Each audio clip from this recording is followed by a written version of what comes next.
Kia kara kia tātou, whakataka te hau ki te uru, whakataka te hau ki te tonga, kia mā kina kina, ki uta, ki mā taratara ki tai. E hi ake ana, te atukura, he tio, he huka, he hauhu, ti hei mauri ora.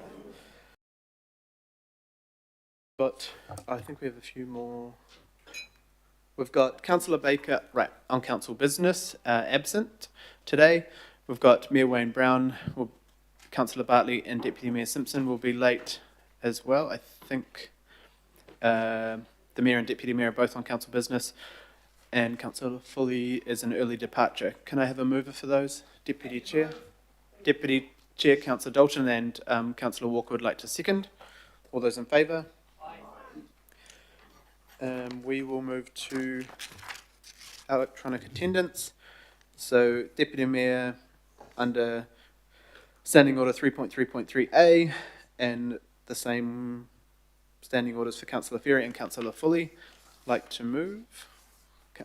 Councillor Dalton, Deputy Chair, second. Councillor Leone, all those in favour? Aye. Any opposed? No.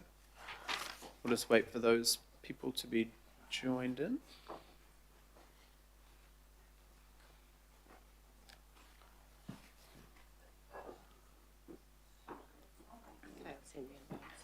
Cool.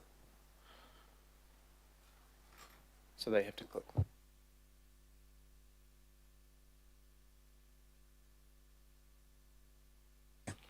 Cool. Okay, they're not online, but just when they are, we'll remind them to have their cameras on, and please be in a safe place when you are speaking, asking questions, or listening to the meeting. Confirmation of the minutes. Could I have a mover? Deputy Chair, Councillor Dalton. Seconder. Councillor Sayers. All those in favour? There are no petitions. Oh, sorry, I didn't do declarations of interest. Are there any declarations? Thank you. None. Public input. We have a few decline requests. The first one was Quiet Sky Waiheke. Kim Whitaker wished to speak to item 8 on the Hauraki Gulf Island section of the Auckland District Plan on helipads. The reason for decline is this will be going up for its own hearing and public consultation. The organisation has been advised that appropriate time for input will be through the plan change after it's been publicly notified. Extinction Rebellion, David Thompson and Carol Cohen. They wish to provide an update from the presentation from last month. The reason for decline is the speaker may not use the time allocated for public input when the chair the same or similar presentation from one meeting. So the Extinction Rebellion, we always accept them, but they only spoke last meeting, so we've declined them this time. Eastgate Park, Aaron Martin wished to talk about skateboard strategy. That has been referred to Councillor Dalton and Councillor Ferry's community committee, and happy to meet with them as well at another time. And I think presentations from both Extinction Rebellion and Eastgate Park will be sent to all members of the committee with any other additional information.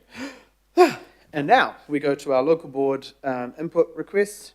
We have approved both Aotea and Waiheke. We'll go to, I can see Izzy online there. Kia ora, Izzy. And I know that you, and I've spoken to Kath again this morning, and I can see Robin is online as well. I know you've both been working together on this for a very long time, and you've also both worked on this. So I'm not sure, is it easier for you both to present together, or would you like to present separately?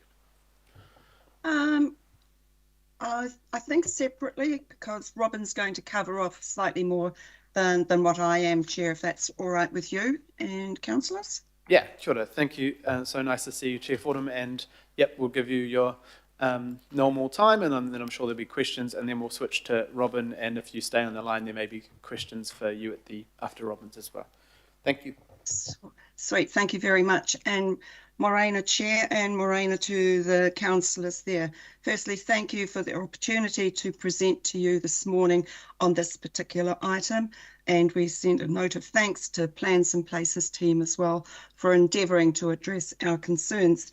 Excuse me. So to give some context to the current situation on Aotearoa Great Barrier Island and why we consider the inclusion of the NZCPS as very important, we have prepared a slide that is on the screen for your reference. So please note that the purple dot reflects existing helipads, yellow dot reflects a pending application, and the red dot is the Clarice Airfield bang in the middle. And as you can see, they are all coastal properties. You'll also note the close proximity that these pads shown have to the airfield, which is approximately 7 kilometres radius, a fully functioning airfield that offers ample landing and parking space for helicopters. That is independent to the landing pad for the emergency helicopters. If we look to those 5 consented pads to the south, that's heading down from the airfield, virtually every property in that area has been granted a helipad. I'd like to point out that in this particular area we have an urapa, and that is cultural significance to Ngāti Reo and Ngāti Wai ki Aotearoa. We know it is the home to the endangered Australian bittern, the Pātiki brown duck, and that the highly endangered taiko black petrel, grey-faced petrel, and Cook's petrel roost in the hills behind Medlands Beach, utilising the same flight path, funnily enough, over the water as the helicopters do. We also know that penguin burrows have been found along the foreshore and in the pampas. These helipad sites are near the residential area of Sandhills Road, the popular Department of Conservation Medlands Beach campground, and one of the most recreationally utilised areas on Aotearoa, Medlands Beach itself. We look to the north of the airfield, the same thing is starting to happen there. One property has consented 2 helipads on the same site and within 500 metres of each other.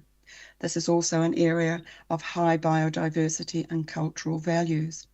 Whilst I've touched on the delicate nature of our environment, there's the impact on lifestyles and well-being of our community who choose an island lifestyle that's second to none, where man-made noise and light pollution are not regarded as the norm. As a potential consideration/addition, when we refer to the noise issue, could we also take into account and include the vibration from helicopter rotors and the impact that can also have on the regeneration of a natural ecosystem? And I know that Robin's going to talk a little bit more about that as well. Aotearoa Great Barrier Local Board is comfortable in supporting the proposed plan modification recommendations as presented to you today as an interim measure and an interim measure only, to help protect the ecological balance of our island until such time we can embark on a full plan change. We stand by our original decision as per our March 28th, 2023 local board meeting that a plan change to the AUP/plan modification to Hauraki Gulf Islands District Plan helicopter rules, introducing prohibited activity status for helicopter activity in residential zones, HGI plan and AUP, and changing activity status of restricted discretionary activities to become discretionary activities, Hauraki Gulf plan only. So we thank you for your time today, and I'm happy to receive any questions. Thanks, Chair. Thanks, Chair Fordham, and I know that, it's been a hard road to get the little improvements that we did last year, but to have these ones presented will make a difference. On what yourself and Member Tucker, I did have a call from Chair Hanley this morning on those additions. I've asked staff to look into exactly what those may mean or may not mean, and we'll talk about them at the item, just to clarify, how much we can change in a section 32, etc. at this stage in the process. But I've asked them to please look to see what we can accommodate. Thank you. Are there any questions, Councillor? Sure. So, a couple of questions, Izzy. Around the airfield, does Clarice Airfield offer the opportunity for a helicopter to land? Oh gosh, yes. Yes. Okay, and yes, and the distance in minutes from Clarice to these locations, I think you mentioned 7 kilometres would be minimal, correct? Indeed, correct. And the other question I've got, my understanding is that Great Bay Aotea has sought dark sky status. Do you have that yet? That's in place, isn't it? Yes, we got our dark sky status in, I think it was 2018, Councillor Walker, and we are an international dark sky sanctuary. Sure. So I mean, just as an aside, I'm assuming that associated with these helipads, particularly if something's coming in the evening, you're going to have a lot of lights and so on. I don't know whether that's at odds with the dark sky status, but just raising the question. I think you'll find from the consent conditions, they're only allowed to land and operate at certain times. I know with the Claris Airfield, for example, when the emergency helicopter comes in, there is lighting goes on and off again. Thanks, Councillor. Councillor Lee. Good morning, members and everyone, and good morning, Izzy. My question is, the Aotea Great Barrier Board has been concerned about this issue for some years, coming to a head in 2022 and 2023 with a series of resolutions. When this first became an issue of public awareness in 2022, I understand there were 5 helipads on Aotea, and I understand there are 11 in that subsequent time. There are now 11 plus 2 pending. Is that correct? Yes, we do have 11 on the island. 2 of them aren't registered on this particular slide, Councillor Lee. One is in the north, up Okiwi, and the other one is in the south, down Trifina area. And we have 1 pending. That's the orange dot. One pending. Okay. 1 pending, to my knowledge. Oh, yeah. there's 2 on Waiheke. Sorry, you're quite right. Just to clarify, much of Aotea is rural and conservation land, and so there are rights to land helipads for rural use. This is to land helicopters for rural use, which is everyone would agree is sensible. But we are talking about here helipads in or close to where people live, settlement areas. Is that correct? Correct. They are recreational helipads, and the Department of Conservation, also to my knowledge, doesn't currently have any concessions out with any helicopter companies. Thank you. Thank you, Councillor. I'm assuming you'd like to move both of these items when we get there? Happy to. Happy to, Mr. Chair. Thank you. Right, there's no more questions for Chair Fordham. We'll move to... we'll move Izzy separately. All those in favour? Aye. Any opposed? No.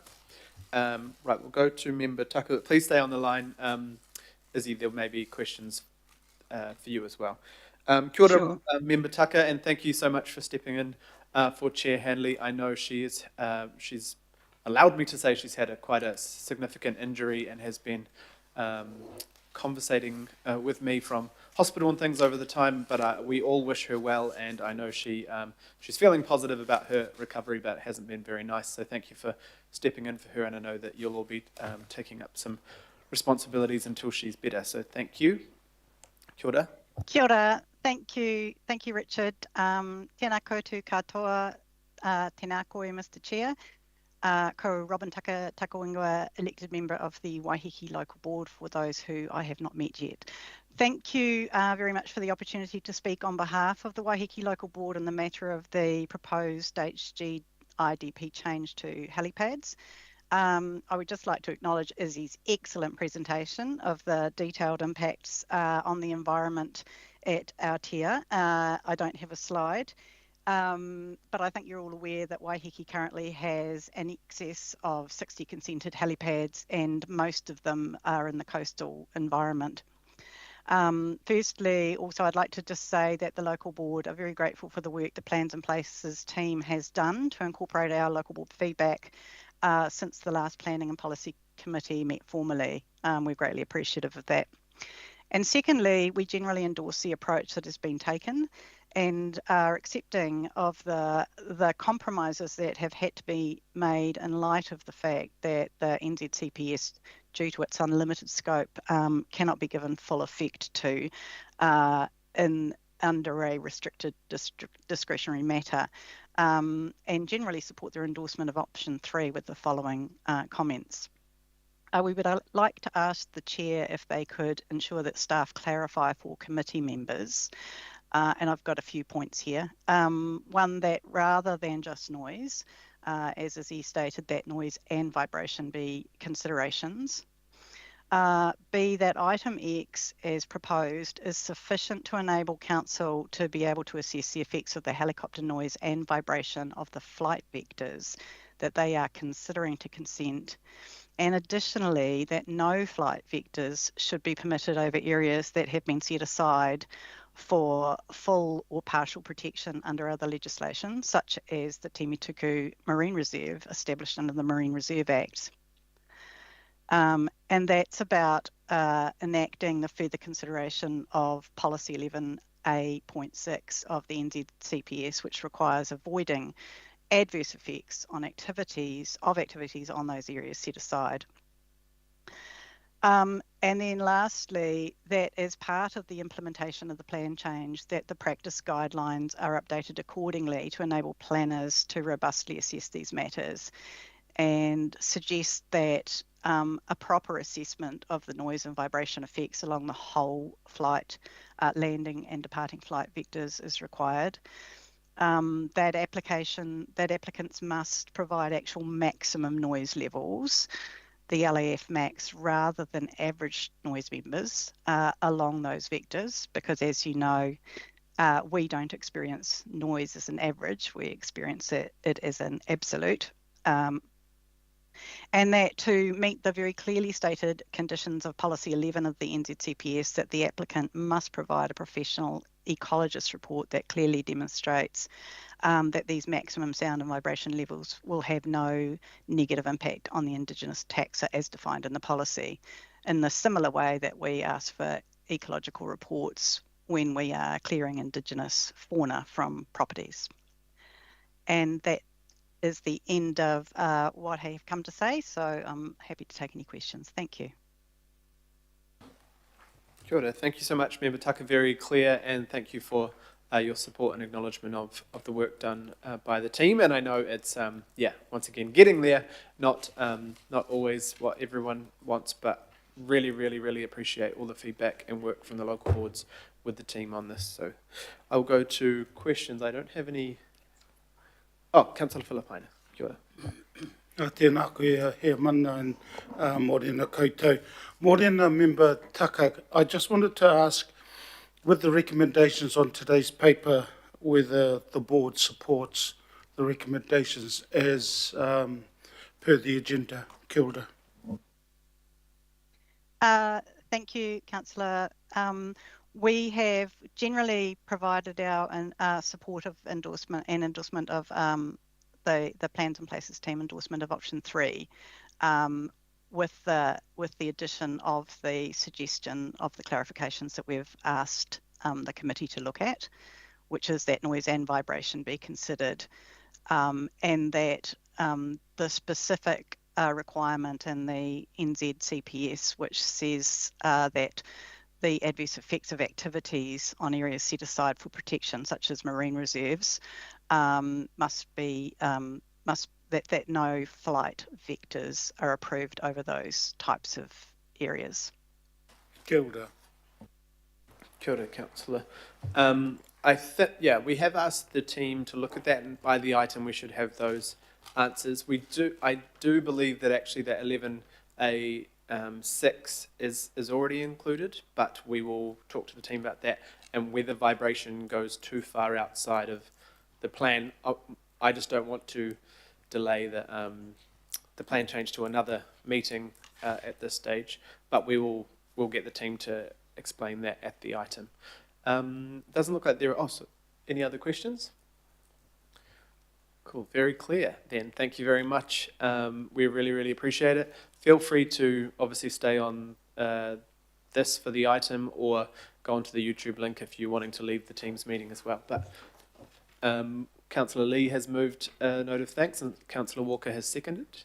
So all those in favour? Aye. Any opposed? Of course not. Thank you both for being here and thank your relative boards as well.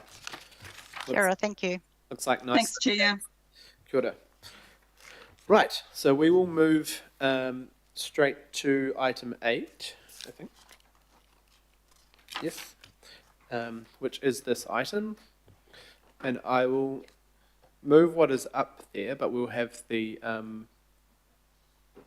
staff present and we may have some chairs recs. We're just working on what exactly that would look like. So we might pause after the presentation if something comes out, because I don't want to have us rushed into adding things that make things harder. So Alison and Peter, thank you very much. Kia ora. Thank you, Mr. Chair. Yes, so we do have a very short PowerPoint presentation to go through. So Alison will just take us through that, and then we can perhaps comment on the local board presentation and the amendments they're seeking. So we'll go through the PowerPoint first and take questions. Thanks. Thank you. Yes, so it is a short PowerPoint. The first slide here is just to go back in time a little bit to highlight that the provisions in the Hauraki Gulf Islands plan for the helipads under the restricted discretionary activity status has been canvassed with the committee and former committees several times, and that this proposed plan change recommendation of option 3 has come about as a result of the most recent resolution, which has focused on the restricted discretionary activity status and the New Zealand Coastal Policy Statement role in that. So that's the context of this proposed plan change. And having undertaken the Section 32 analysis of several options, this option 3, if we can move to the next slide, please. Oh, sorry.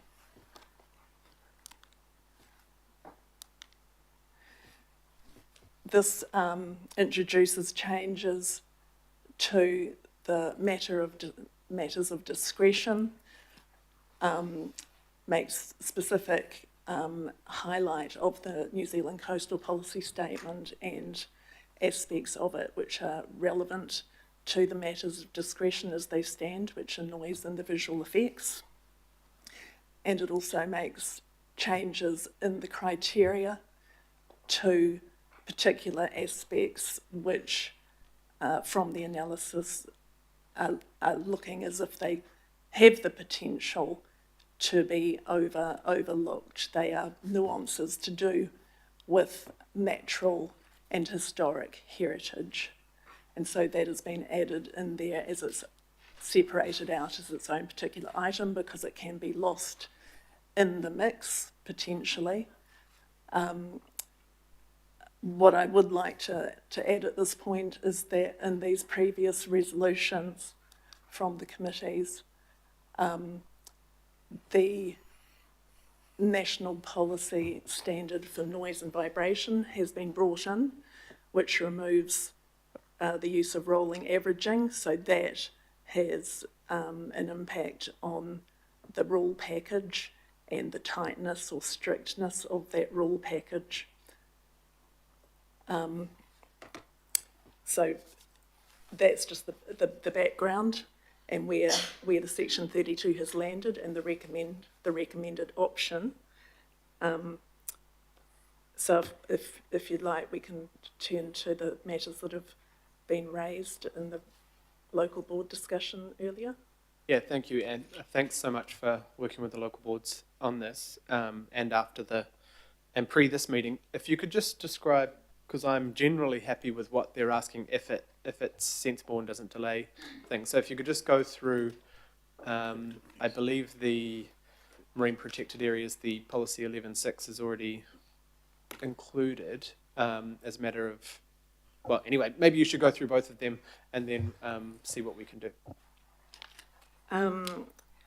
One matter which has been raised is the topic of vibration and whether that can be brought in.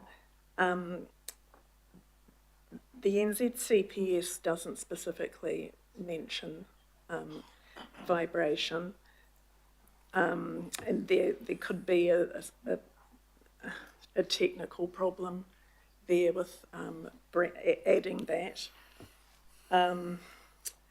It is largely covered by noise, noise being a form of vibration.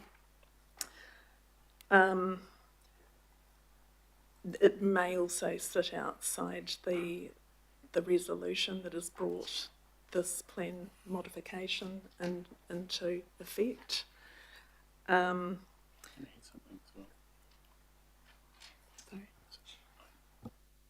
But one point to note there is that you look at the text that we've added there, the scope of consideration for the listed matters includes the policy directives of the NZCPS on ecological values, cultural values, natural character, and I wanted to stress there, amenity and recreational enjoyment, which can be adversely affected by noise.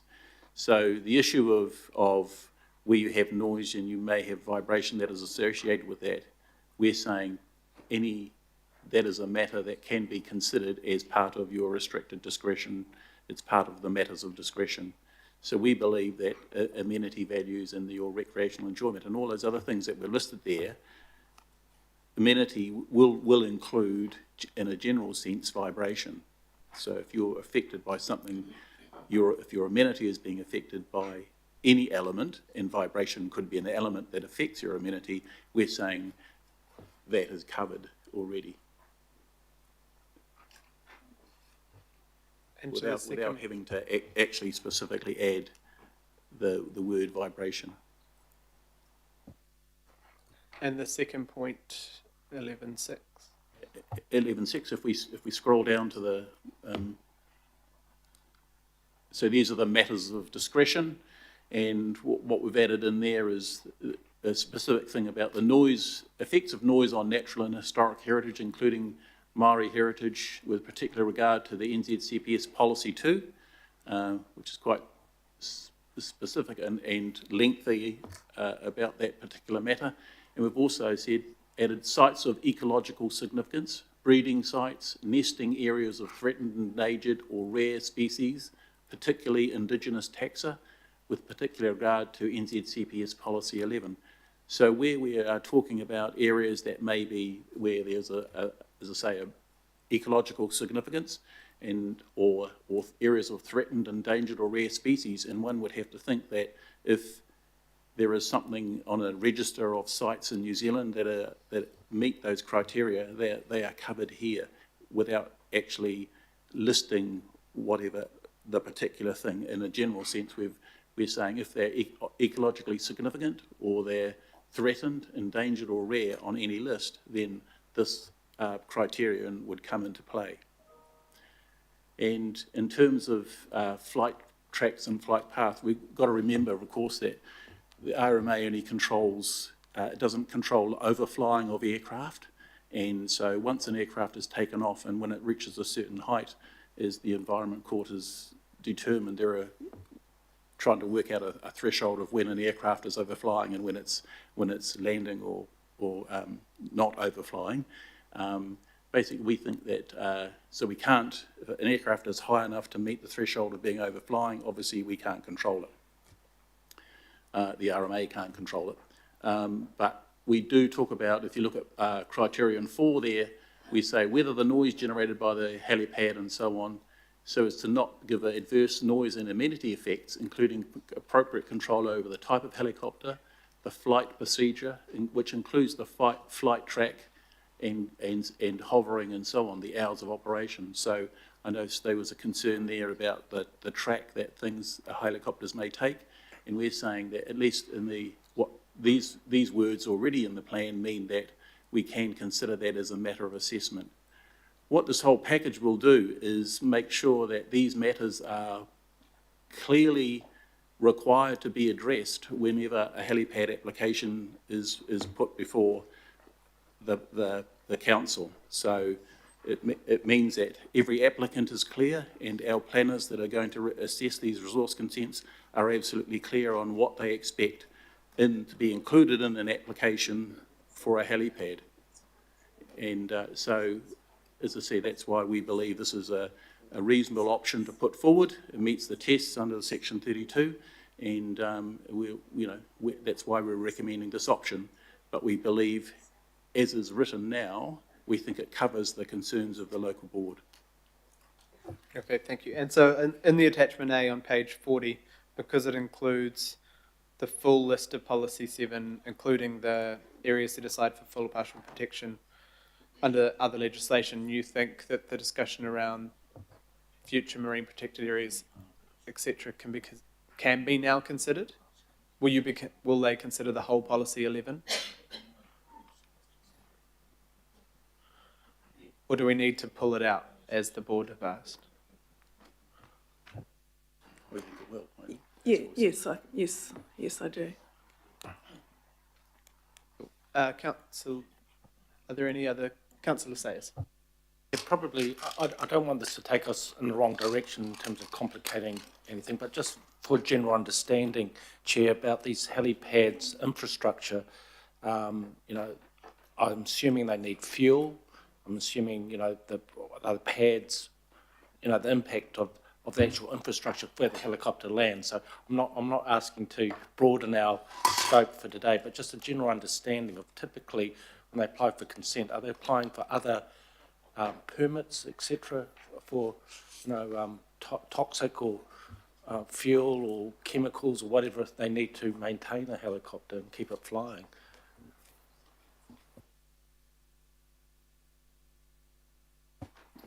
My understanding is that at the moment the helipads are just a landing spot, and they don't generally include refuelling facilities and so on. That would most of those, I'm sure, that would probably trigger another consent. But at the moment, I understand the helipads are just spots in which to land safely. Cool, thank you. Councillor Darby. So quickly, can I just explore the definition of what a helicopter is? How are we defining helicopter? And I guess I'm asking that question in the context of drones also having, the technology there is advancing very quickly. So does the definition of a helicopter also meet the definition of a drone in terms of the horizontal blade system that is used for propulsion? Are we capturing both here? Yeah, I'm afraid I can't answer that at the moment, but we're clear that helicopters and helipads are an activity, or the use of helicopters via helipads is an activity allowed for in this plan, subject to certain constraints. So permitted activity in the rural areas for farming and that sort of activity, restricted discretionary in other areas, and full discretionary. So so there's definitions of what a helipad is, and there's a definition of so we know what a helicopter is, but I can't. There is a bylaw. There is a bylaw apparently that addresses drones. Chair, I'm just exploring this because, we embark on work on helicopters, but helicopters are likely to be replaced by, heavy lifting drones. There are already heavy lifting drones that use similar propulsion systems. The power unit is different. Now, I don't want to find us in a place where we've actually overlooked the advent of large drones. They're already in market. So I'm look, I don't want to be devil's advocate here. I'll be supporting the direction here today, but I did raise this 2 years ago about the arrival of drones, and now they've really taken off in terms of technological advances. So my response is to reiterate that what we're dealing with today is an interim solution, as the board has carefully pointed out. This is an interim solution. Long term, we're going to deal with helicopters in a completely comprehensive way across all of Auckland when we do the Auckland Unitary Plan review. So that's going to be the point at which we have a comprehensive look at all these matters relating to, helicopters, and we can bring in the issue of drones and so on at that point. And of course, we'll be doing some research, leading up to that review. But I can assure you that will be something that we will be considering when we do the Auckland Unitary Plan version number 2. That's good. Pick it up then, and that's not too far away. So just in terms of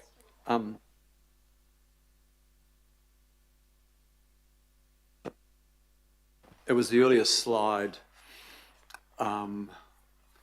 which can, the end words were which can be adversely affected by noise.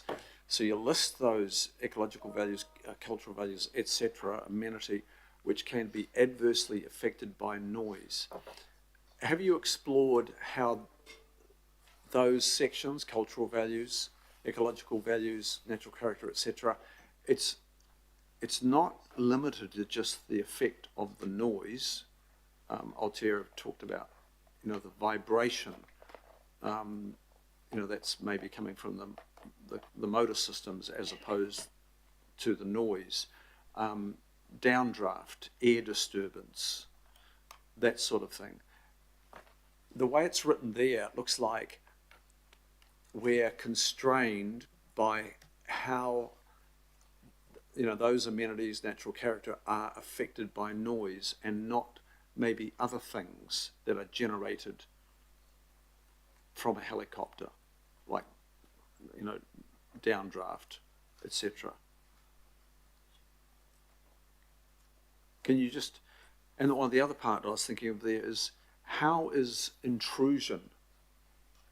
When a helicopter appears, you own a property and the next door neighbour's got maybe a helipad, the privacy, intrusion on privacy is enormous. How can that be factored in? So 2 questions there. How can intrusion on, say, privacy, which is amenity,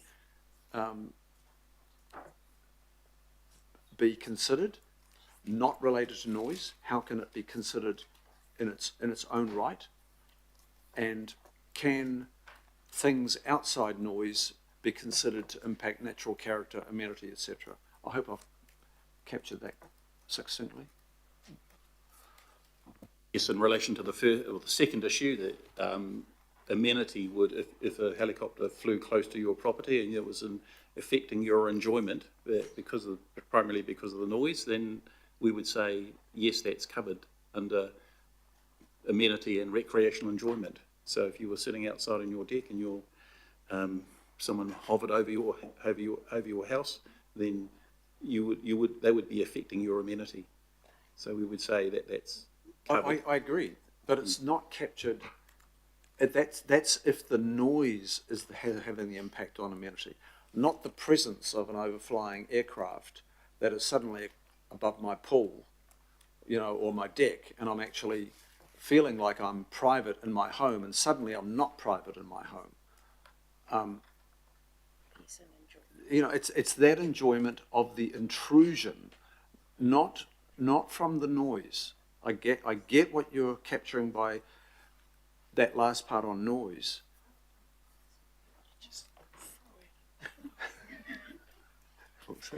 You just put this and knock it down. I guess to go back a step, these matters of discretion that are in the plan currently have been the result of an Environment Court decision where all these matters were considered during the preparation of the actual Hauraki Gulf Islands plan as we have today.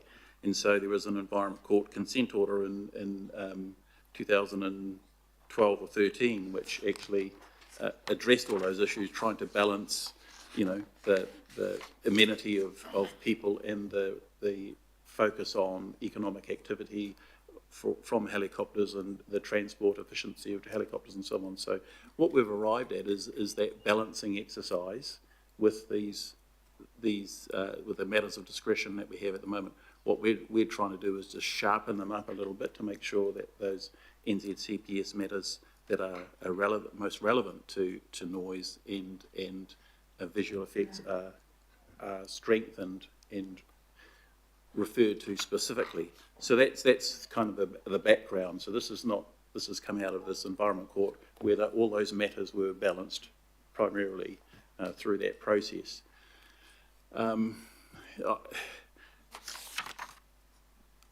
If you can hear the noise of a helicopter and the noise was affecting you, then I would think that you're also going to be, if the vibration was affecting you, then I think you're close enough to be affected by the noise. If that follows. Get that? So you can control, if you can control the noise, you're controlling the vibration to a degree. If that logic follows. Yeah. So what we're saying is noise is almost not quite a proxy, but it is relevant in terms of vibration. As I said, if you were feeling the vibration, then generally you would be able to. The noise would be of a degree that you would notice it. It would be discernible. And what we're saying is, I guess, is therefore we have to consider what the noise is, and then by default you would be considering, or following on, you would consider that there would be vibration being considered at the same time. Yeah, okay. It sounds like we've got a constraint there. So the other part for me is just to clarify the aviation rules. They're controlled by Civil Aviation at a height over 500 feet in rural areas and small settlements, and then 1,000 feet in urban areas. So if a helicopter is coming in to land, that passage from 1,000 feet or 500 is a landing activity. The landing activity begins at the point at which you breach either the 500 or the 1,000. Is that right? And so, as we understand it, that you're transitioning from overflying to landing or taking off, yeah. or taking off, and therefore you fall within the flight paths and whatever that we consider when we consider a helipad consent. So there is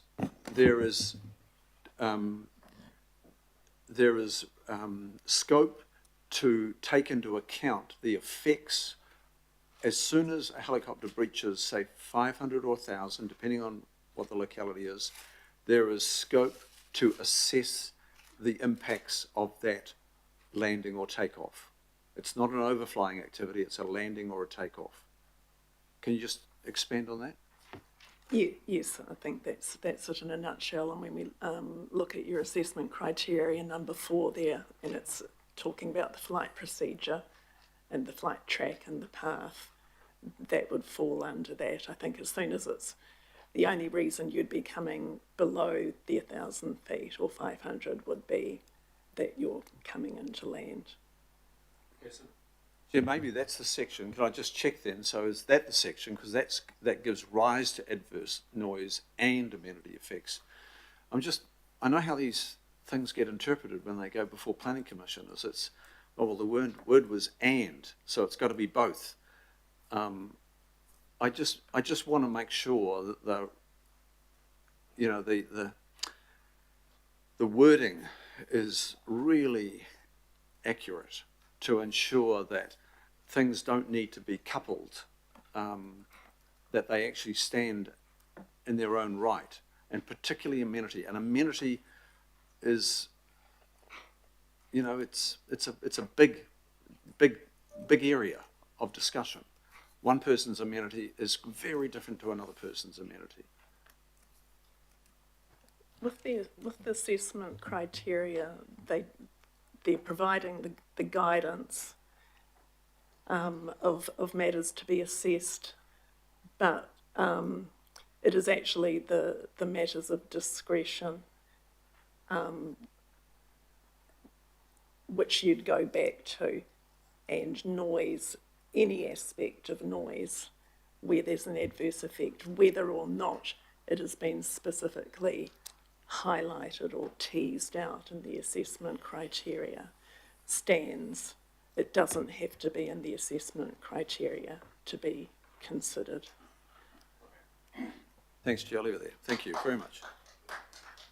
Thank you. I've also still waiting for a resolution, just to let you know, so you're both not blindsided on vibration.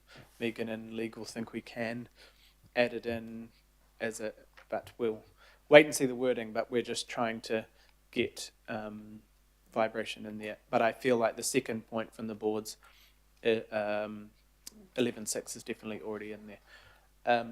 Just get you to switch your mic off, Councillor Darby. Thank you. And Councillor Leone.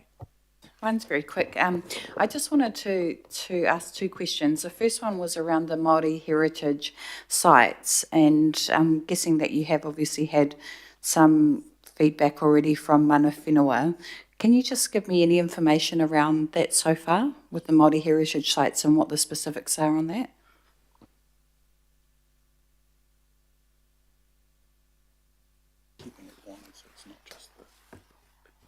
Yes, so it's deliberately, it's being kept wide rather than referring to any particular schedule. And the feedback has been taken from what the local boards have provided to us and what mana whenua, tangata whenua have spoken with the local boards as those particular matters, and so we're aware of it through that process. Yeah, so just to add to that, so what we're making sure is the wording doesn't relate to just say anything that's identified in the plan as a site of significance is something that can be considered. We're saying when we look at policy 2 of the NZCPS, there are a whole range of things that can be considered. So we're purposefully not restricting it to sites that are identified in the plan, so that other areas, anything that is, yeah, and what happens is in practice is we send a list of resource consents to the iwi groups, and they can come in and say, well, yes, we're interested in this one because there's something that's not identified in the plan, but is of significance to us, so you might want to comment on that. So these criteria enable that sort of action to happen. Okay, thank you. And the second question is just probably following on from some of the concerns that were raised by Councillor Darby and probably more around civil aviation. The noise and the amount of obviously helicopters that could be going at one time, because I know you've mentioned there's 60 helipads in Waiheke, is that right? So, I mean, is there a way that we can even look at capping the amount that we can have per square kilometre or something like that in the future, or would that be part of the second review that you'd be looking at doing? Two things. So as this issue has been dealt with over the last few years, what we have done is we've been talking to civil aviation, and so we presented a report in 23. So we had some comment from civil aviation, and at that point in time there were no safety concerns. They reported to us with the location and use of the helipads on Waiheke in particular, and our own reporting that we've provided to the previous committee was that while there are a large number of helipads, only a few of them are used on a regular basis. So yeah, so lots of the helipads, while the numbers look pretty high, the amount of use is low on most of the helipads, but there are a few that have a high use. And part of our process when they get a resource consent is to monitor and require them to provide details of flights and so on, and we've been tracking that We've done some research over that, and we reported that to a previous committee, and we'll probably do some more research on that going forward. Okay, but I mean, as it sits now, it doesn't stop there from being, 10 or 20 helicopters in the air. We can consider cumulative effect when a particular application comes in. So yes, that would be a matter that could be considered. Okay, and just one last one. And again, it's probably something that would be looked at with the review, but how would we look at fining or something like that if they don't comply? There are already provisions in the RMA to deal with enforcement and so on, or removing, taking away someone's consent if they're not meeting conditions. So there's already powers in the Resource Management Act that I guess we would have to look at. Okay, thank you. Thank you, Councillor Leone. Councillor Sayers. Thank you, Chair. I think that I'm just putting the rural hat on, Peter, in that in terms of I can't see this can accidentally prevent a farmer from having a helipad if it meets all the conditions. So I feel confident that it doesn't, but I guess just hearing from you that, that a reassurance along those lines. The plan modification that's being proposed is for the restricted discretionary activities. There are a number of permitted activities, and that is your rural activities, your coastal fishing, some of the utilities activities are provided for as permitted activities. Thank you. Councillor Walker. Sure. Just got a question on vibration. In respect of vibration being associated with noise, well, yes, but isn't the more stronger correlation with the soil and the rock type and the like, which causes the vibration to shift across the land? If we're talking about, vibration in the ground, and how do we capture that? And is there, if I'm correct, a maximum, or is it an average that you said? All I can say is that I don't have the expertise to answer your question about how vibration would work, but I understand from the chair that there is a consideration to add vibration into the wording here. So perhaps we should wait until we see that. I don't know if we have them ready yet, but I can read out what we've been working on, if that, and do you what? Megan? Just the previous slide, Alison, does that have the current matters of discretion wording on it? Yeah, it does. Brilliant. So just on the bottom there, you'll see matters of discretion. You've got noise effects and then the visual effect, etc. So under noise effects, what we're likely to do is add the words and vibration. And so what that will do is require us to then consider what the vibration impacts are as well, because obviously vibration and noise often go together. But nonetheless, if there is vibration without noise, and I'm starting to get into third form physics, that can still be considered. We will also have some words around amending the Section 32 report. If you remember, that's the report that kind of provides all the evidence around it. So we will need to just tidy that up because it's a bit of new information. And look, we'll put it out for notification.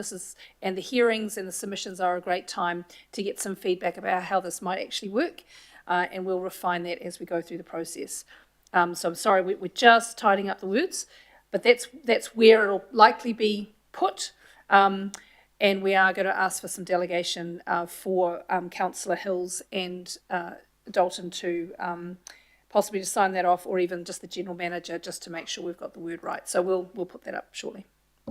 Cool. And yeah, and just to acknowledge that I did blindside the team 3 minutes before the meeting started, so that's why it's taken a bit of time to get just that additional work done from the local boards today. So I hope that is a big move forward in that space. Councillor Filipaina. Thank you, Chair. I've always been told that any question is not a stupid one, but I may end up asking a stupid question now. I want to go to section 34 of the agenda, which relates to the 4 options, and then it's got at odds with the mechanism of the restricted discretionary activity. And my question is based on section 34, but it also takes into account section 46 when you spoke to the Chair, Hanley, and she mentioned A, B and C, and your 47 states that staff confirmed that the proposed plan change achieves both B and C, and the options for option 2 and 4 does not support point A. So that point A you mentioned under 47, does that relate to the 34, which is at odds with the mechanism of the restricted discretionary activity? I'm just trying to sort my head up around that when I read it.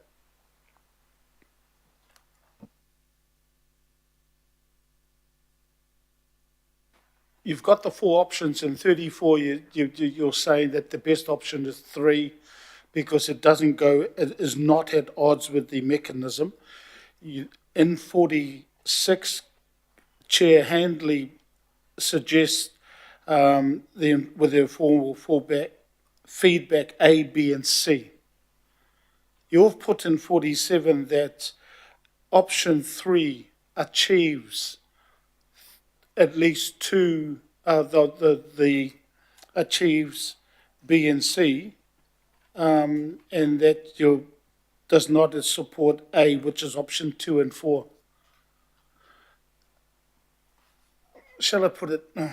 I told you, I don't want to confuse you, but when you've got option 4, you've got 4 options, you've said under 34, it is odds. I think we got the gist of your question. Okay, thank you. So really it's about this activity is listed as a restricted discretionary activity. It means that you've refined the matters that you can consider when an application comes in to just those matters. And with a discretionary activity, anything is open to be considered when the application comes before the council. What we're saying is that if you included all of this document here as a matter of discretion, the New Zealand Coastal Policy Statement, there are 15 or 16 pages of things that you would have to consider. You would have to be considering literally several hundred matters when you came to consider a helipad. And what we're saying is that is so extensive that is like a full discretionary activity because it considers a huge range of matters. It considers things like, examples, identify coastal hazards, natural defence against coastal hazards, subdivision, vehicle access, water quality, sedimentation, discharge of contaminants, surf breaks, heritage information. There's a whole range of things that harmful aquatic organisms. So you would have to be a planner would have to consider all those things when they considered an application for a helipad. And we're saying, no, the things that matter most here, and what the court has told us with the consent order, the things that matter most are noise and the visual effect of the structure or whatever it is to make the helipad. So we're saying if we took this whole coastal policy statement, we're making it more akin to a discretionary activity and not a restricted discretionary activity. So that's the short answer. Well, the lengthy answer to a short question. Yeah, no, I understand that and how. So for me, the option that is now before us achieves B and C as per the local board chair for Waiheku. Yeah? Okay, last part I chair, and that is the 75 consented helipads on both islands. Would this have any effect on those? We think that the change we've already made by implementing the National Planning Standard 15 will have made a difference already. So that was the one where we took out the 3-day rolling average of noise. So that will already mean that some situations would not have happened in the way they have. So some consents that have been granted, for example, may not have been granted if that was in place at the time the consent was given. So yes, we do think that raising these matters and putting them in the forefront of everybody's understanding of what has to be assessed means that it could mean that some helipads will be assessed. It's going to be a stronger assessment, if you like, of when a helipad is acceptable or not. Sorry, Chair, just last one. Do we know how many are in the pipeline for consent? Helipads? I don't have the information, but we can find that out. But I don't have the information to hand. I think the information we do have is 2, I think. Yeah, I saw the presentation. I didn't know whether there was others. Yeah, okay. Kia ora, thank you. Kia ora, thank you. I'll just get both of you to step back and we'll go to the debate. I'll just get those. We'll give you a couple minutes, seconds to look at the additions. So the additions there add subject to amending the plan change to enable the consideration of both noise and vibration. So that adds that in. And then the section 32, which is currently available, will have the vibration added. So that's why we have to put in subject to amendments to reflect recommendation A. And then we'll just delegate. I don't think we need to delegate to Councillor Dalton and I think it's clear in here, but I'm sure an email can go around to us to make sure. But I think it's fairly clear if we just get it out, and that seems clear to me. Are there any comments? I'll just quickly start. First of all, thanks again to everyone, the community, the local boards who've been keeping me updated and giving really good feedback every time and working with the staff to get something that is workable. That was the same with the NPS 15 last year, which added those restrictions. And I think also, the issue was that there was only noise and visual effects before, and this will significantly improve what has to be looked at. There's the things that we would love for it to be looked at, but this helps add, obviously, ecological sites, obviously breeding sites, nesting sites of threatened, endangered and rare species, and then Māori sites and cultural sites of significance as well. It will significantly improve the ability for planners and consenting team to judge if these are fair and reasonable to be put in a certain area. It won't always stop everything, but it will mean that there's much higher threshold, much higher. And I think that is really, really positive move forward. Obviously, with the unitary plan review next year, when we do the whole of Tamaki Makaurau, then that will be something that people can submit on again. But I think this is a really good step forward. So thank you to Councillor Lee, the local boards, everyone for the clear steer on this, and thank you very much to the staff. It is very complex. And of course, this is only the beginning of the process. There will be hearings. People can put their thoughts forward, and the commissioners may add even more. You never know, but that's always the case with our hearings. Right, is there any other speakers to this? Councillor Lee.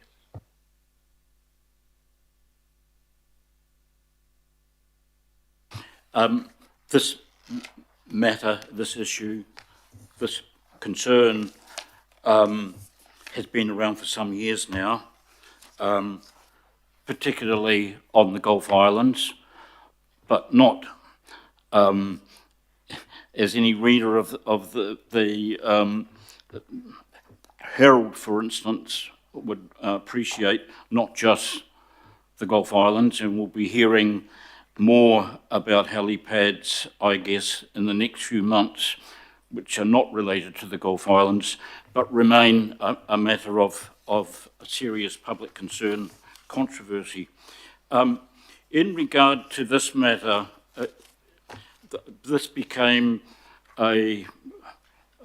generally a matter of general awareness back in 2022. And I think there was an article, so much so that there was an article in our Auckland written by Megan Tyler acknowledging the problem and advising that a report would be completed by the end of that year. Late in November, I raised the issue at this committee and foreshadowed that I would be moving a motion at a forthcoming committee. And this is not mentioned in the report, in March 2024, I proposed an amendment which was carried, which essentially committed staff to looking at a plan change to include prohibited activity. This was not done. In fact, all the reports we got back from staff and consultant planners was that a prohibited activity status would be legally impossible, quote unquote, which was not true. But anyway, when this issue was first raised in the Gulf Islands, I'll just make one more point. In my ward, unfortunately, helipads are a concern on Great Barrier Island, 100 kilometres away, on Waiheke Island, and of course in the western bays of Auckland Central, so all over the Waitemata and Gulf Ward. And the really strange thing about it is that on the Gulf Islands, the activity class is as permissive as you could possibly get, or almost yet. And that has resulted in a boom in the business of helicopter planning and helipad planning and consenting. In the city, the rules under the unitary plan are much more restrictive, but there's still, I understand, helipad applications. One in particular has drawn 1,400 concerned submissions. So that's 2 levels higher than what we're dealing with in the Gulf Islands. Quite discriminatory, actually.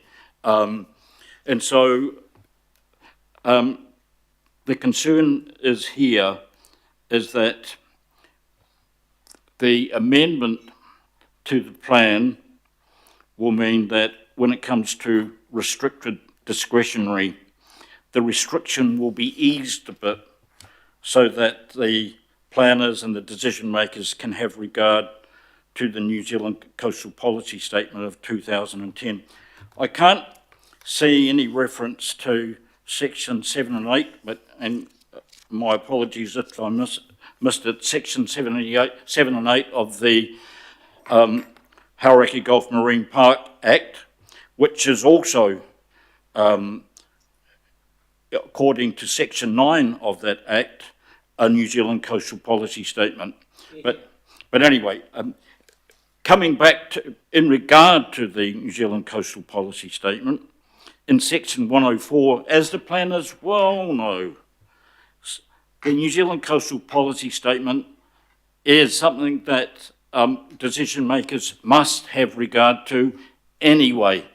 So I have to say that this amendment or this plan change, despite all the talk about things are going to be tougher now, the New Zealand Coastal Policy Statement provisions, where they're applicable to helipad consent applications, should have had regard to all along. And it's almost as if staff are saying, no, well, we just ignored section 104 and just carried right along. But regardless, the effect will be the same. The Waiheke Local Board, and this is where the idea came from members of the Waiheke community, in regard to the New Zealand Coastal Policy Statement, 2010, that is. We'll just get you to finish. We'll just get you to finish up, Councillor Lee. I think this is so important, Mr. Chair. The Waiheke Local Board, in regard to this change, also requires that vibration be included. And what I would say about this, I'm not going to vote against it because it's not going to do any harm. It ain't going to do anything really. But my real concern is what's going on. Why is the council so resistant to doing something meaningful to regulate this the cause of this problem, particularly as when the amendment to my notice of motion in March last year was carried and the substantive aspect of it was voted down. Councillor Lee, we're nearly at 7 minutes. Council planners had a report. Of time, Mr. Had Chair. a report from an expert planner, an expert Point of in order. helipads, saying that Yep. having regard to the Point New of order, Zealand Coastal Councillor Policy Statement is Somebody's moved meaningless. a motion, it's been seconded, it probably does need to go to the vote, because you can't just assume the motion is moved and seconded and passed. Yeah. I By just would moving ask second. if you could take 30 seconds to finish up, Councillor Lee. I'd rather... Point of order, speaking to that point of order, 1.4.1, a vote seems to have to be taken for extending time limits, doesn't it? And speaking to that point of order, the tradition and custom and practice has been once it's been moved and seconded, the person has just been allowed to continue. That's been the practice of the last 10 years. So this point of order for Mr. Darby hasn't actually occurred before. Okay. And I would say the same courtesy should be extended to Councillor Lee here. Yep. Thank you, everyone. I am trying to be fair, but if we have extensions on everyone's time, we're already given 50% extra than most people have. So I'm giving Councillor Lee some time to just wind up, but he is well over the normal time, and I think it's fair. We're always fair around here to allow people to have their 5 minutes, and we're at nearly 8 minutes, although we interrupted. So Councillor Lee, if Speaking you'd to just the like point of finish. order, because I was the one that actually tried to move an extension of time, and speaking to those points that you're making of fairness, I just want to ensure, and as you, sir, as chair, and I say this respectfully, you have a habit of speaking after everyone has spoken, which means that you get more time. Is it fair then for members of the committee? That's not a point of order, Councillor Fletcher. Well, Okay, well,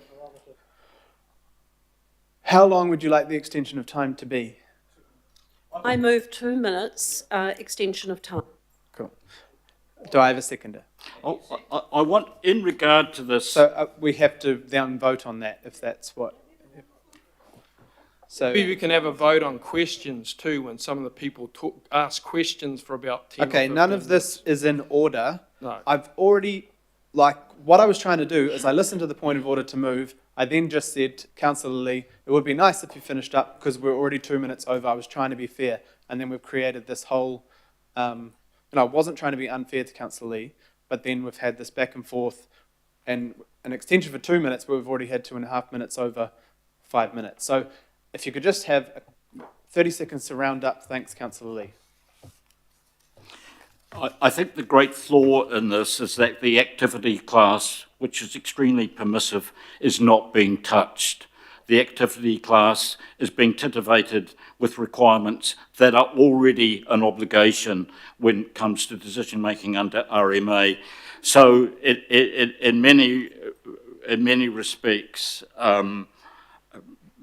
this is kind of an empty gesture, particularly so that even the modest request, I believe, from the Waiheke Local Board for vibration to be included in the criteria, it has not been.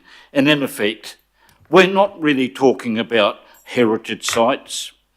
And The effect on ecosystems will no doubt be argued by experts, like the expert who told the council before last year's debate that the provision would have no impact on the helipads that the person was working with. And the staff knew about that. They didn't tell any of the councillors that they had that report, but I have it here and I'll copy it to people if they want it. I want to go back to what Gary Taylor of the Environmental Defence Society told the council back in 2022. The Environmental Defence Society said once the planner's workload lightened, maybe around August 2022, they must crack on and prohibit any more private helipads on Aotea Great Barrier. The best way to do that is a short, sharp plan change that would take immediate effect. It's not a complicated plan change, and Gary Taylor knows what he's talking about in these matters. Instead, the council did nothing. The number of helipads on Aotea Great Barrier more than doubled. Thank you, Councillor And in Lee. Waiheke the same. And so this will continue, and I'm afraid... Councillor Lee. It's not, you've shut me off, but I will tell you it's not good enough. Thank you. Okay, that was, I said 30 seconds, that was an additional 2, that was over 10 minutes, so that was 2 extensions of time. Councillor Filipaina. Councillor Filipaina, thank you. Thank you, Chair.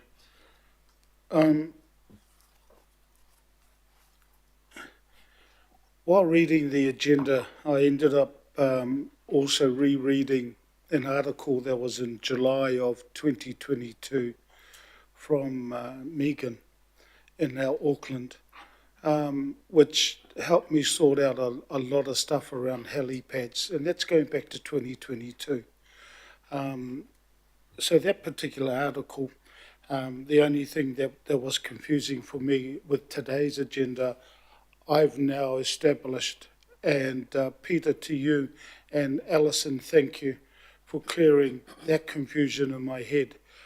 I will be supporting this. The helipads, in the report, was a little bit shocked when I saw there was 75 consented helipads just in our 2 islands.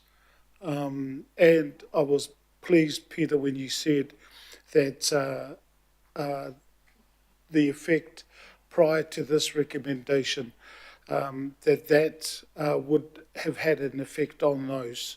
I don't know how much, as Councillor Lee has put in with his whakaaro, his kōrero just now. I don't know how much of an impact. I'm hoping that when this goes through, that the impact on those that are in the pipeline, and there was mention of 2, and I know that Chair Handley had mentioned that in her presentation to us. So I just want to acknowledge the staff, but also want to acknowledge you, Councillor Lee, in regards to pushing that and putting in front of us again. And, you know, as I said with the report in our Auckland from Megan, July 2022, it was happening there. That article was a good one. And but Councillor Lee, you're now pushing this in front of us, and it needs to be pushed in front of us. And I'm just glad with the recommendations that are coming through that we support that moving forward in the interim, and hopefully it will have an impact on the any applications that are pending for helipads. So just wanted to acknowledge, and also the work that, Chair, I know you've done with the local boards, and that's my last acknowledgement is to our local boards from Great Barrier and Waiheke. So, yeah, we'll be supporting it. Kia ora. Kia ora. Thank you, Councillor. And Councillor Darby, I've got you as the last.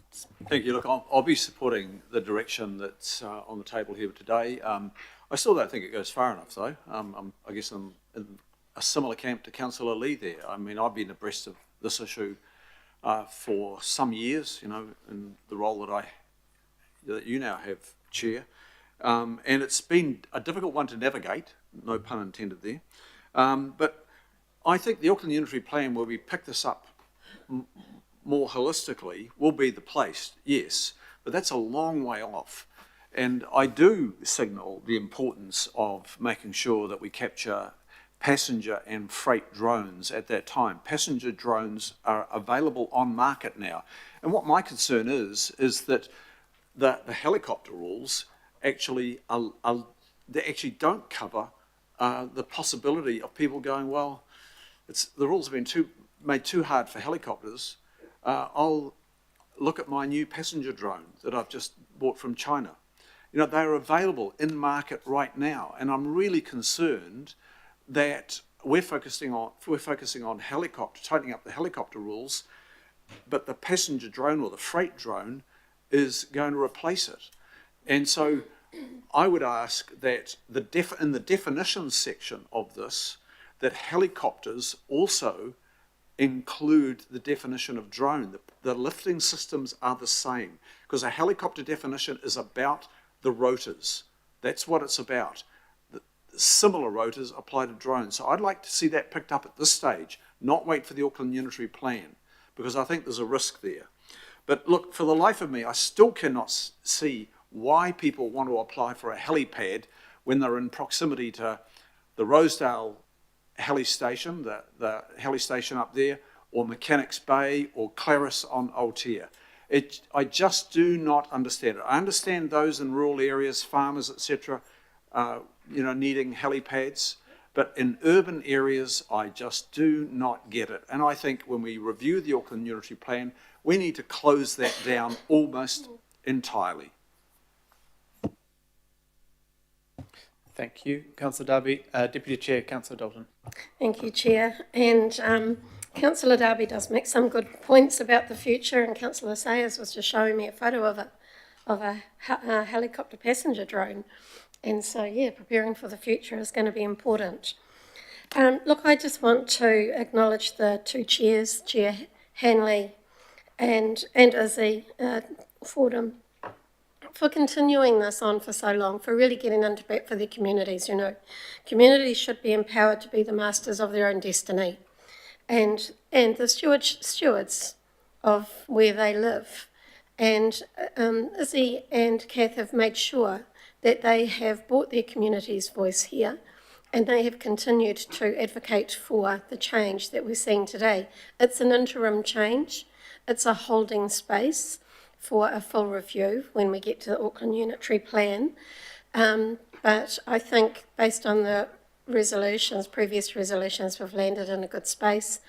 Chair, thank you so much for working so hard on getting the amendment to add, or the Chair's rec, to add noise and vibration. There was a difference of opinion, I believe, between officers' advice and how the Chairs felt about that, and it's a good outcome. So I know you had to go between legal and officers, and you've landed it there. Appreciate that. So I too am pretty shocked, like Councillor Filipina. There are so many helipads between Waiheke and Aotea Great Barriers. It's like 75. That's crazy. But again, let's think about the communities that are living there all of the time. And let's think about the care and attention they want to bring to their environment, to the marine life, to their living. And too often, we are making decisions at a higher level for communities that should be having more of a say of what they have in the areas in which they live. And that is going to be different across the 21 local board areas that we have. And may our policy that we set be flexible enough to allow variation so those communities can live as they choose to live in their space, so that every community is unique and that they can be guided by a policy that gives them the freedom to choose. So thank you for all of the work, Alison and Peter, I know it's been challenging and it's been a bit of a long haul, but we've got there. I wouldn't say everybody is happy, but that doesn't always happen. But the majority are happy, and it will be, I'm confident, passed through today. So thank you for that negotiation and the work that you've done on that. And thank you, Chair. Kia ora. Thank you, Deputy Chair. And yeah, just to round up thank you for all those views. Obviously, we are doing something here. The big compliance changes that happened, the NPS 15 last year additional, and this work will move us much closer to regulating and reducing. We do know prohibited is much harder, and we do know that drones sadly sit with the Civil Aviation Authority now, but we have really good relationship with them and the team, and they're constantly working on those changes when they come. So we will get as much information as we can for the next council for that review. All those in favour? Aye. Any opposed? Thank you very much. Oh, I'll just have that put down as unanimous. Thank you. Right, we might just have a 5-minute break to everyone stretch their legs, and then we'll go back to item 9.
Cool.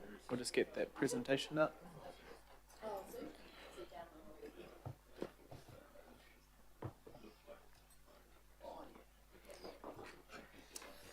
Kia ora to you both. Thank you. Just want to hit the microphone button. There you go. Good morning. You can head off on the presentation. Thank you.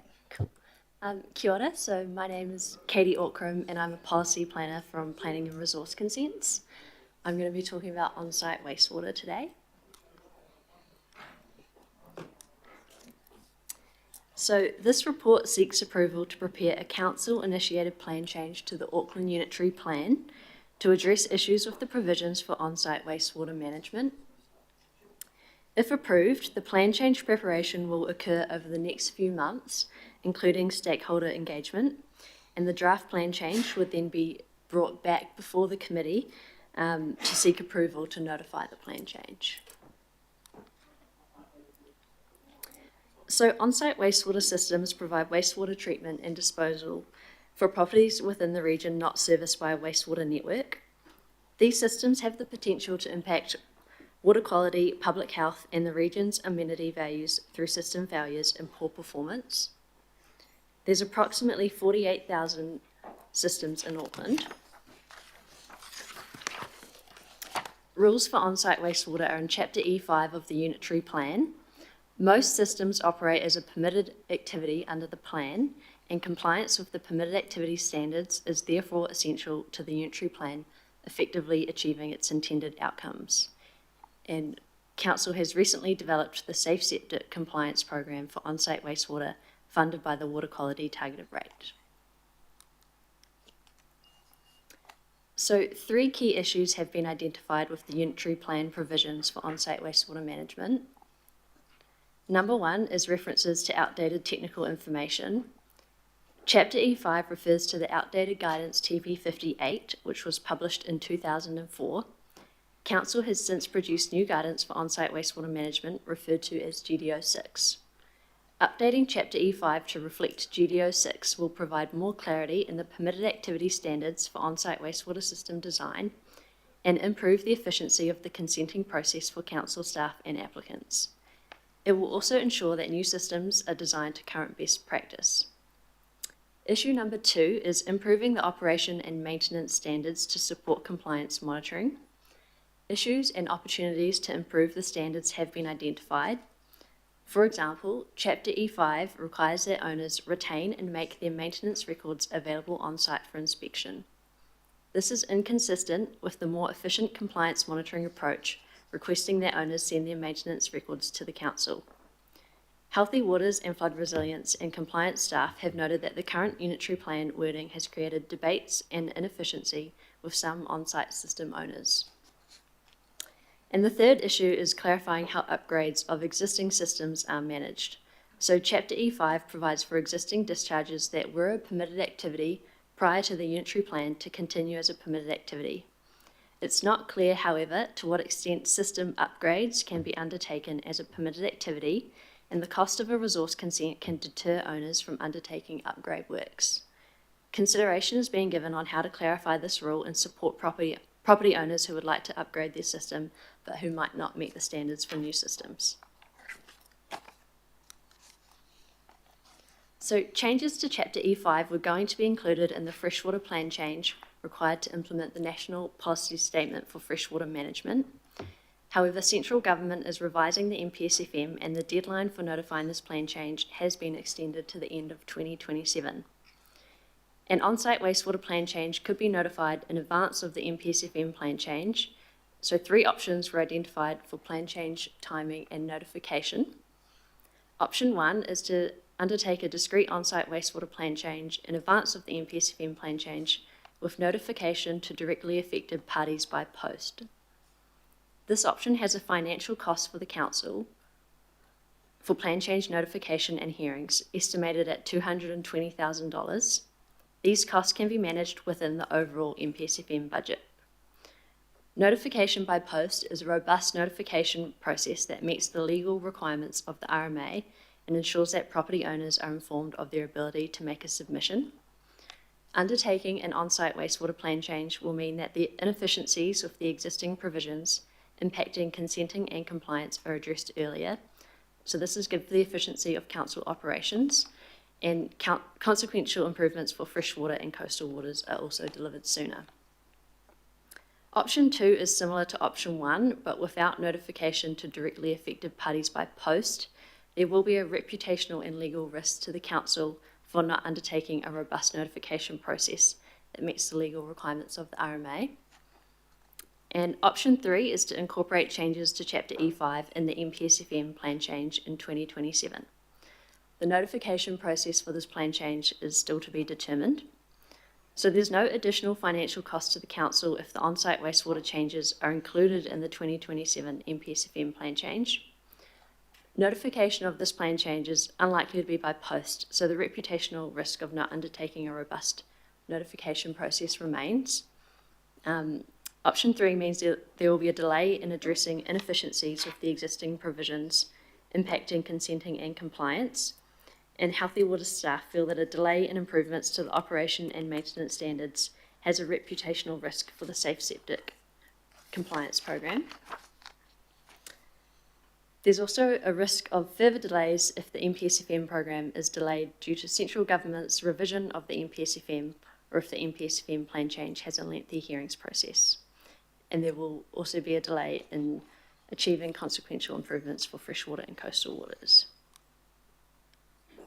So option 1 is the recommended option. It provides for a timely resolution of the operational issues of Chapter E5. It provides a robust notification process which meets the legal requirements of the RMA and ensures that property owners feel properly consulted. And it delivers consequential benefits for freshwater sooner. Option 1 supports the Safe Septic compliance work that is underway. It also supports implementation of Council's new guidance, GDO 6. Ultimately, the plan change will provide for the alignment of the unitary plan with Council's guidance and Council's compliance practices. This option has the higher financial cost, however, the costs can be managed within the MPSFM budget. Thank you. Thank you, Katie. You make complicated things much easier to understand, so we appreciate it. Just before we move to questions, I need to move for Councillor Williamson has had to leave so he can go online. Councillor Stewart, I moved it, but Councillor Stewart, did you want a second? Right. All those in favour? Any opposed? No.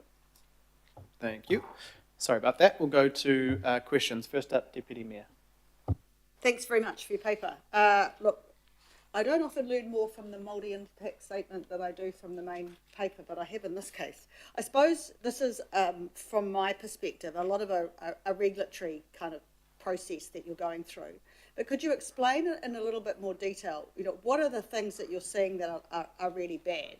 You know, to quote the mayor, you know, what are the problems you're trying to solve? Is it the fact that you're getting a whole lot more of dumping waste into the water, so therefore you want a regulatory change? I mean, what are the, in the issue stuff, you don't really talk about that directly, but you do in the multi-impact stuff. So I'm just kind of keen for you to frame up why this is such an issue. I want to support it, I'd love to move it, you know, anything that makes it better.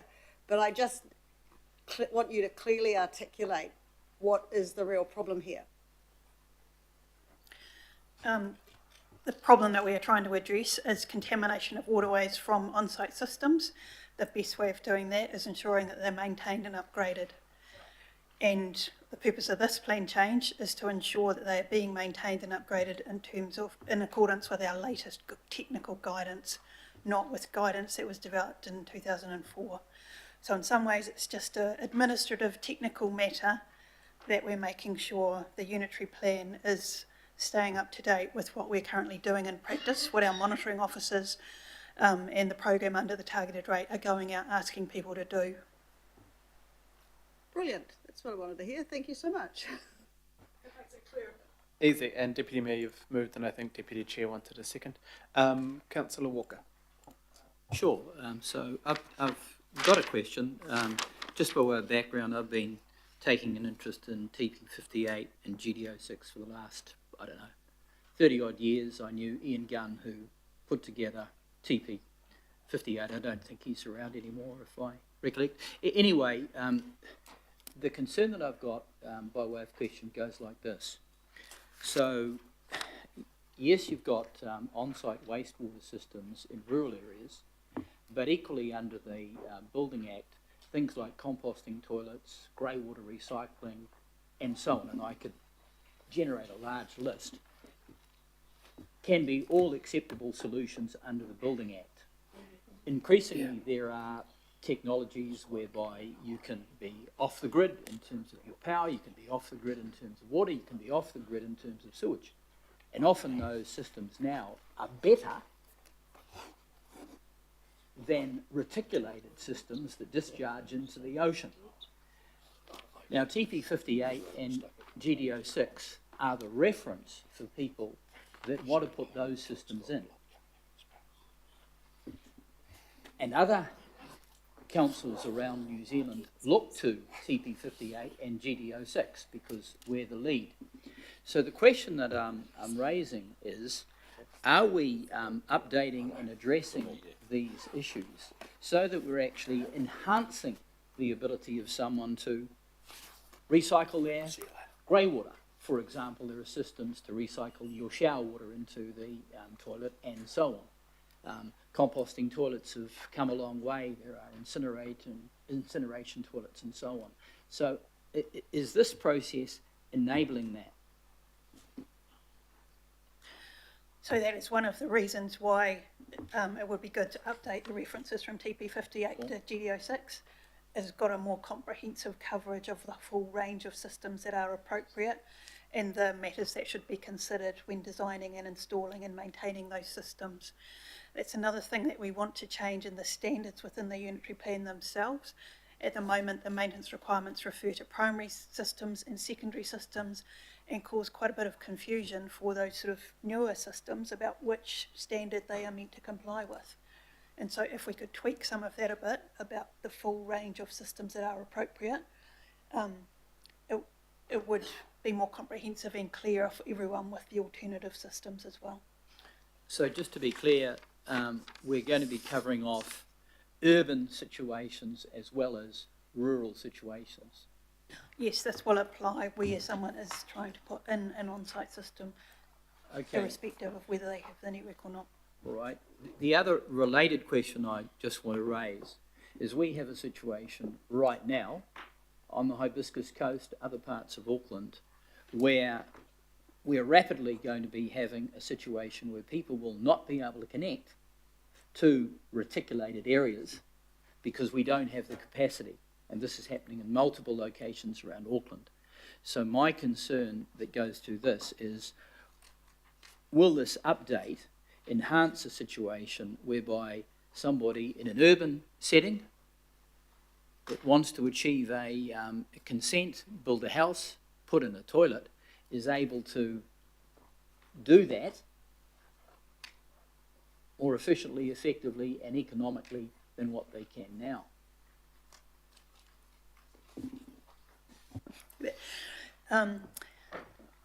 It would depend on their site size and their geology. So they would still have to meet the requirements that are in the unitary plan and in GDO6. It will be clearer for them about what they have to comply with. But if their sites are not large enough, they would need a resource consent process.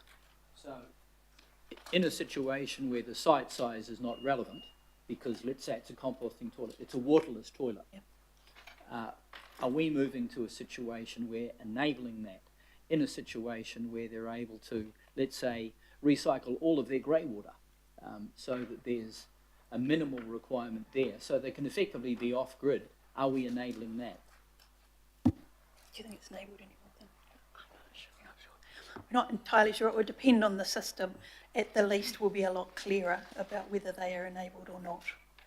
Okay, so through you, Mr. Chair, I just want to signal that this is an incredibly important issue for a number of people around Auckland. It goes to meeting our obligations around climate change, reducing emissions, and so on. So, thank you.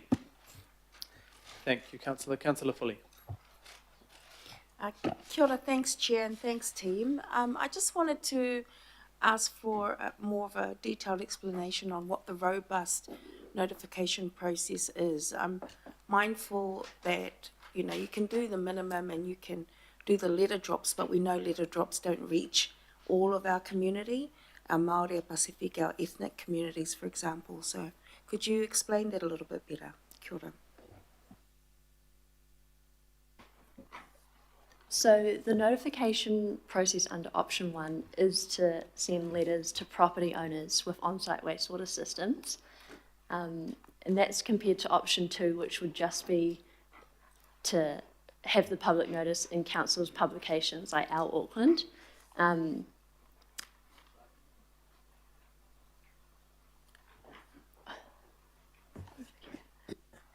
So we know that you would reach a lot more people by sending them a letter on site. If they are the property owner, they're more likely to get the mail and read it. So it's a better option than just doing articles in Our Auckland or ads at the back of the newspaper. If we feel there's a need for further communication, we could do that as well. You can put out articles and stories and flyers and Facebook articles with the local boards. So that would be in addition to this. The letter is part of meeting the basic statutory requirement, which is to send a copy of the public notice to every directly affected person. Kia ora. I support option 1, but I do think we know, based on evidence and our past dealings with people, that a letter drop usually isn't sufficient. So I'd encourage you to do more if you can, to encourage and include the local boards in getting the word out, and emails even, because I know I don't even check the letterbox, maybe once a month, if that. Yeah. Kia ora. Thank you. Kia ora. Thank you, Councillor. Councillor Filipaina. All right. Councillor Turner. Thank you. He was putting... Last one now, too, if that's okay. When council designs these rules and requirements, do we take into consideration the cost implication on the people? Definitely. So that's one of the requirements in the RMA, that we always undertake a cost-benefit analysis of any plan change. So, you know, we've got the modern tank system getting up to $40,000-$45,000 in cost. We've got situations that I'm helping with where, after engineering intervention by specialists, and the arguments placed, the people have been able to go back to the old-fashioned just two tank system. The only difference to the old-fashioned one is a dripper, line, evaporator lines rather than drainage. I have a job I'm helping with in Piha where the person's just had, we have to renew our consents now regularly. The person's just renewed their consent at a cost of $12,000 with no intervention, no practical intervention on the ground. Cost $12,000 to say, yeah, you're great to go again. And I also have a situation where a certifying drain layer of 54 years of age and 30 years in business has just had his certification for his tank denied because of conflict of interest. He's been able to write his own certificate for the last 2 or 3 times, and now and I've got that at the moment with the Mayor's office. I'm concerned, how are we going to make sure that what we have in our academia of compliancing fits with the reality of the cost of living of life? The cost of consents is quite a concern. That's why we are staying with a predominantly permitted activity regime of setting out standards that people can meet, and they don't need a consent requirement. So as much as possible, we're trying to stay with that and include more systems in that. We acknowledge in the report there will be some systems that go into a consenting regime with going to the references to GDO6. There are things like more considerations of steeper slopes will now need consenting because they need on-site specific assessments by technical experts. So yes, there will be some additional costs for people who now have a consenting regime. Other people will be out of the consenting regime because we're trying to allow for upgrades to new systems, where at the moment someone wants to do an upgrade, they find out how much the consent cost is, and then they just stay with their old system. So we're trying to make those people have a new pathway for carrying over where you've got an old system but you're doing an upgrade, so it is slightly different but has better environmental outcomes. We'll make a new pathway for that. I don't think we can do anything about your certified drain layer person. That's more of an internal process for the consenting team. And for the people that have consenting costs for their reconsenting, this plan change process in itself doesn't really affect the cost of how much it costs to get the technical advice and the consenting process. Thank you. One small, so thank you. That's encouraging. My comment on the guy with the conflict of interest is just scope creep. I was trying to explain for the purpose of what we're actually looking at, and also the auditing requirements for the owner of the wastewater system. You know, lots of people just have no idea what is. Is there anything being structured where we can have a space for the private sector to be, the actual conduit of connection between the client and council's requirements? The Safe Septic program is working on that at the moment, where they work with installers and operators and the maintenance people, so that maintenance is done and then records are sent to the council. So it's more of a hands-off. Council just keeps the records and makes sure it's all happening, but isn't going on site and charging for additional site visits by the council. Well, that's already happening under the water quality targeted rate. Thank you, Councillor. Councillor Lee. Thank you. My ward, the Hauraki Golf segment of my ward, has a number of distinguishing features, and we just discussed one of those features in the previous item. Another one is septic tanks or on-site wastewater treatment and roof tanks. In the past, the official approach to these on-site wastewater treatment sites have never really been approving. It's always been considered that reticulation is the best way to go, and that on-site treatment is second best, and therefore on-site treatment has never really been discouraged. I don't think that is the right way to go, especially in terms of sustainability. And when you look at this fully reticulated city and you read that most of the beaches are closed or should be closed for swimming or recreation after rain, like 60 red flags, 60 beaches were red flagged last week and 7 with black flags. It's obvious that reticulation is not, if it is affordable, is going to provide all the answers. So my question is the motivation behind this plan change at heart to improve the efficiency of on-site wastewater treatment, or is it to make it harder and more expensive, so to incentivise reticulation? And with reticulation comes development, subdivision, intensification, high-rise and so on. So could we have that assurance that this is to try and make on-site wastewater treatment more efficient and more effective and not more expensive?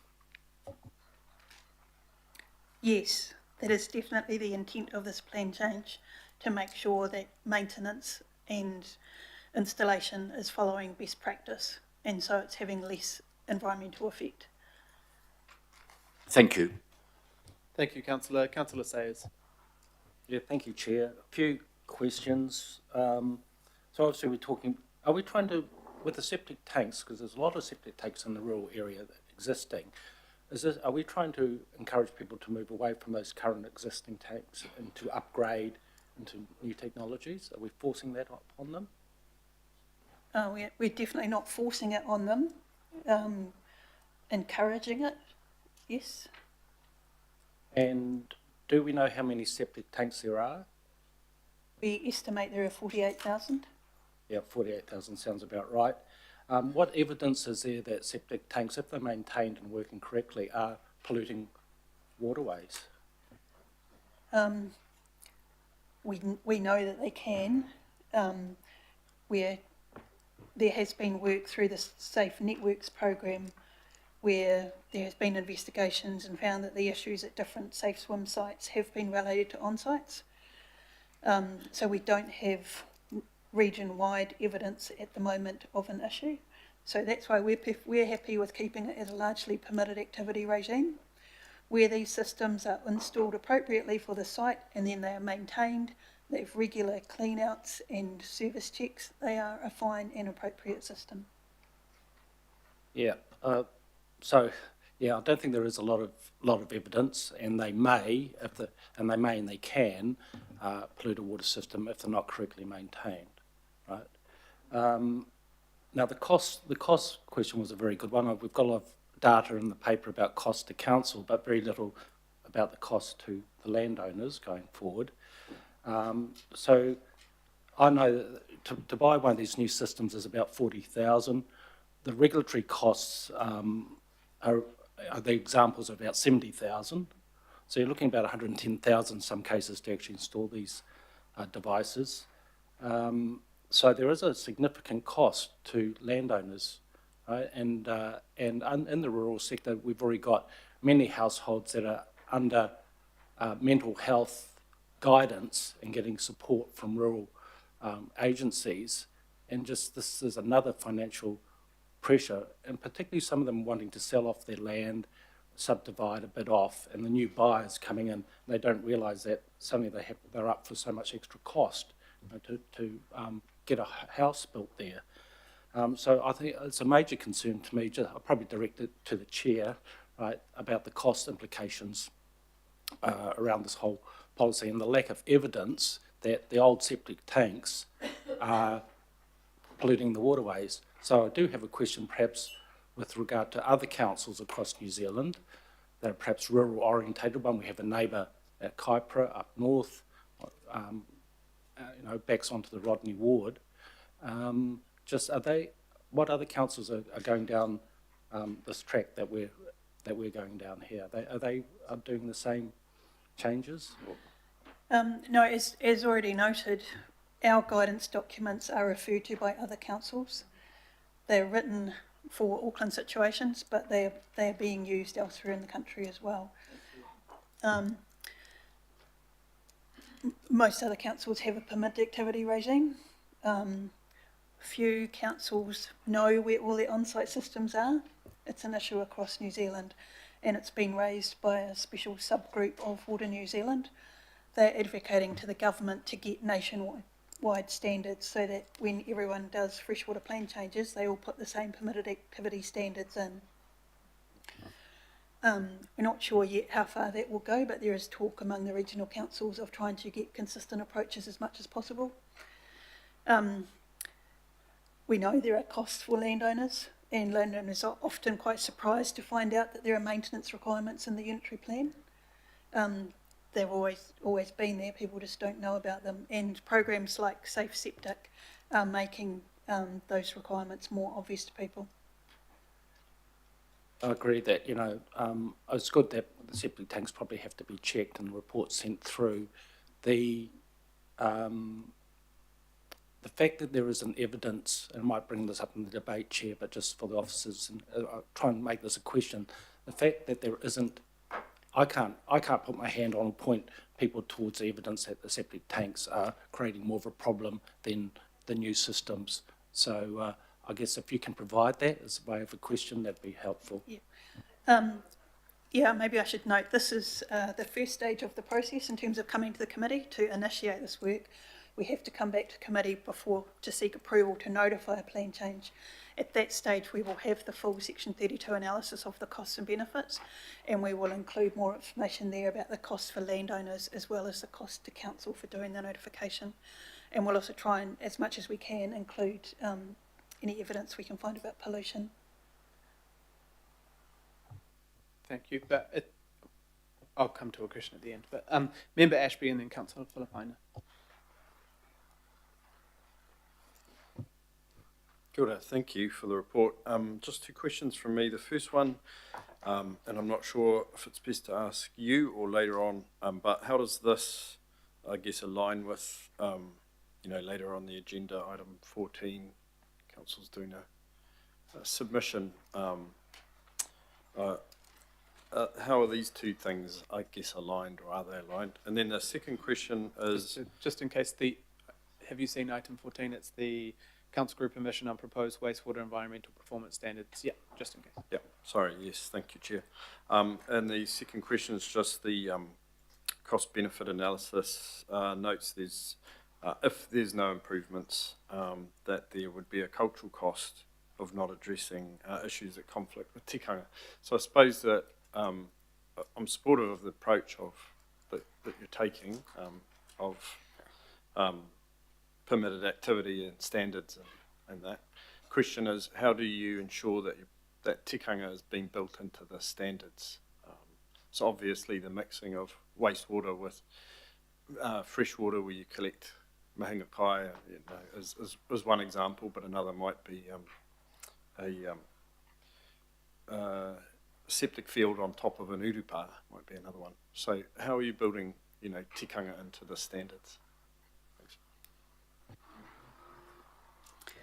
To go to the first question about the environmental standards from Tamata Arawai, yeah, I've been involved in drafting that submission, the planning parts of that process, so I'm aware of what that covers.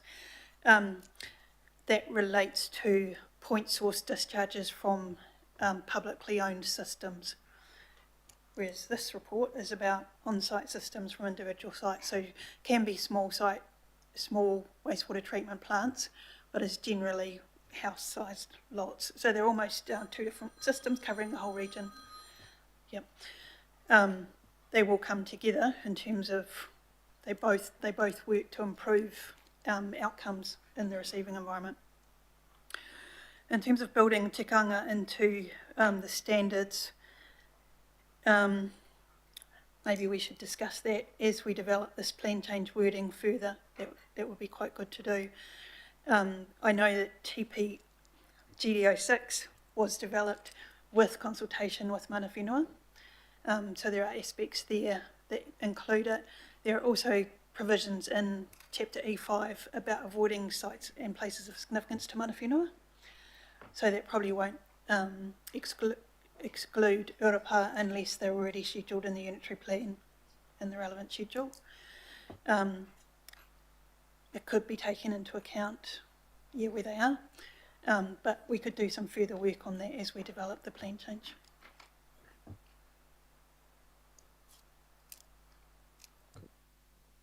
Councillor Filipaina. Kia ora, Chair. Kia ora, kōrua, ladies. I don't know whether this pātai is to you or Megan will answer it, but it's under financial implications 51. So when I read the report and it's got option 1 as the highest cost option, I just want to put on record that that's as a result of the additional external cost, isn't it? It's that we as council have to bear. It's not really, it's additional cost to council because we had already budgeted on spending that in notifying a freshwater plan change, and the freshwater plan change has been pushed out to subsequent years because of what the government's doing with the MPSFM. So it is an external cost in terms of postage and sending out letters to the directly affected properties, and that is a requirement of the wording in the RMA. It's not really a choice that you have to notify those people.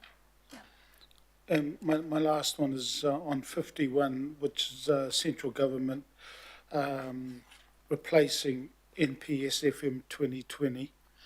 Has there been any discussions whether be from either you two or Megan. Has there been any discussions around with the government around the release and whether the costs are going to be part of their replacement? You think the postage costs? Do you mean those costs? Yeah. I mean, I don't know what they're going to do, but according to 51, it's expected in late 2025. So has there been any discussions, whether it be by Megan or anybody else, with officers, with staff from central government around any costs and everything else? Yeah, the dates mentioned there are to do with when the discussion document on the National Policy Statement for Freshwater Management comes out. That's part of phase 2 of the resource management reform. We get to consult on that.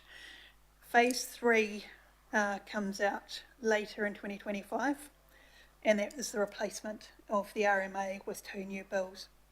There will be nothing in the first phase about freshwater to do with notification costs. What that will do, no, we won't go there in terms of that, but phase 3 probably will include some consideration of these costs because it's looking at all sorts of processes under the Act, and I wouldn't be surprised if they bring something in there about avoiding costs like this. If we can do something like get emails off people where people agree to emails not just being for rates notices but also other council purposes, you could reduce the cost quite a lot. Good way. Kia ora. Just through the chair, traditionally, of course, as you know, governments tend to put these things on us and we just have to pay the costs of doing that. So we always try and, as Kath has said, try and get reduced costs by perhaps doing it in different ways. But I very much doubt that we're going to get a whole bunch of money from the government to help us to work through these processes over the next few years. It's never happened before, so I can't imagine it's going to happen now. I just wanted that recorded. Kia ora. And I think it's, definitely an item that we mention at Select Committee often with all these changes, depending on all governments. Mayor Wayne Brown, then I'll go back to Councillor Walker. Okay, thanks for that. I've got a few. I was actually one of the authors of TP 58, and so and at the time we wrote it, we didn't realise it was becoming such a wide Bible for the entire sector. There's a lot of misunderstanding of the difference between treatment and disposal, because the disposal, in fact, it turns out to be more of a problem than the treatment in some ways. So when you get a bit further down here, I'd like to be, before this gets out into the open, perhaps addressed by what the latest format of what options you're going to give the people are. And because I think it'll work well if we have the ability to approve various types of treatment and encourage various types of disposal, because disposal at low pressure under grass irrigation is actually quite a good thing. We did notice in the post-Gabriel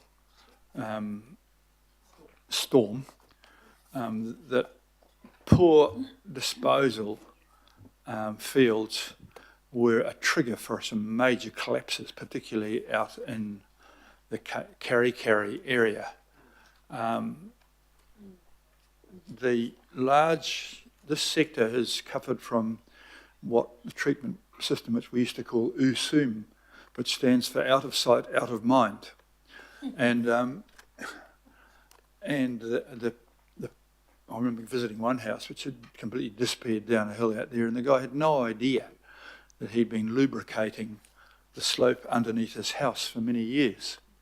And it was all the council's fault, of course, and it was lock drains, but in fact it was just basic on-site monumental stupidity. And so a lot of the failures come from really dumb shit.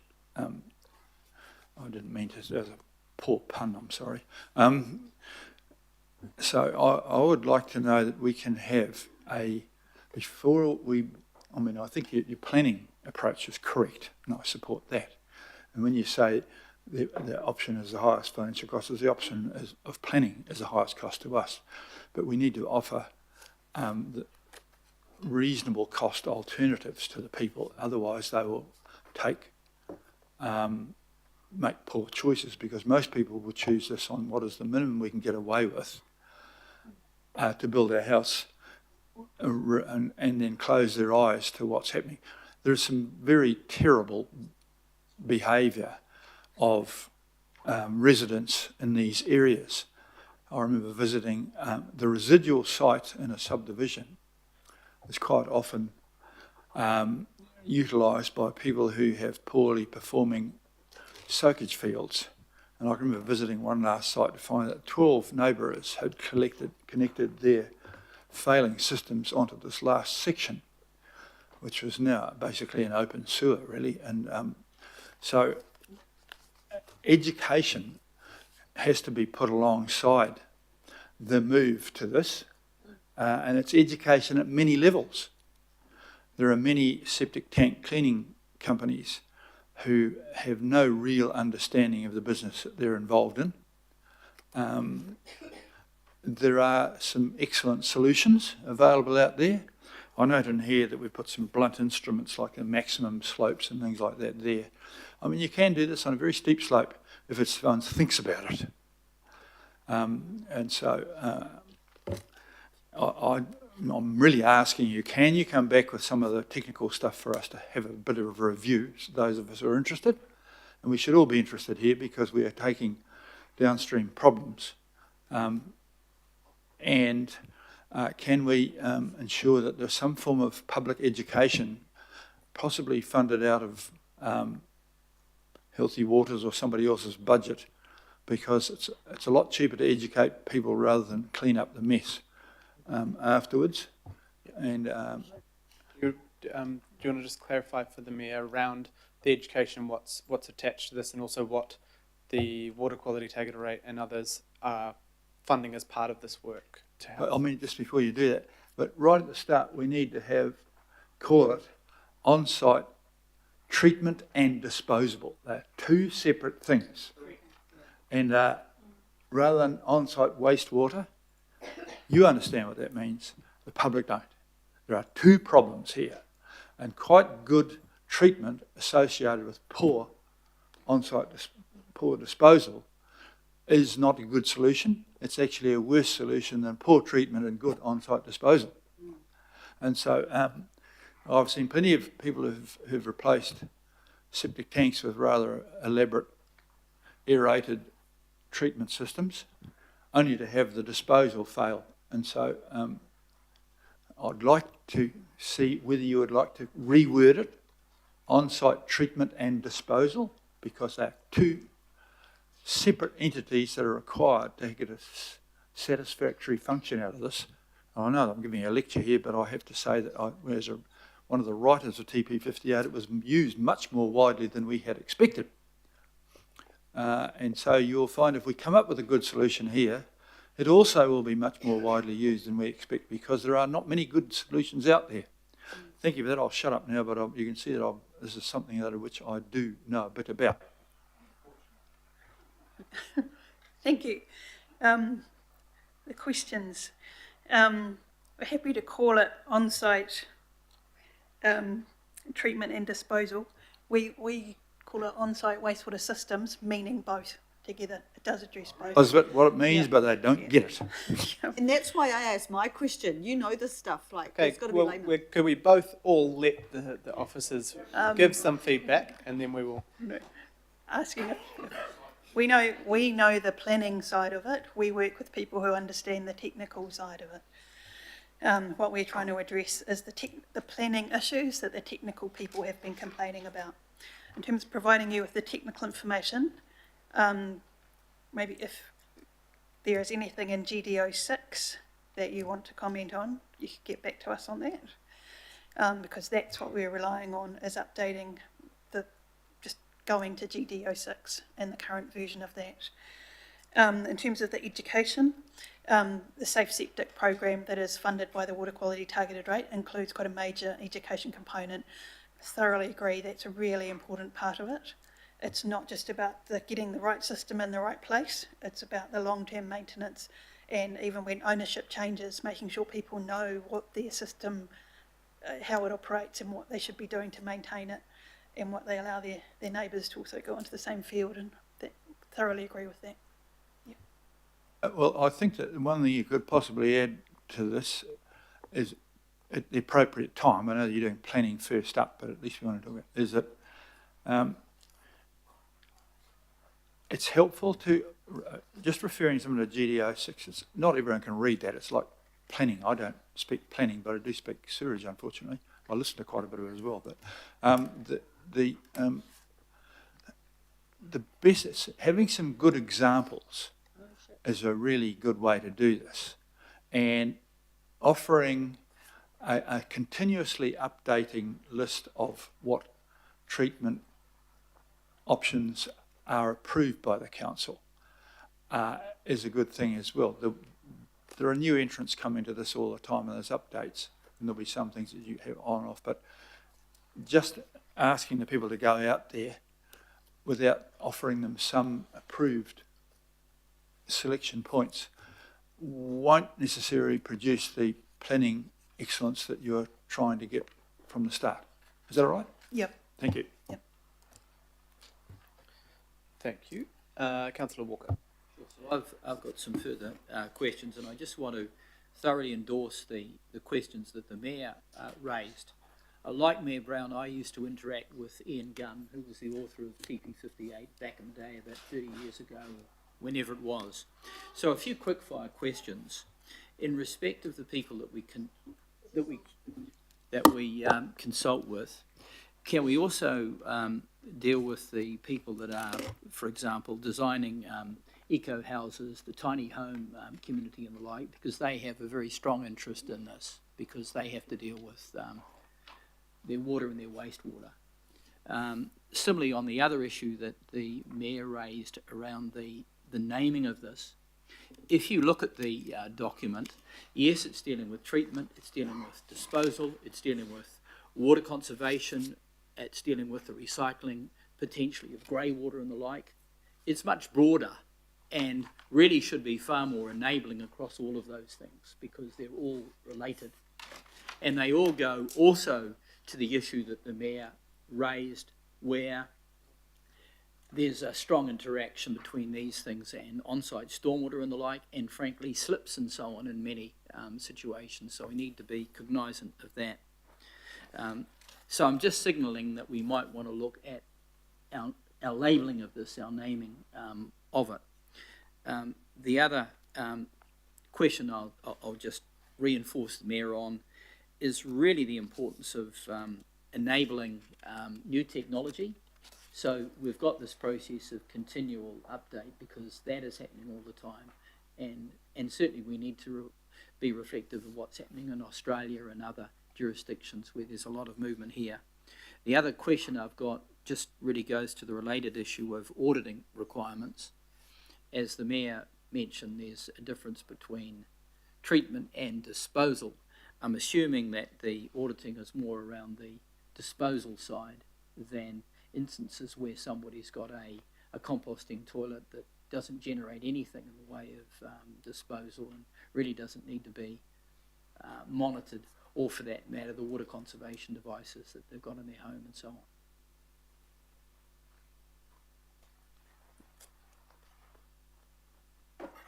Yeah, I think you're probably right there, that most of the auditing and monitoring relates to disposal rather than treatment systems like composting toilets.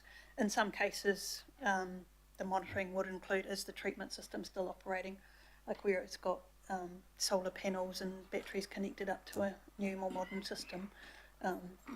The maintenance and monitoring would include those systems. But yes, to your other point about the consultation, we can look at including other groups there.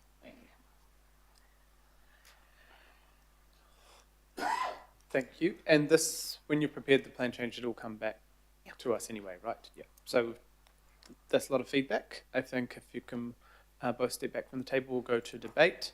Thank you for all the work so far, and there's a huge amount ahead. Right, are there any council says?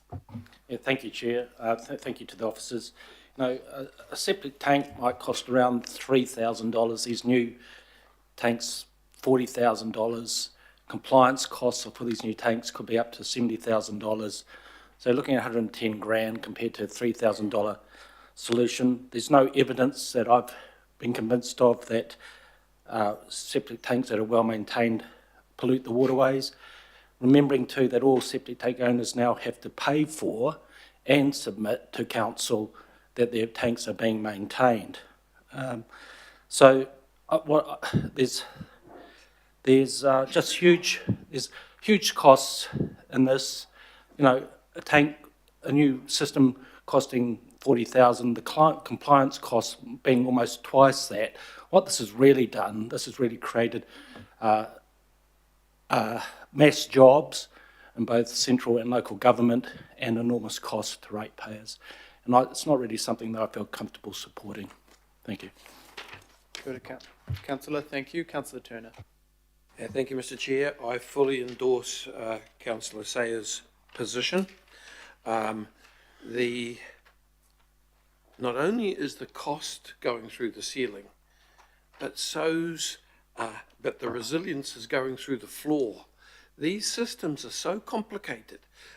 There's so much technology in them, coming from, as Councillor Sayers said, an industry which is almost parasitic on the back of the wastewater system. We need to simplify this. There are straightforward, workable actions, and I don't see in the people I've been helping council open-minded to those things. So yeah, I won't be supporting this either. Thank you. Thank you, Councillor. Councillor Walker. Well, I'll speak to this very briefly, Mr. Chair, and I agree with the other two speakers. The critical concern that I've got is we should be enabling and working to a situation where we are trying to reduce the costs as much as possible. And that goes to the standardisation issues that the Mayor mentioned. It's critical because in many parts of Auckland it goes to housing affordability, and Councillor Sayers mentioned the cost.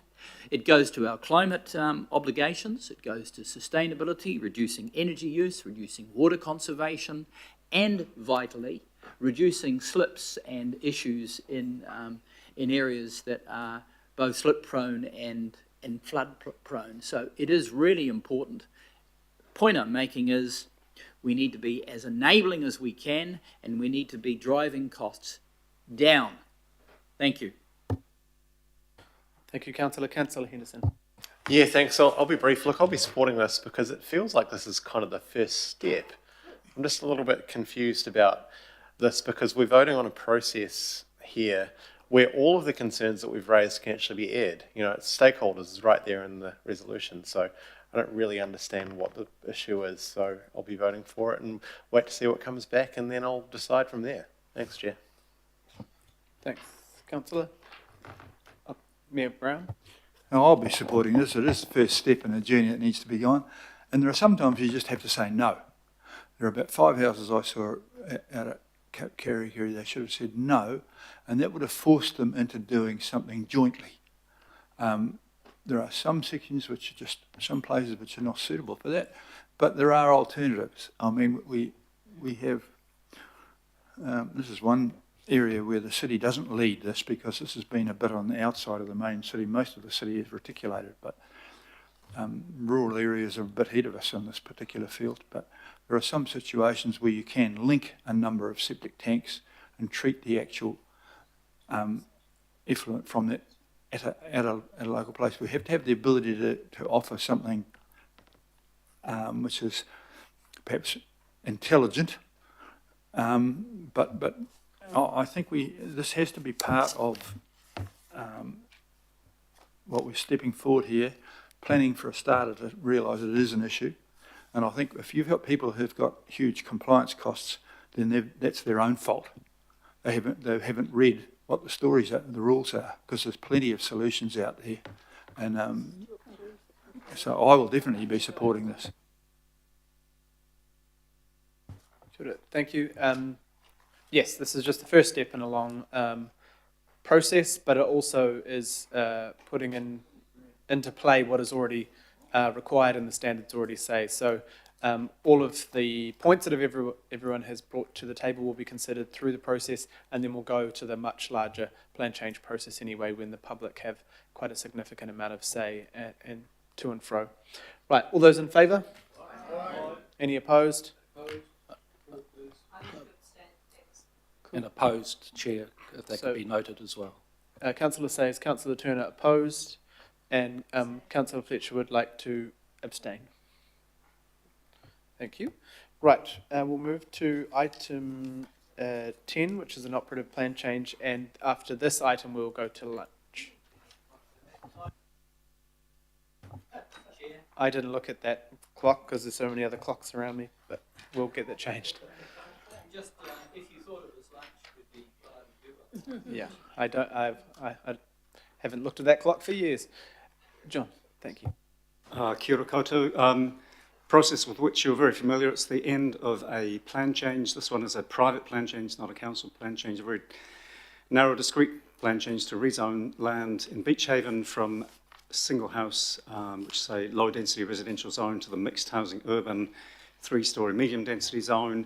Interestingly, under plan change 78, this property is proposed to be rezoned anyway, but the private plan change is proceeding ahead of that. It's had its hearing, submissions, there are no appeals, no significant controversial issues with this one, although there was community interest and some opposition during the hearings process. But we are seeking that you approve the plan change and enable us to make it operative.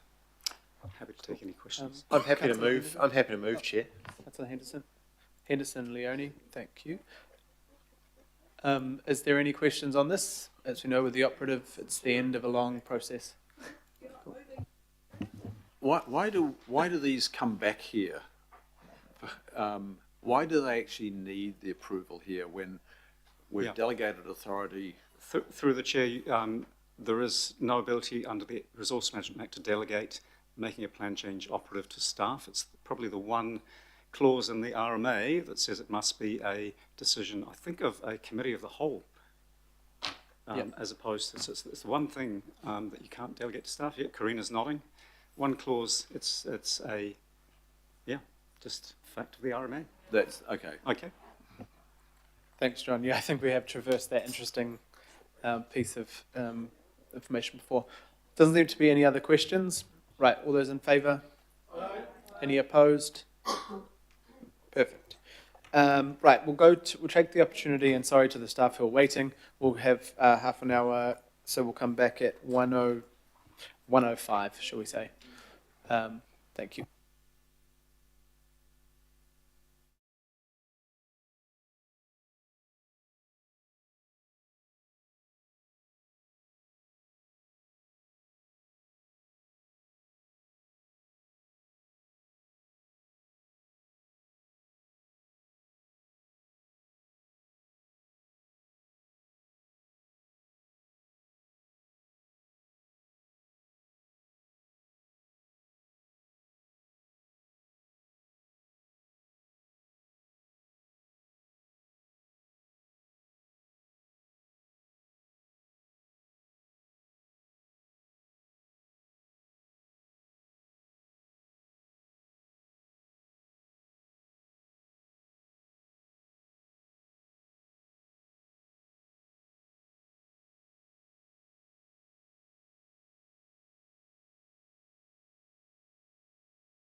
I hope everyone had a good bite to eat and a break.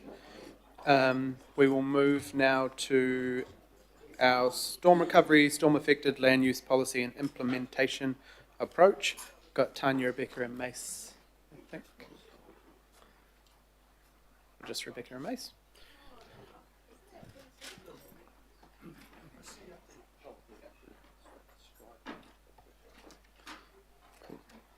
Thank you both. I know I've got a presentation, so I'll let you go through that and then we'll head to some questions. But this has been also presented to Trick a couple, was it February? So we have gone through this and had workshops on it as well. So thank you. Good afternoon, everybody. So we're here to recommend the storm affected land use policy and implementation approach for adoption by the committee.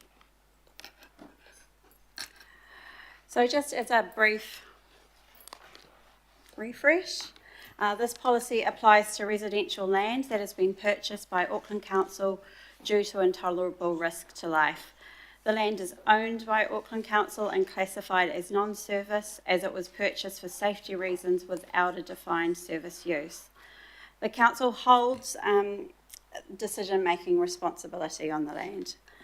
So the policy sets the outcome: storm affected properties purchased by the council will be repurposed to the best use possible that takes account of identified risk. So these principles here will guide the decision-making process in determining the best use for each site, ensuring that safety, long-term resilience and value for Auckland are a priority. So this slide just outlines the policy's progress, and once adopted, land use assessments will be guided by the policy to determine which properties are suitable for divestment or retention.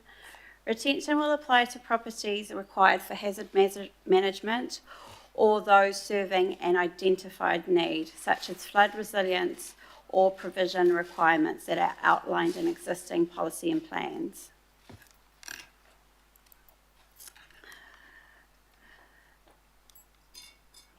So we're proposing some changes to the draft that was presented to the TRIC committee, and this is a response to internal and local board feedback. Some of the proposed amendments are shown here, and the rest are outlined in attachment B. Most are minor changes to strengthen the policy and to improve clarity. They do not change the policy intent or approach.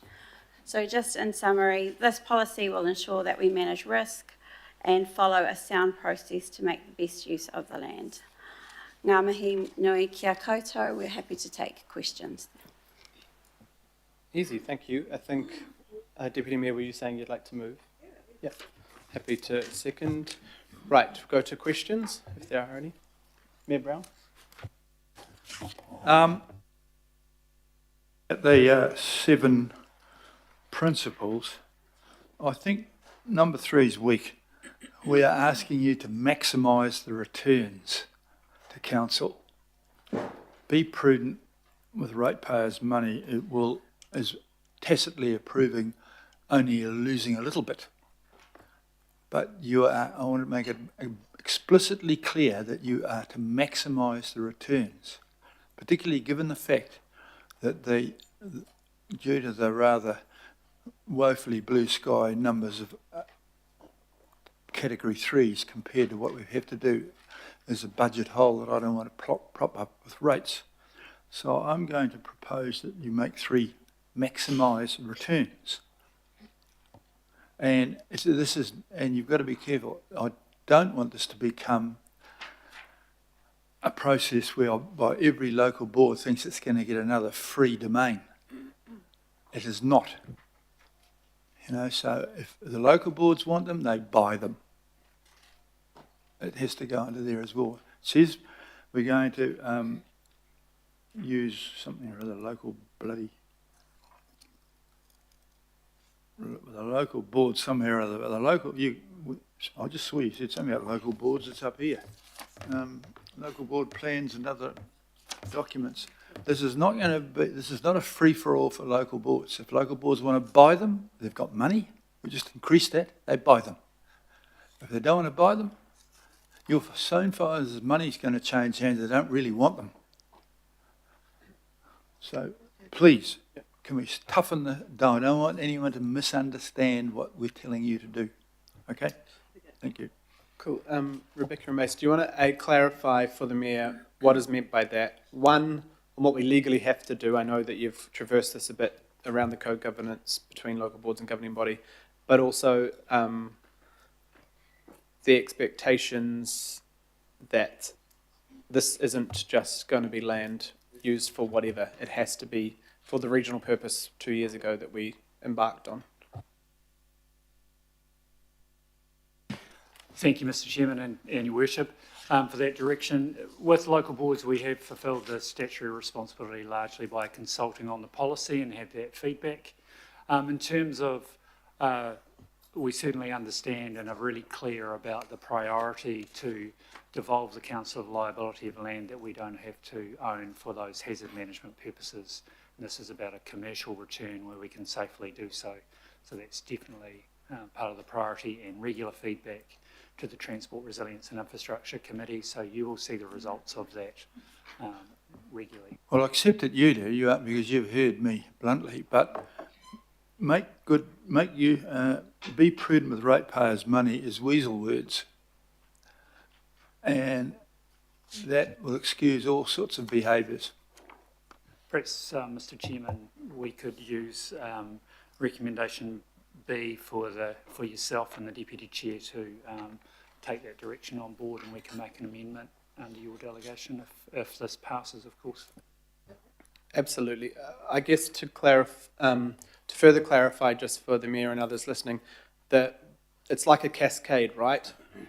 We will, as far as I understand it, maybe you could answer instead of me saying it, but where we will do our best if the land is safe to sell and develop. The next would be adjoining landowners that might want to purchase, making space for water, and then there'll be unsafe land that we either have to mow or plant trees on. But, and I think maybe the Mayor and I slightly disagree, that if there was a priority that we were going to buy land in that area sometime soon anyway, we would look at that very small portion to keep, right? That's correct, Mr. Chairman. It is a cascade with a hierarchy of priorities where land can safely be developed, but where we can offset other costs, such as transport costs in one case, then we would choose to do that. And that was part of our requirements with the Crown Agreement too, wasn't it? This is not just us making it. We can realise the benefits of optimising or maximising the benefits of this land for Aucklanders. Thank you. Councillor Walker.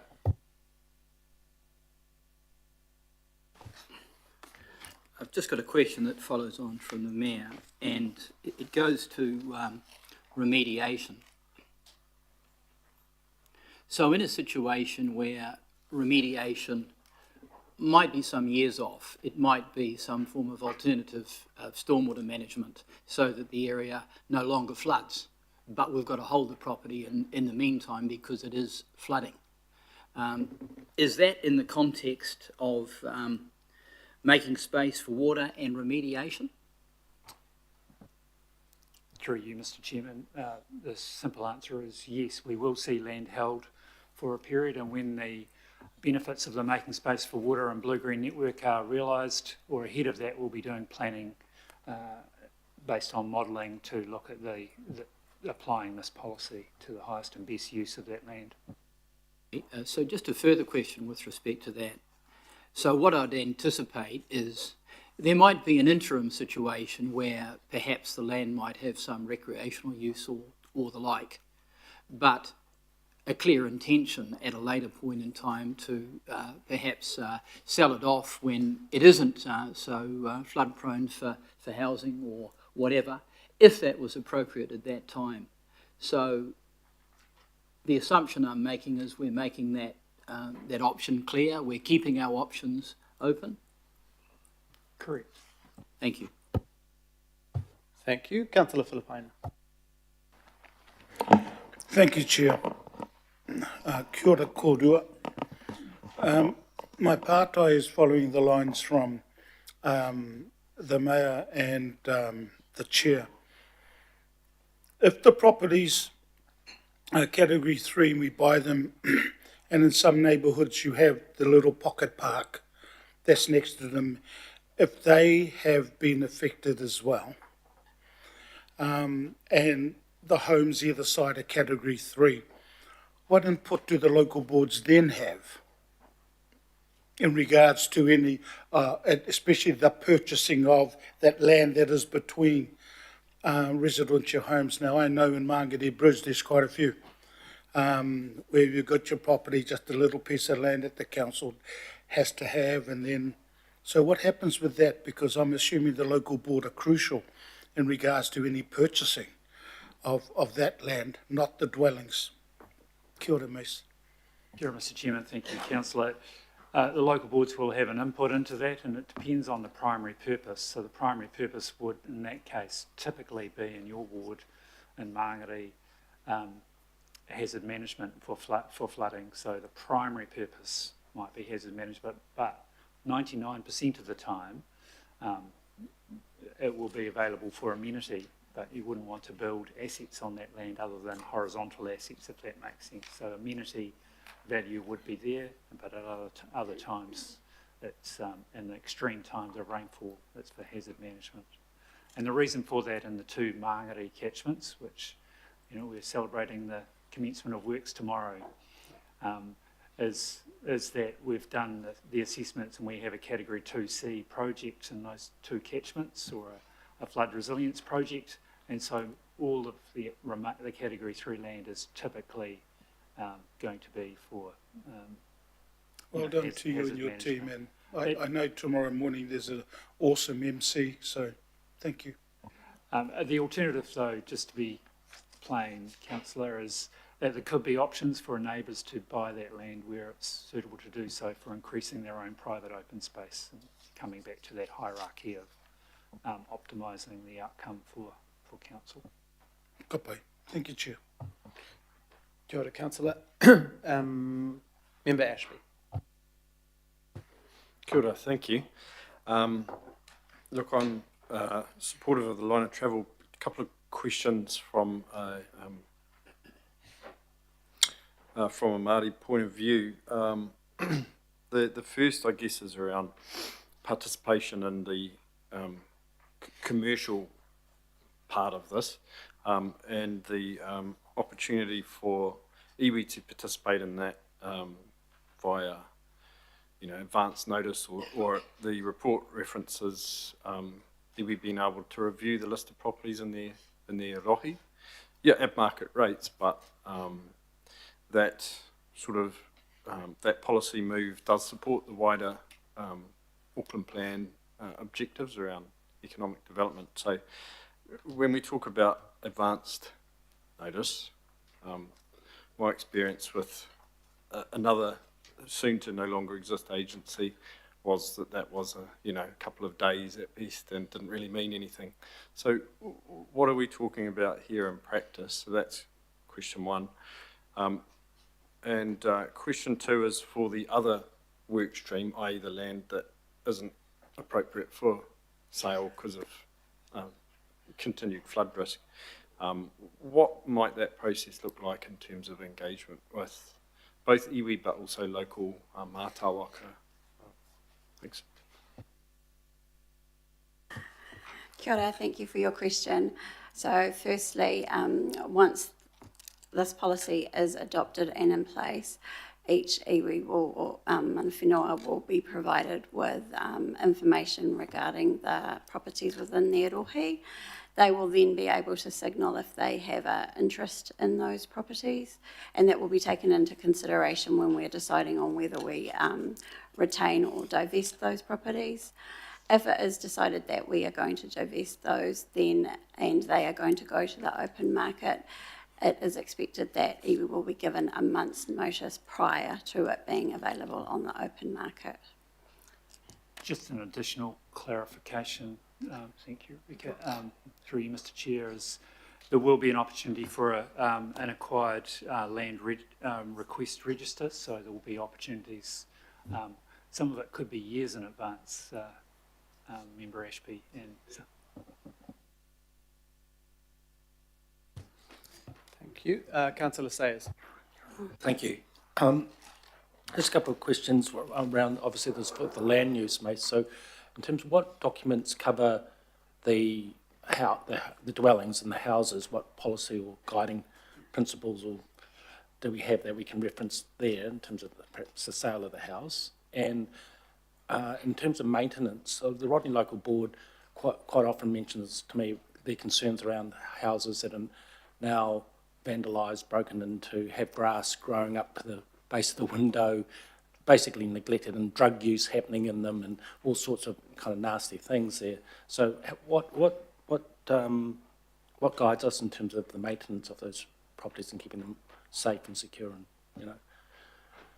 Thank you. Through you, Mr. Chairman. Councillor Sayers, yes, we have removed now 235 homes out of the 1,200, and that's we're got to have a program where we're trying to remove those as fast as possible to retain value, any value that are in the homes, but also avoid that undesirable behaviour in neighbourhoods that can occur in some locations. And proactively, there is a number of situations where we don't own the homes yet, where they've been abandoned for a while, of course. But when we do own the homes, we seek to be proactive and working with the local police, also with local communities and neighbours, so they can report problems and we can address them as fast as possible.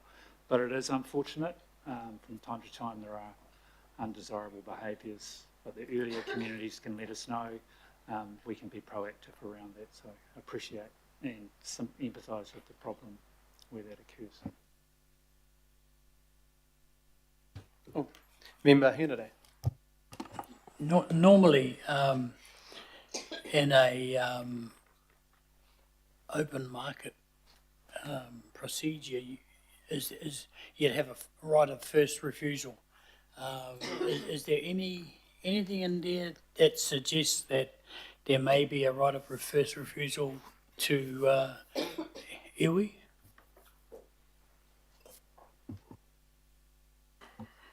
So this policy doesn't cover first right of refusal. What we're saying is that we will provide you with as much information in advance as possible for iwi to indicate if they have a preference over, if they are interested in that land, and or if they have any other preferences for that use, to indicate to us, and we would take that into account when we divest or when we look to retain. But that does not include a first right of refusal. So what was the thinking behind not having what is normal practice?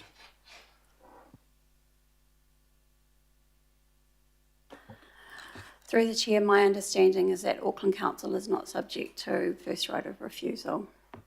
Just through the Chair, this is not Mr. Public Works Act either, Yes. is it? For So, clarification, Mr. Chairman, sorry, Megan. Yes, these weren't obtained under the Public Works Act, so they were obtained willing buyer, willing seller, private, fee simple land. So there isn't a requirement for first right of refusal. What the policy does, as Rebecca's outlined, does allow, though, for a very clear opportunity for iwi Māori to register a future interest, whether commercial or advise on any tikanga or cultural interest across the land. I hope that helps. Member Henare. Kia ora, good question, thank you. There are no more questions, just looking, oh, sorry, Councillor Walker. A super quick question. Given that a house that's on piles is far more able to cope with remediation, adjustment, shifting it off the site than something that's on a concrete pad, is that something that we're building into what we're doing? Because if we had far more houses that were on piles, we'd have far less of a problem. Through you, Mr. Chairman, yes, homes are being removed, and a recent Our Auckland story, you may have seen Councillor Walker, where a home was on piles, and the cost of removal or cost of demolition would have been not insignificant, but the ability for the removal company to take an innovative approach was to remove those homes. So we think about 30% of the homes can be removed and the best value retained from those homes. But your general comment around having a at-grade slab compared to homes on piles, yes, they tend to be more resilient in an area that's subject to flooding, and you've got more options. Thank you. Councillor Henderson. Thank you, Councillor. Thank you. Just a really quick one, because I'm noticing ecological and biodiversity gains addition, and I hugely support that. I'm just wanting to know, because I have a situation in my ward, whether it would cover, for example, an existing wetland where we've now got a Cat 3 buyout next door. It flooded because it was a wetland in the past, and whether we would consider retention, theoretically, to expand the wetland, and would that be covered by that policy proposal there? Mr. Chairman, the answer is yes. It depends, but more than likely it's right on the edge of a flooding area, and it would be included in the blue-green network and required for that to avoid further harm. Well done. I'll be in touch with the specifics maybe after the meeting, but well done and thanks for the addition. Thanks, Chair. Councillor Fletcher. Oh, thank you. And Chair, I don't intend to speak, so before I ask my question, I would like to acknowledge the progress that we've been able to make under the stewardship of Mace Ward. It's really improved things, especially in the ward that I represent. My question is, would there be some benefit, notwithstanding the Mayor's comments of the importance of actually maximising whatever dollars we can get out of this land, but I would like to know whether you could see some opportunity for the chair of our Parks Committee to be part of the delegation looking at this, to make sure that we've got alignment with what we're doing with parks and ensuring, along with the Mayor's desire, that we really look pretty closely at this financially. So would you believe that that would be of assistance?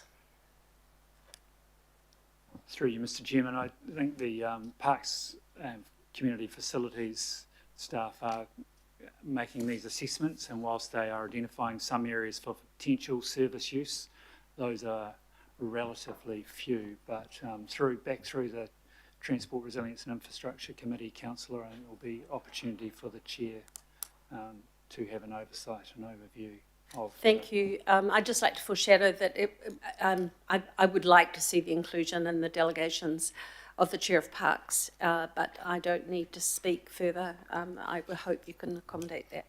Here. Yep. Are you... So it's just for minor edits is the item 11. I totally appreciate that, but I just think as a practice, it'd be good. Cool.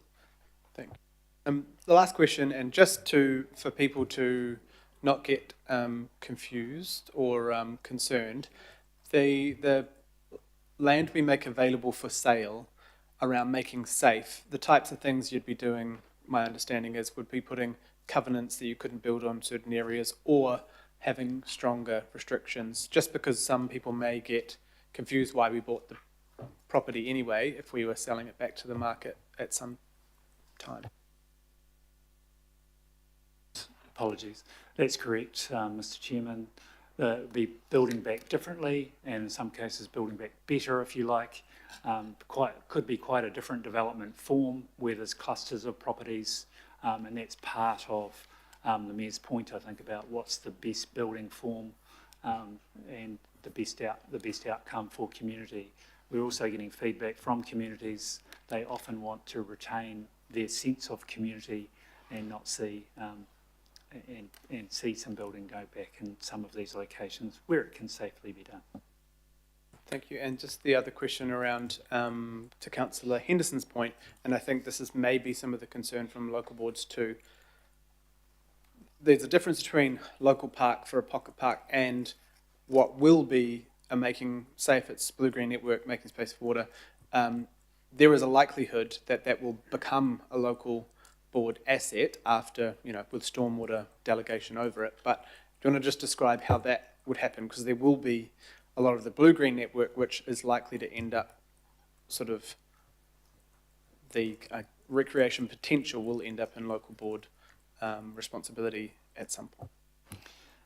Thank you, Mr. Chairman. Yes, a lot of that open space, so 50% is our current forecast of the properties developed, will become part of that blue-green network, and that will provide open space amenity for communities in those locations, and local boards will have a particular role to play in its future use and management.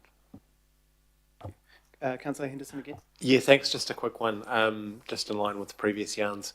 We're going to have communities approach all of us at various points to say, look, I've got an idea or I've got a proposal for this bit of land. Where should we send them to?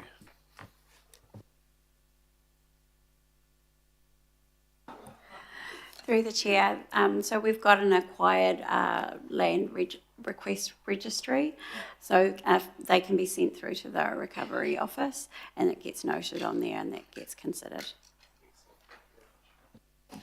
Yes, so Councillor, if you go to our Auckland /future, you will find that registry. Thank you. Councillor Watson, sorry. Oh, sorry. Apologies. Mr. Chair, there's no mention in this, as far as I know, around insurability. If you can't insure a property, it's very difficult to sell it. The banks won't loan on it.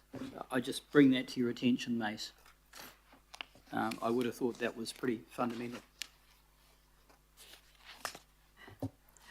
Through the chair, that is an amendment we are making to the policy to say ensure that insurability is considered.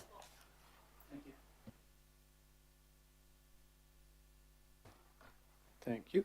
Right, there are no more questions. Thank you. You can step back, sorry. Made that a little bit awkward. Are there any speakers to this one? Do you just want to check the move and secondary? Oh, cool. Are the Deputy Mayor and Mayor fine with the addition of Councillor Turner as part of those that review any proposed changes or minor edits? Yeah.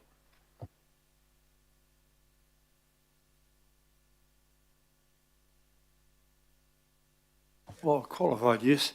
I mean, at the stage that the stuff's redundant, but I don't think the chair of the Parks Committee needs to be there making decisions about which ones are going to get trucked away. So at what point does that occur? Yeah, so that's not the intent. Speaking sort of out of order, and other staff have gone, Mayor. This addition of Councillor Turner is only to approve minor edits to this document. The staff will only bring land back to the Parks Committee and the Community Committee, or in the end, if there's a purchase or monetary, the Budget Committee, if there is a clear service use, so that it's not going to be not every piece of land is going to come back and go, do you want it to be a park? Because that's not what this has been set up for. My intention in the inclusion of the Chair of Parks was very much mindful of the fact that this is just about minor editorial matters. It's just about good practice. Thank you. No, thank you, Councillor. No problem. Councillor Ferry. I missed your... No, I wanted to speak to it when we get to speaking. Okay, you can speak to it. Kia ora. Excellent. Just really so I'm really excited about where we go next with this. This has been something that the community's been asking about a lot. There have been rumours circulating, filling the vacuum, where we had not yet taken decisions on what the policy would be, for good reason, because we needed to work out what the policy would be. And now I feel like we'll be able to give the community a lot more certainty. And I think even the discussion today, the questions asked have shown hopefully some clarity for the community that the intention is not to rebuild on this land in ways that will put people in danger again, and that is the underlying principle for all of it. That if there is going to be housing here again, it will be because we have made significant improvements and we have thought very, very carefully. Just congrats to the staff and to everyone who's worked on this. Really good to see it getting the final tick today. Kia ora. Kia ora, Councillor, thank you. And back to Member Ashby. Kia ora, thank you. Yeah, similarly, just wanted to acknowledge all the work that's gone in behind to get to this point. It's really important for me in particular, the communities in West Auckland and on the shore, but obviously in Mangere and other places as well. This is really important milestone to get this to this policy. So wanted to acknowledge the hard work of the team and the leadership of Mace as well. So yeah, that's all. Councillor Filipina.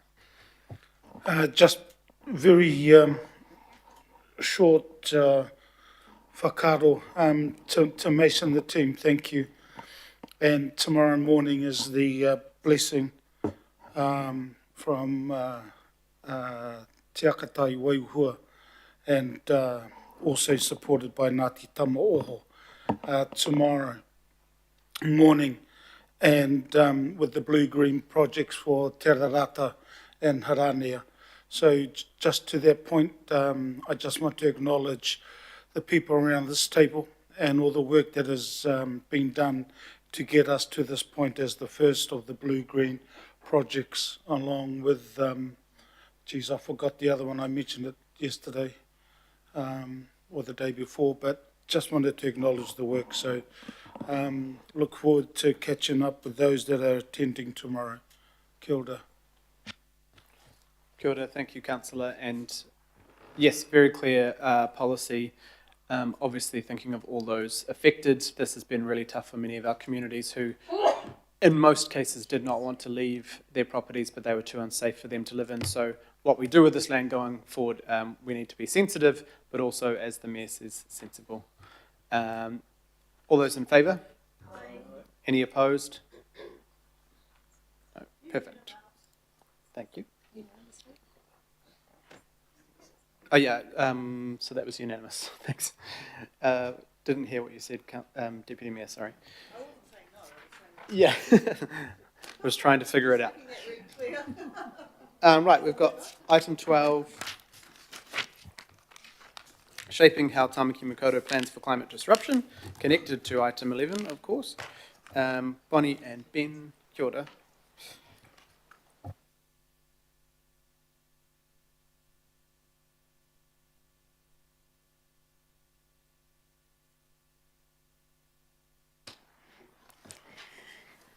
Kia ora. We are here to agree a position on the National Climate Adaptation Framework and are seeking delegated authority to approve a future submission to central government on that. We have developed position statements to advocate to government. If approved, staff will use these to draft a submission when consultation is announced, and if the time frame requires, seek approval from the delegated authority. It's worth noting the Council has submitted on this issue before in 2023. These position statements are consistent with that submission. Thank you, and we're happy to take any questions. Thank you. I'm happy to move. Deputy Chair, second. Are there any questions on this one? No questions? Easy, we made you wait all that time. Cool, thank you very much. Yeah, very clear on a long road of decisions leading up to this as well. So all those in favour? Any opposed? Angela and I. Right, now to item 13. Got Kiri and I can see Jack, but I think Jessica and Kiri, is it?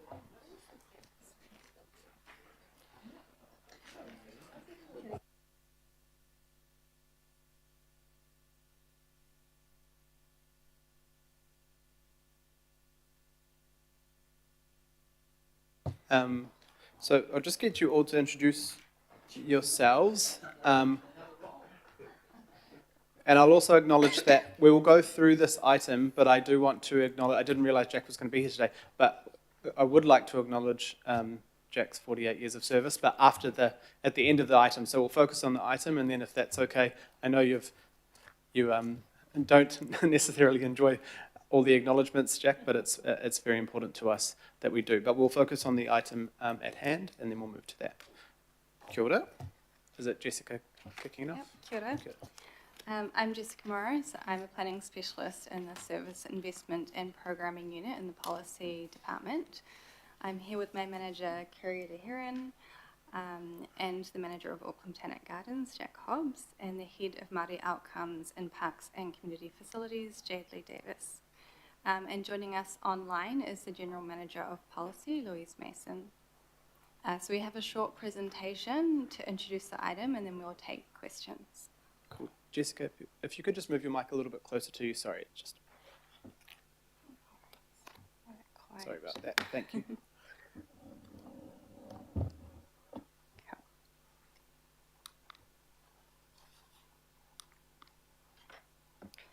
So we're seeking the approval of the approach for developing a master plan that will guide the future use of 120 Hill Road. This includes the scope, methodology, and engagement approach. Agreeing a process for the master plan will ensure that we have the political mandate to continue with the existing direction. As the master plan costs are met through existing budgets, we are not seeking any financial decisions at this time. In September 2023, the governing body approved the purchase of 120 Hill Road to be part of the Auckland Botanic Gardens. As the purchase was funded through debt, development was initially unfunded. Future development costs will need to be considered as part of an investment case informed by an additional master plan.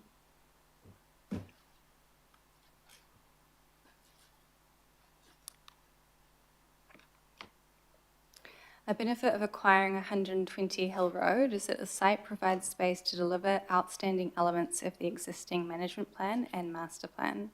A new plant collection that was identified but not developed is an ethnobotanic garden.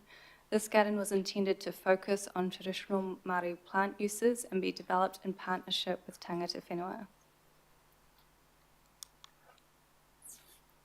The scope for the master plan is limited to the new site and its connection to the existing gardens, and will focus on an ethnobotanic or traditional Māori garden as an outstanding element of the existing plans.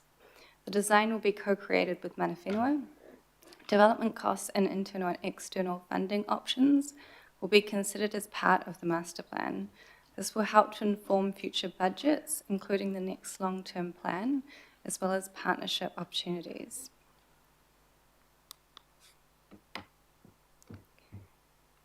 Developing the master plan will consist of 3 phases. The planning phase has been underway for several months. The decision for the committee at this phase is to approve the master plan approach. The research phase involves drafting the vision and a framework of values, principles, and outcomes to guide the design for the master plan. Staff will seek the committee's views on the design framework. The design phase involves producing the draft master plan, seeking public feedback on the draft, and finalising the master plan after considering this feedback. This phase requires 2 decisions: to approve the draft master plan for public consultation and to approve the final master plan. For the engagement approach, we are proposing that the design for the Māori garden is co-created with mana whenua. During Hui in December 2024 and February 2025, 6 iwi expressed their interest in being involved in the project. Mana whenua are supportive of the master plan process and engagement approach. The Manirewa local board also supports the development of an ethnobotanic garden, and they want to ensure that it is co-created with mana whenua. The public will have the opportunity to provide feedback on the draft master plan through a consultation process. A detailed plan for this will be developed during the design phase. Funding will be considered throughout the master plan process and will involve considering design options and the associated development costs, how development could be phased, and identifying external funding and partnership opportunities. Thank you. That is the end of the presentation, and we're happy to take questions. Thank you for this. Very, very exciting. Councillor Dalton, you have a question? Thank you very much, Chair, and I'd like to move the item. Thank you for all the work that you've done on this so far, and going to be very exciting moving forward. great that the Manurewa Local Board has been involved. It's a regional asset. I'm just wondering if any of the other local boards will also have a presentation, perhaps specifically in the south, but not necessarily limited to the south. Thank you. Yeah, thank you for your question. Yes, we are supportive of opening up local board input at the design phase so that all local boards can input into the draft master plan.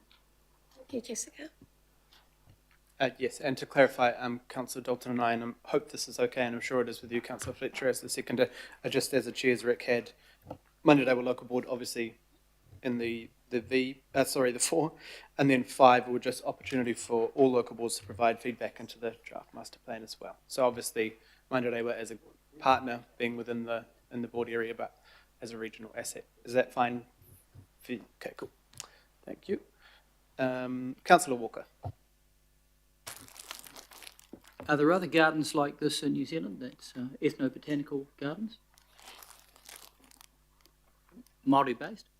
There's one that is along the lines of what we are proposing. It's at Hamilton Gardens. Right.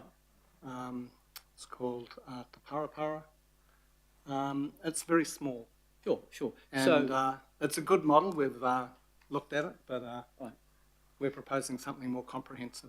So my follow-on question is there the possibility of any national funding, given that this would be a garden of national significance? And why should Auckland Council pay for all of it?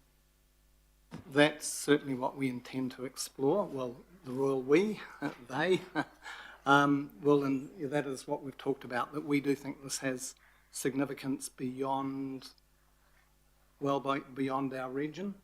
And so therefore I think it should be eligible, but that's yet to be explored. Thank you. Councillor Newman, did you have a question?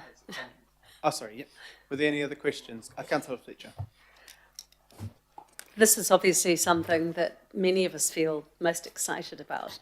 But could you expand on how important partnerships and philanthropy are going to be part of this vision going forward? Because this is, I think, providing some real leadership for others across the country, just what the role of partnership and philanthropy might be.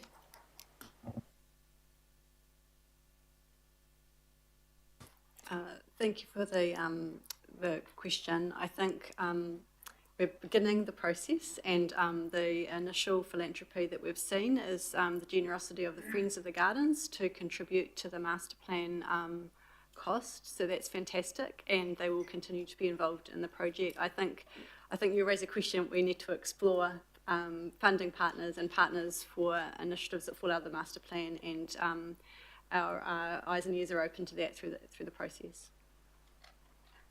Thank you all. Thank you. Were there any other questions? No? Perfect. Oh, sorry. Mayor Brown.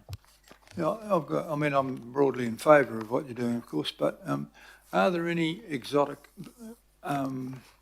plants of exception within the area that are going to be heaved out as a result of this? There were a few trees and weeds that we have removed. None of them were desirable. All were pest plants or unsafe. So no, there's not. What is remaining on the piece of land actually is just a few native trees. All the wattles, the privets, the etc.s have gone, and so has the weeds that were growing beneath them. All right, you leave a bit of gorse there so we can all feel good about it. That's all right. Okay. Councillor Turner, do you have a question? Please. Are the sheep gone? Are the sheep staying? Oh, that's the plat. Sorry? That's not this land. Oh, sorry, which one? We're talking about this is at the Botanic Gardens, the piece of land. Sorry, I've been way out because of the little book I've been reading, sorry. The Upper Harbour land. The sheep went from the Botanic Gardens 40 years ago. And they're not coming back, are they? Cool. And so, Councillor Lee, did you have a question? Yes, sorry. Yeah. Good afternoon, Mr. Hobbs and colleagues. In terms of the ethnobotany proposal, are you considering the introduction of the paper mulberry plant, which was a very, very rare tree in old New Zealand, but certainly highly valued because tapa could be made from it. Obviously, because of the climate, the plant didn't thrive, but there is a record of that particular plant in the 19th century in the Auckland region and along the Whorikawa coast. I just wondered whether these trees are a possible candidate. Very much so. They're on our list of species we wish to introduce, and in fact, we encountered them at Otuatawa a fortnight ago when we visited and met with the Makaro people. So they have plants of it there. And it is a very important plant, definitely one that we would want. Just another follow-up. In terms of taro, obviously there are a lot of more recently introduced taro varieties, similar to as there are kumara, but have you taro plants, genuine taro plants that were pre-European taro plants in New Zealand? Yes, we collected some years ago from various different places. In fact, most of what we obtained was from an archaeologist, Ian Lawler. So we thought we had about 10 or 12 different taro. We had them DNA tested, they were all identical. So, thank you. But we definitely have the traditional pre-European taro. In the 1980s, I recovered some taro from a raupo swamp on a former farm on Waiheke Island, and I'm pretty well certain that it's genuine taro from Hawaii, but I'm not too sure whether there was some research done on this in the 80s actually, but I'd be interested to see if your people could identify it and confirm its identity.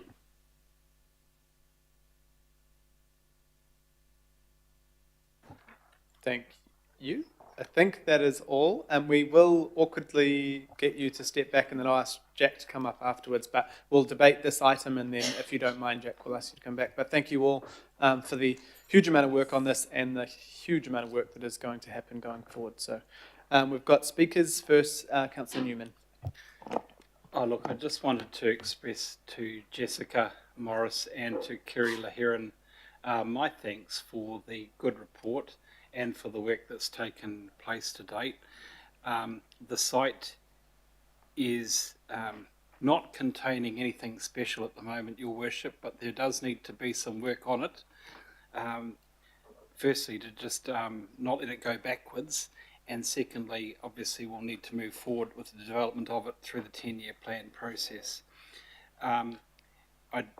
Jack has been a very good steward of the gardens for a long time. My understanding is that the most likely thing that will probably have to happen for access will have to be some space created through the existing nursery and trying to squeeze up the room within that nursery, and I hope that he can use space with nursery facilities elsewhere that are a little less expensive, so that we can have good walkable access to the new area once the master plan is developed and the funding can be approved. Mr. Chair, it is worth acknowledging and the very gracious negotiation that the Nathan family entered into with the council, and I think that is a tribute to them, and the opportunity around the development of the master plan. I'm hoping that there will be an opportunity for the Nathan family too to be consulted throughout, because this is part of their legacy, and I think it's incumbent on the council to ensure that the Nathan family are included. Your Worship, I think this is part of your legacy, frankly. It's we've had some difficult budget debates previously, but because of those, it meant that we could proceed with this acquisition. I hope that we'll be able to, for you or maybe for Mayor Leone or whoever's in the chair in the next term, we'll be able to support through the 10-year plan process that we can get the funding locked in as soon as possible to be able to proceed with the development of the site, because it does need to be developed, because you can lock it up for a long time, but it's one of the most prominent locations in that part of Manarewa. So I just wanted to reflect that. But I trust that, and finally to Jack, I'm not quite sure what you're going to say, Mr. Chair, but I know it's Jack's retirement very soon, and I just wanted to thank him for his many decades of service to the people of Auckland through both the Auckland Botanic Gardens and other locations where he has provided excellent stewardship. Thank you. Thank you, Councillor. Councillor Fletcher. Oh, kia ora, and thank you. In recognising this, I was also going to recognise the Mayor, because without him, we would not be even looking at the opportunities that we have now, which are really going to be visionary for the whole of New Zealand. Over the last week, we've had polyfests and we've had culture fests and we've had celebrations of many a thing.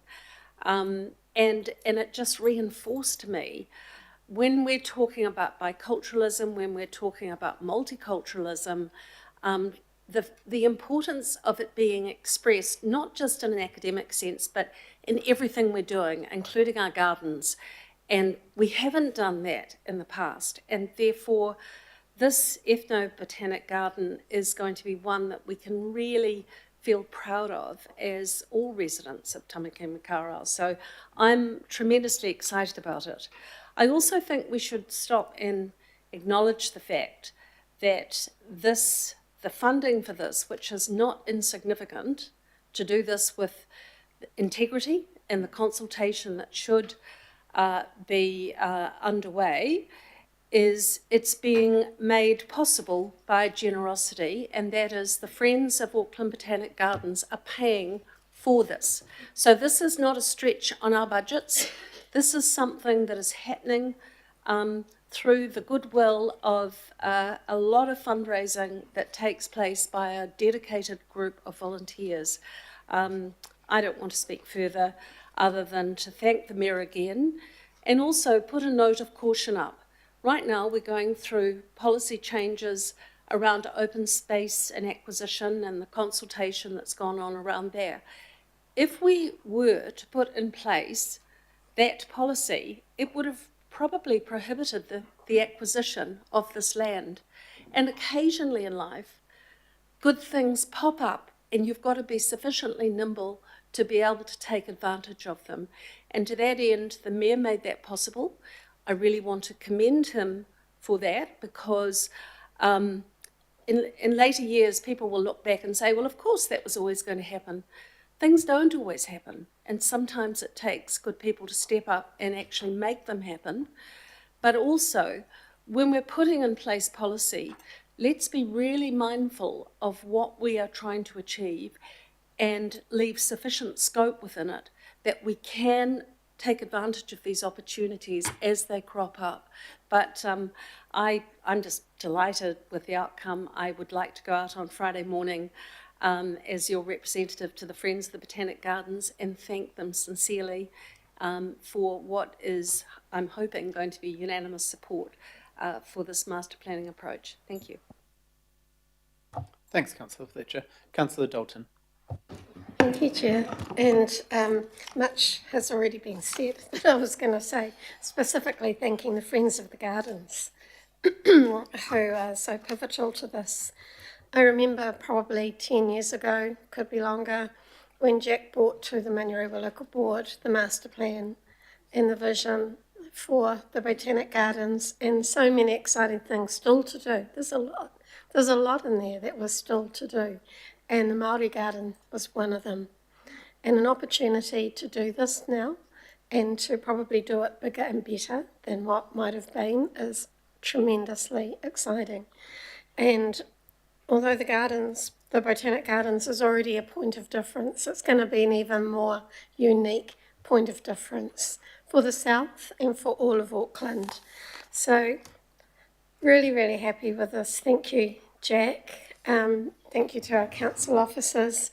One thing that we never achieved was the safe exit out of the gardens onto Hill Road, and God knows we've tried and tried and tried, and maybe with the looking at how the new part of the area is going to be accessed, maybe we will get a safe exit out of the Botanic Gardens back onto Hill Road. It is one of the most dangerous sites that we have, with thousands and thousands of people, millions of people a year visiting.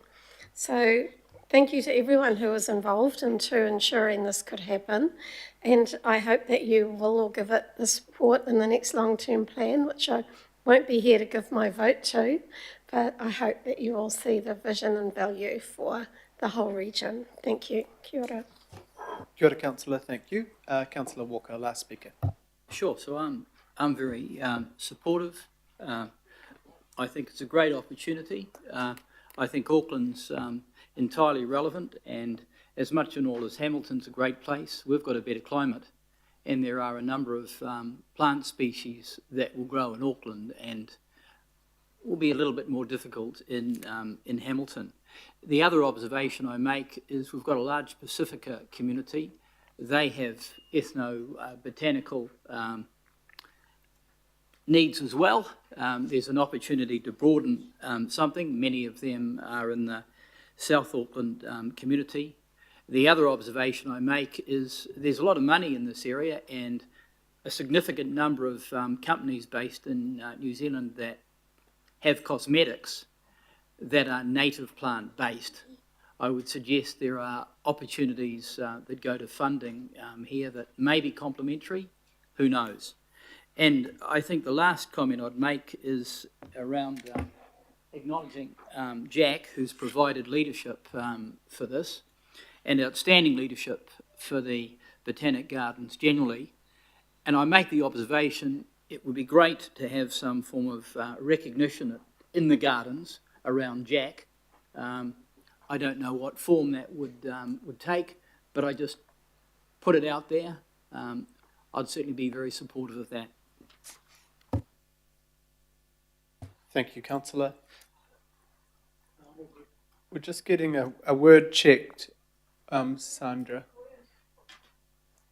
Alpha's just asked if it should be ethnobotanical instead of ethnobotanic. We've had the expert phone a friend who called in. When I saw that word, I didn't know what the heck it meant until I did a Google on it. And I thought ethnobotanical might be the right wording, but what a flash word, that's all I'm going to say. That's cool. Right, there are no more speakers. All those in favour? Aye. Any opposed? Perfect. Another unanimous vote. Very good. Thank you very much. And now just, if you don't mind, Jack, if you mind coming back forward to the table.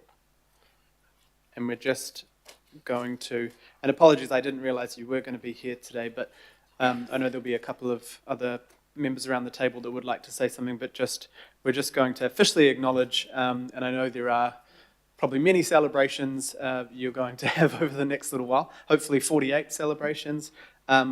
This year is your 48th work anniversary with council. That's a very long time. I think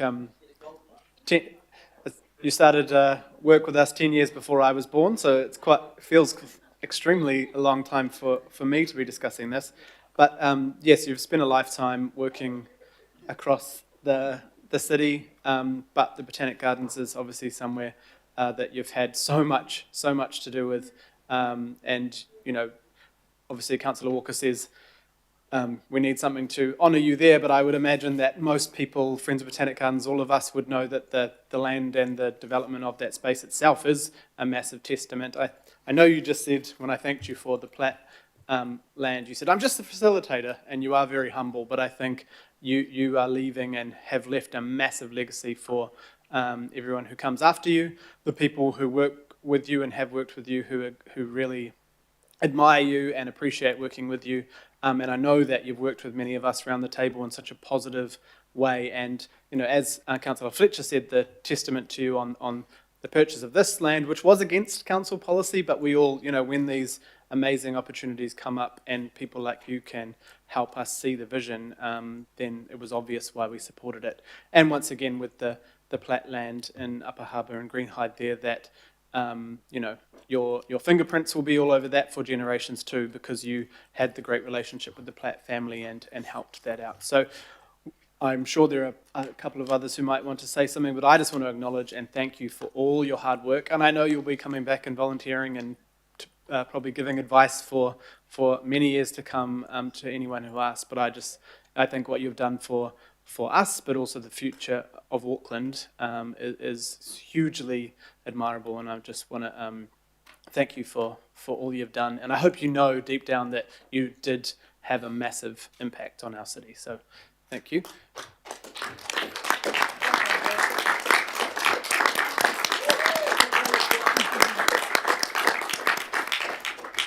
I will break standing orders and ask if anyone else would like to say something, but I'm sure it's up to...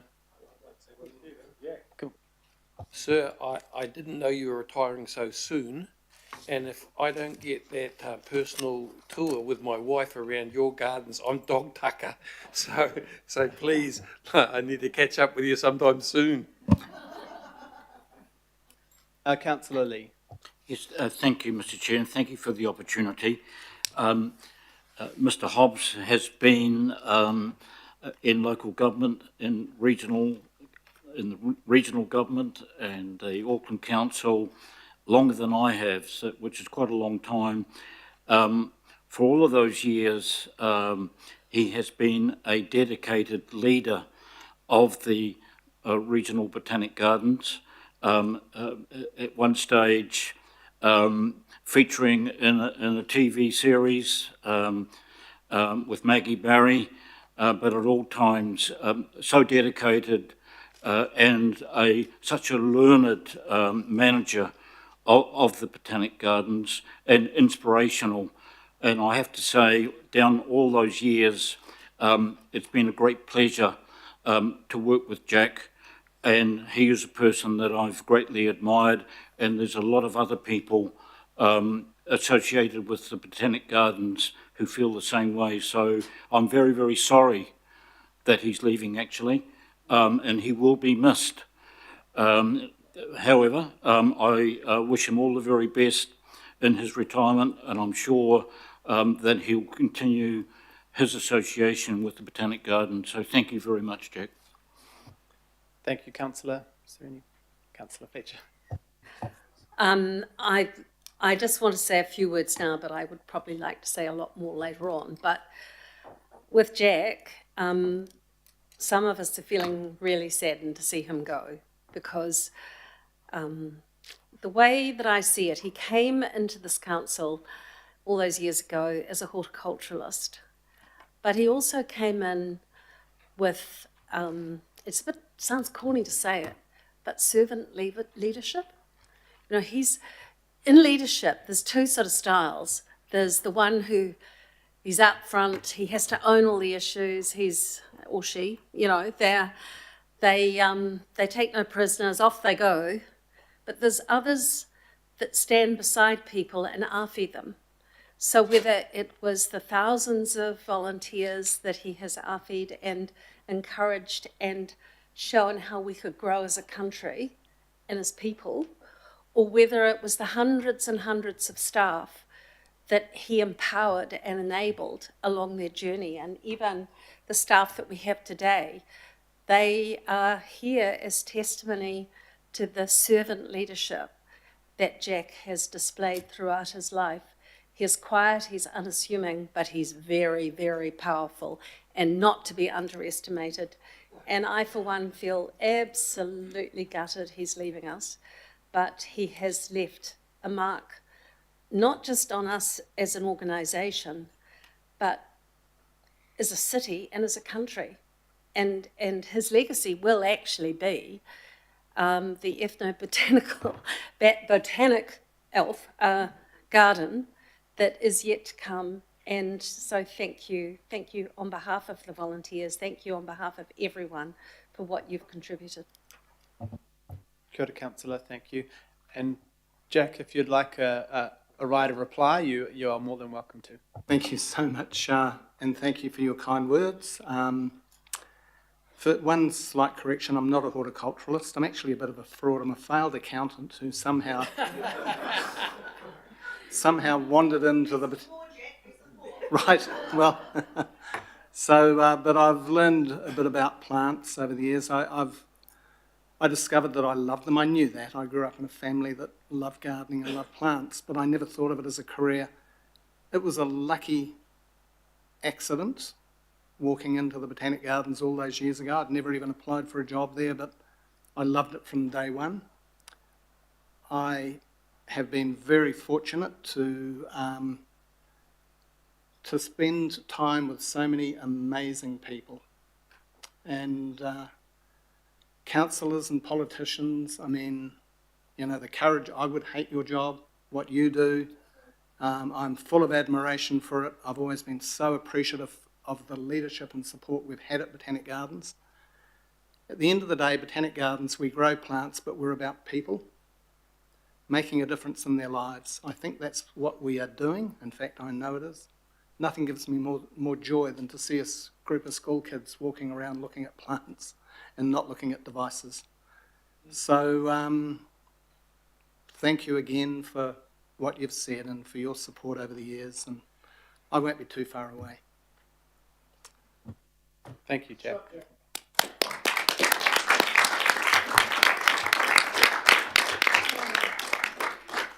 Cool, thank you. I'll just maybe adjourn for a 5-minute break, stretch the legs, say hello to Jack and have a cup of tea, and we'll be back for item 14.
We will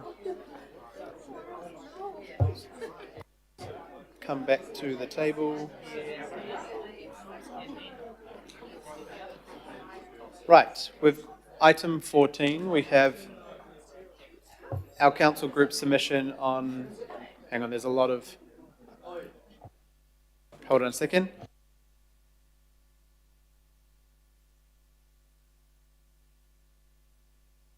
Ding, ding, we're starting. Right, council group submission on proposed wastewater environmental performance standards to Water Services Authority Taumata Arawai. We have Dave and Andrew and also Helen Shaw from Watercare. Thank you for coming in. As I know, this is we've been working together on this submission. So I just might move what's there, if I have a seconder, Councillor Sayers, and then we'll head to, I think, Dave first. Sure. Kia ora everyone, thank you very much for the opportunity to present to you the proposed submission for in response to Taumata Arawai in terms of these proposed wastewater environment performance standards. I'm Dave Allen from the Policy Department. With me is Andrew Miller, and Helen Shaw is the Head of Strategy and Consenting at Watercare. So I'll just briefly run through the intent of the regulations. So if we just find the slide thing.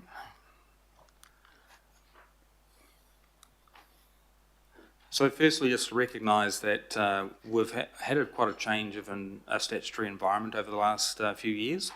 We've had the Water Services Act created in 2021, largely in response to drinking water issues from 2016, but it obviously includes provisions for wastewater and stormwater activities as well.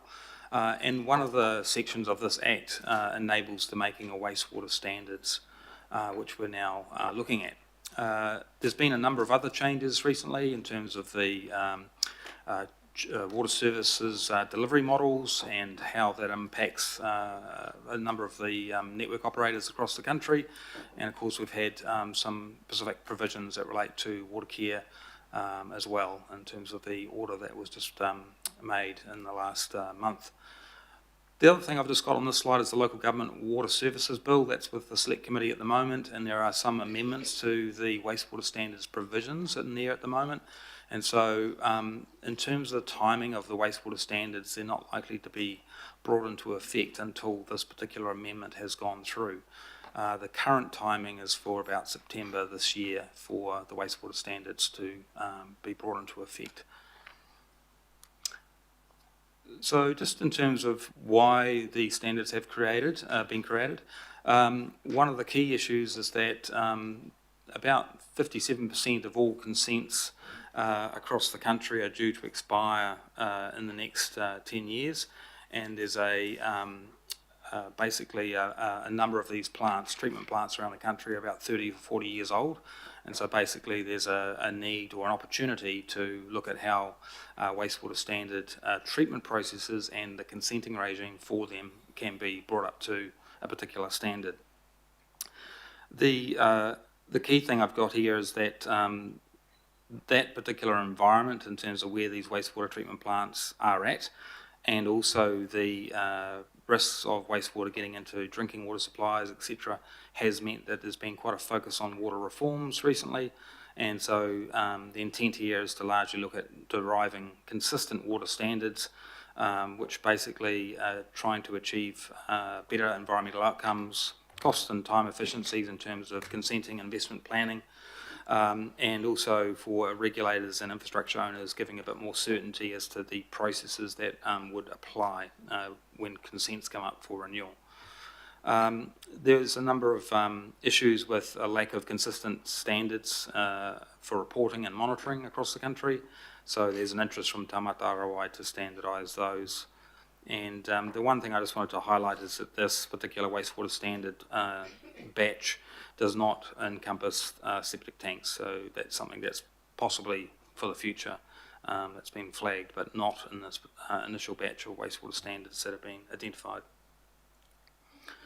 There are 4 proposed wastewater standards in this package. One of them, and the main one, relates... Oh, sorry. There we go. The first one is discharges to water, which is the main one, and we have main contaminants that have been identified by Taumata Rawai, and basically they are the things like E. coli, total suspended solids, biochemical oxygen demand, total phosphorus, total nitrogen. So they are the main contaminants that the standards relate to, not the full suite of contaminants that might otherwise be considered, but they are the main ones that drive a lot of the processing of wastewater. The standards try to describe 7 different receiving environments, from lakes through to rivers to enclosed coastal areas to open ocean, and then look at what standard of wastewater treatment should apply in each of those particular receiving environments. The other thing is that for small treatment plants that have a minimal impact, there's an exception policy that's been produced that tries to keep the burden of costs to a low level for those particular plants. The discharge to land, in simple terms, is for looking at how we can manage risk associated with discharges to land, and basically if you've got a framework in place that actually looks at the land that you're looking to discharge contaminants on and classifying its risk in terms of any other adjacent land or cultural values or other receiving environments, then you can actually look at actually moving to a more permitted access route for a consenting environment if it's a low impact, and if it's not, then there is the higher risk produces a higher consenting approach to that particular discharge application. Again, treatment requirements are limited, just in this case to 3 contaminants, total nitrogen, total phosphorus and E. coli. There's an expectation of management operation plans being produced, and that includes things like, well, how often would you desludge these areas? Might be, maintenance associated with flood events or climatic conditions. So there's an expectation that those plans will be produced as a requirement under these discharge standards, and that will be audited, monitored by Taumata Rawai. The next 2 are the beneficial reuse of biosolids and the wastewater network overflows and bypasses. For biosolids, or for both of these standards, they do look to the Auckland Unitary Plan provisions, and they've picked up on a lot of the parameters associated with the Auckland Unitary Plan. Basically, in the case of biosolids, again, it's about for high processed biosolids that have gone through a grading approach, that biosolid can be reused as a permitted activity. Whereas if it's a lower level of treatment, there'll be some sort of consenting requirement and some assurance in terms of how that biosolid is reused. Again, there's associated reporting requirements that are proportional to the risk associated with that particular discharge. For wastewater network overflows and bypasses, the key requirement they're sort of really identifying here is the need to produce a wastewater risk management plan. There would be an expectation of community input into that wastewater risk management plan. There are some monitoring and reporting requirements which are at this point in time unspecified in the proposal, but which would be looked to be worked through after the engagement exercise. And a lot of the overflows and bypasses would be classified as a controlled activity in terms of consenting. And for half of the country, they classify overflows and bypass activities as a prohibited, or overflows as a prohibited activity. In the case of a number of other councils, including ours, we've got a consent approach that's more recognising that some of these things are inevitable. So just in terms of some of the observations from the staff, and we have collected views from regulatory compliance, planning, policy, water care, healthy waters and flood infrastructure, flood resilience. We've looked at a whole bunch of different angles on this particular proposal. One of the key concerns we've identified is that these standards will prevail over the RMA provisions. So if you were looking to the National Policy Statement for Freshwater Management, limiting discharges and making allocations of discharges to a particular receiving environment, well, that wouldn't apply. Basically, these standards will enable for discharges under the Water Services Act. The standards only apply to some consented activities for that particular site, so you may have an air discharge from a wastewater treatment discharge operation. That would still go through the normal resource consent process, whereas the key elements that we're talking about through the wastewater standards would still need to be processed under that particular framework. Some of the other issues we have is that there's not really an incentive necessarily here or an ability to allocate the discharge for the network operator relative to other discharges into a harbour or into a receiving environment. So you might expect that there'll be other people in the receiving environment that will have to do more to actually manage discharges than perhaps what might be permitted under a consent issued to a network operator. Councils aren't expected, or sorry, not allowed to offer consent conditions that are more stringent than what might be in these wastewater standards. That differs from what applies with the national environmental standards that would be under the RMA. It's a different approach. And again, it's all about providing for consistency of how the standards are applied in practice.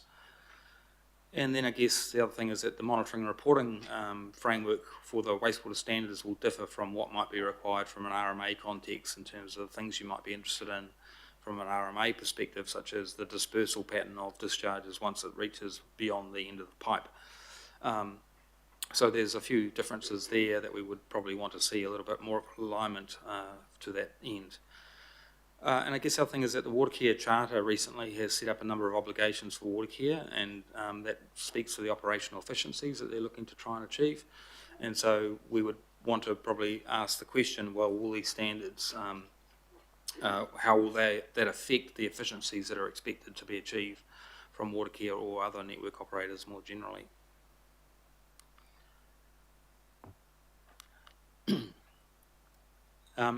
Because the consenting timeframes, one of the rationales for these proposals is that the consenting timeframes will be reduced. That may not be the case if there are other consents that relate to the wastewater treatment plant that are not covered by the wastewater standards. One of the observations that we make in Auckland is that the treatment that's conducted in Auckland by Watercare is likely to probably exceed the proposed standards for some receiving environments, and that would suggest to me that there's an issue there about what cost savings could be made, but also what environmental challenge you might then present if you didn't have the same level of treatment. So it's a bit of a trade-off between those two different dimensions. Again, there's a bit of concern about the reporting and monitoring requirements in terms of what might be required and what is appropriate, what's fit for purpose. We do expect some operational savings, but there are some implications for environmental outcomes. There's also a question about what appetite there will be to review standards in the future. We have things like climate change, new technology. We would want to be in an innovative environment where you could say that if a new bit of technology comes on stream later on, that you'd want an incentive for a network operator to utilise that new bit of technology. Climate change might throw up a number of other things, so you might want to look at how that's addressed through these standards. And I guess the other thing is that we just more broadly had a discussion around when these regulations come into effect and whether or not there's more time required for some of the people who know about this stuff a bit more to talk with Te Aroha to actually make sure that some of our concerns are best addressed, and that might be from simply a network operator point of view as well as a regulator point of view. So I think we'll be saying in the submission that, and in fact we have said in the draft submission, that we think that that sort of engagement needs to occur with Te Aroha between now and when these regulations are brought into place. So I've sort of outlined some of these things. There's a number of areas that are not adequately considered. There's no real recognition of what's expected of the National Policy Statement for Freshwater Management. Admittedly, that's going to be reviewed. Cumulative impacts are not considered. Bioaccumulation is not considered. seasonal differences are mentioned, but not perhaps sufficiently. There's some clarity required on what the receiving environments are. What's the difference between an estuary and a harbour? What's the difference between the dilution rates that might apply in those environments? There's no upper limits to the parameters in terms of what can be discharged. So you might have a pollution spike, but all the Te Awamutu standards are speaking to is an annual median outcome. And so you may not actually have the environmental outcome that you're trying to seek. There's some treatment plants that will have some exceptions, so we're just working through how that applies. And then I guess there's some concerns about any discharges in the proximity of certain sites of particular interest. And so we've identified Maori reservations as one example of that through the paper. So discharge land we generally support. We think there's some opportunity to look at buffers and how they're applied. So soil moisture conditions are applicable, seasonal factors in terms of rainfall and permeability in the land. We don't want to see that these standards apply to the on-site wastewater treatment systems. They need to be handled probably separately anyway, and there's a second batch that's likely to be considered for that. And the monitoring and reporting needs a bit of work. Excuse me. In terms of biosolids, we're generally supportive of the approach, risk-based approach. We're obviously also interested in the opportunity to see biosolids used in other ways, and so into the future, subject to certain qualifying criteria, so we want to make a bit of a plug for that. And as for overflows and bypasses, we just want to make sure that we are not seeing just primary discharges necessarily to open oceans or to a receiving environment. We do want to see some level of screening in the case of some of those bypasses. And yes, we do support community input on wastewater risk management plans that the network operator would be producing. And I think just the other observation here is that there's some other things that are affected by discharges which may not be adequately recognised at the moment. So that could be things like public health as it relates to shellfish harvest or aquaculture. And we do note the use of telemetry in terms of monitoring and reporting as a new technology which is supported at appropriate level of sites. And that is probably enough for overview. I just wanted to note that we've only got until the 24th of April to submit on this report.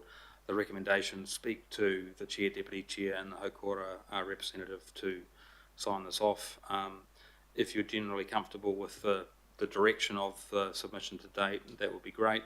We'll need the next week to work up some of the details. We've still got a number of staff and a number of departments in water care working through some of the details of this because it's quite complicated. And so, you know, I just would hope that we have that opportunity to socialise those further insights with the three delegated authorisers. Thank you. Thank you. Huge amount of work there, and we trust that you are the experts, and thank you for working together on this. The Mayor did have one question, and I approached you both on whether we need to or could ask for the government to either have water care in the fold or have experts working with them, or what a resolution might look like to make sure our size and scale and expertise are taken into consideration through this process. Is that accurate, Mayor, of what you asked? So yes, I think we can, some text could be introduced in the resolutions to talk to that staff actively engage with taumata ROI, but, you know, following the submission being, you know, put in with a view to offering our expertise, you know, to build on, or to ensure that the standards are fit for purpose, basically. Cool. Megan, if we could just get some, while the questions are happening, some words that and that say water care and Dave's team will work with or alongside, or yeah, just to ensure that our expertise are put in there. I'll go to you first, Mayor, and then Deputy Mayor. Okay. Thanks for bringing this to our attention. This is a highly risky time for us here in this one. I've had altogether too many years' experience in this, and Ministry of Environment have got a habit of coming up with Rolls-Royce conditions for a Morris Minor economy, and there are huge undeliverable economic accidents that come out of this. So first, I've got 3 or 4, but first of all, are Watercare involved in our preparation of our submission? Yes. Okay, good. Well, that's good. Have we estimated what costs might come out of this to us and Watercare? So the nature of the standards as they've been proposed are throwing up quite a few different questions for us as to how we would, let's say, what receiving environment are we looking at when we say the discharges that currently flow into particular areas, and we have to make a decision about if it's an open ocean or a low coastal environment, and there are different standards proposed for each of those which will have a bearing on cost. And so the definitions of those receiving environments are unclear, and until we get some clarity on that, it's difficult to assess. Watercare have provided some indicative figures on possible savings. We've got that in the draft currently, and they could be tens of millions of dollars for sure, even more. And so we need to look at, well, what is the trade-off between what you want to achieve in terms of processing outcome as well as the environmental outcomes as well. It's sort of a classic case of what I say, first of all, is what is the problem you're fixing? I'm not quite sure if it's very clear to us what the problem is that they're fixing, but is a real definition of a problem, or is the problem just self-employment for people down there? But I've got the questions. What about private systems that Watercare have approved, like beachlands and whatnot? Where would, who's responsible then, them or us? So the scope of this is for public networks and not private. But there's some very large private networks that serve public areas. So what's the definition of that? Is it the ownership or the size? I'm happy to make that point and investigate that further just to make sure we've got that clarified. People in Wellington don't seem to understand there are large private water suppliers and large private sewage suppliers in New Zealand. What about networks that have consents that are up for renewal? Will this mean a complete retrofit? Because in some cases the retrofits are so expensive that they'll just abandon the system and you'll go back to no results. So yes, so the intent here is that while these regulations will be passed by, say, September, that it's only once a consent comes up for a renewal that these would apply. And so, yes, there could be some implications for some of those treatment plants in terms of what standards they need to meet.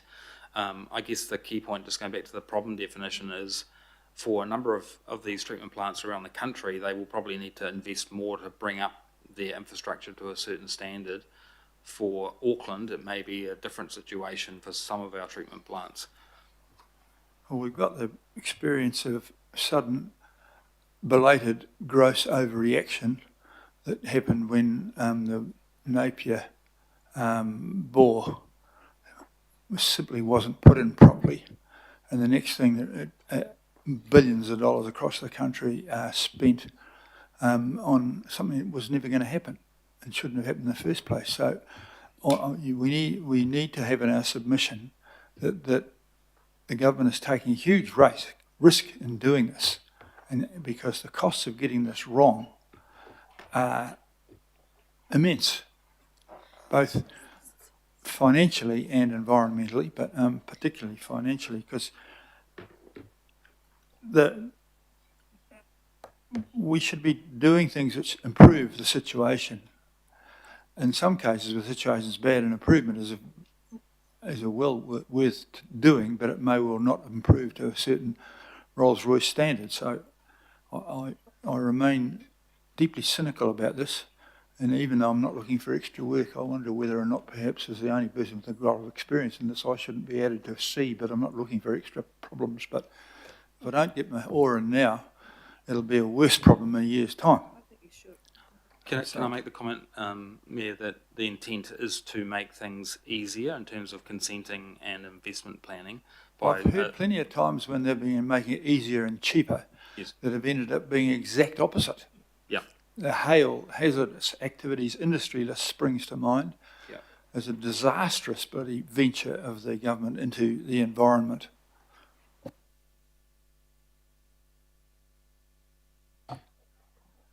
I've added the mayor to. I've added you to C, Mayor. Right.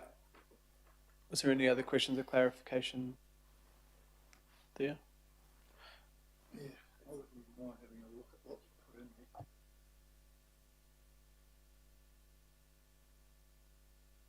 there. I'm not really looking for extra stuff, but I just feel that unfortunately I have a lot of experience in this, and it hasn't been fun. Thank you. Deputy Mayor.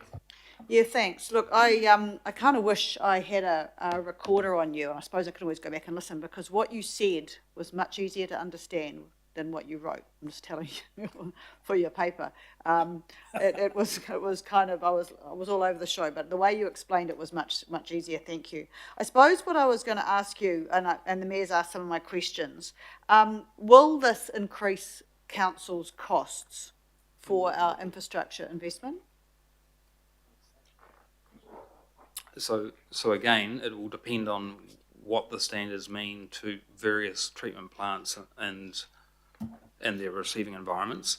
The intent is that this could, for some of those treatment plants, would generate savings because there'll be a lower level of standard to comply with. Okay.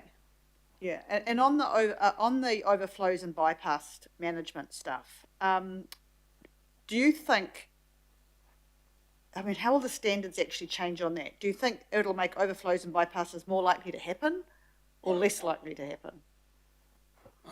Probably neither. I think it's similar to what we have already in place under the Auckland Unitary Plan. So it's pretty like that's how they base their proposals. So I think it's probably that one's probably not so much of an issue. Okay, I'll leave it there. I won't speak. I will support it, but boy, the paper was challenging, I thought. But thank you for your explanation. I thought that was really good. Yeah. Part of it is it's so heavily technical and complex because actually we're not the users of this. It's the technical people within mostly Watercare that do this work. So it needs to be technical. Thankfully, I'm not building pump stations and things myself. But are there any other questions? Cool. I think we'll get you to step back. We've added those points in. Thank you very much. Are there anyone who'd like to speak to this? Councillor Turner.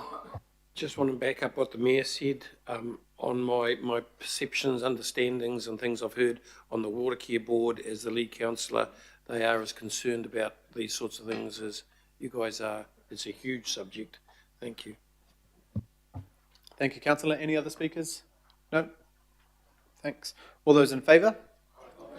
Any opposed? Perfect. Thank you very much. Right, on to item 15, Auckland Council's submission on the term of Parliament. And I would like to just acknowledge, even though Warwick is not retiring or anything, but 45 years and 10 days ago, you started work at, I think, Manukau City Council. So 45 years of service to our city in different ways and different councils, and of course, the length of the Super City Auckland Council currently. So just want to, maybe just a quick round of applause from everyone here for 45 years of service. So thank you so much, Warwick, and I know there was a little celebration for you recently as well. Would maybe just go to Warwick first, and then... Tēnā koutou, Mr Chair and members. The bill proposes that a term of Parliament could be extended to 4 years by way of a proclamation of the Governor-General based on the advice of the Prime Minister, provided Parliament's passed a resolution confirming a proportionality requirement has been met for the membership of select committees. The proportionality requirements to ensure that the 4-year term is balanced by enhanced accountability of the government through select committees having membership that's proportionate to non-executive party membership. This could mean that the term of Parliament would vary. Sometimes it would be 3 years, sometimes it would be 4 years. The thrust of the draft submission we've put together is to say that the term of local government should be in sync with the term of Parliament. This means that the term for Parliament should be fixed, regardless of whether it's 3 years or 4 years. The draft submission does support a 4-year term, which is consistent with the position taken by the governing body on its submission in the previous term to the Future for Local Government panel, and more recently its submission on the Electoral Reform Working Group. I need to note, though, that support expressed previously has not been unanimous, and acknowledge that Mayor Brown has previously opposed a 4-year term for local government. However, ultimately we see this as a constitutional matter and needs to be put to the public by way of referendum. The Independent Electoral Review Panel noted also that because this is a constitutional matter, there needed to be engagement by the Crown with Māori. When we previously consulted with Māori on the submission to the Future for Local Government about a 4-year term, just note that one of the comments we got back seems to make a lot of sense, is that it's difficult for them to lock in strong relationships when government changes regularly. So just in summary, Mr Chair, the draft submission recommends that parliamentary and local government terms should be aligned, and that the parliamentary terms fixed, and that if there is a referendum, that it includes a question for local government. Thank you. And I think Councillor Walker wanted to move. I'm happy to second. I just had one question because I didn't want to put it up as a chair's rec without discussing with anyone, but this is just my view, and you can just say absolutely not. But my thinking was that we should have elections in the same year, whether it's maybe not at the same time, but maybe April and November or something, and then we have 3 years of delivery. I would like to put that in, but I don't want to blindside anyone or have a big long debate. So if it's not something that people are interested in, maybe just a show of hands if that went in or not. Sorry, to have central government and local government elections in the same year? Just for the select committee to consider what that would look like. And the same methodology around elections. Yeah. What happens when a Prime Minister calls an early election? Well, that would be regardless, I guess. But He's only asking for it to be looked I'm at, just asking not for all the answers. That's okay. If there's a majority of people, I'm happy. If Councillor Walker's happy to put it in, I just didn't want to put up an amendment and debate it all day. Okay, I'll work on a piece of, and if you don't support that, you don't. Yeah. Any questions for Warwick? Member Ashby. Kia ora, thank you. And thanks for the report. I guess the first thing just to point out is obviously there hasn't been engagement with mana whenua Māori into this, but it seems a missed opportunity not to have engaged with our Secretariat on haukura, particularly given any changes to local government, for example, terms would have what would that mean for haukura, basically, given that we also have members sitting around the table here. So I think from our perspective, there's just some questions in terms of why our Secretariat weren't involved and what those implications of this would mean for our process. And I suppose to the point of the resolutions involving us or a delegated member in finalising it, what the point of that be, given we weren't involved? Warwick, if you maybe want to answer why Haukura wasn't involved, and then we can either discuss keeping Haukura in or out of the delegated group. Well, and just a general comment in terms of implications for Haukura and frankly for other co-governance arrangements. If the local government term goes to 4 years, then there may well be flow-on effects in terms of the term of members on co-governance entities, and on Haukura might go the same way. But that's a bit of a detail, and I'm just speculating. We didn't contact Haukura as part of this process. I apologise for that, but we were really pushed. Well, just as a general comment, it seems that Parliament seems to be giving very constrained timetables in terms of people making submissions. Normally we would report this sort of submission, which is to do with constitutional and electoral matters, to the governing body. But the closing date for this is the 17th of April, which is prior to the next governing body meeting. So it's an excuse. Thank you. Just through the chair, thank you. Just noting there was time to talk to local boards, but not to your independent Māori Stat board. So kia ora. Yeah, we'll definitely take that feedback on, and Warwick will pass that on, as I know that most generally that they do try their best, but I think we have fallen short on this situation. But I do understand Warwick's point that, and we've given that feedback at almost every item this year, that this has been extremely tight time frames for everything from central government on such big issues too. But granted, we should have been working in with you. So have a think, Member Ashby, if Haukura still want to be part of that delegated authority. I would like you to, or a member to be, but if that's not what you want, please, we can remove Haukura from that. Just through the chair, we may as well leave it up because it's an opportunity for us to participate, but I'll take it. I need to take that back to the board. Thank you.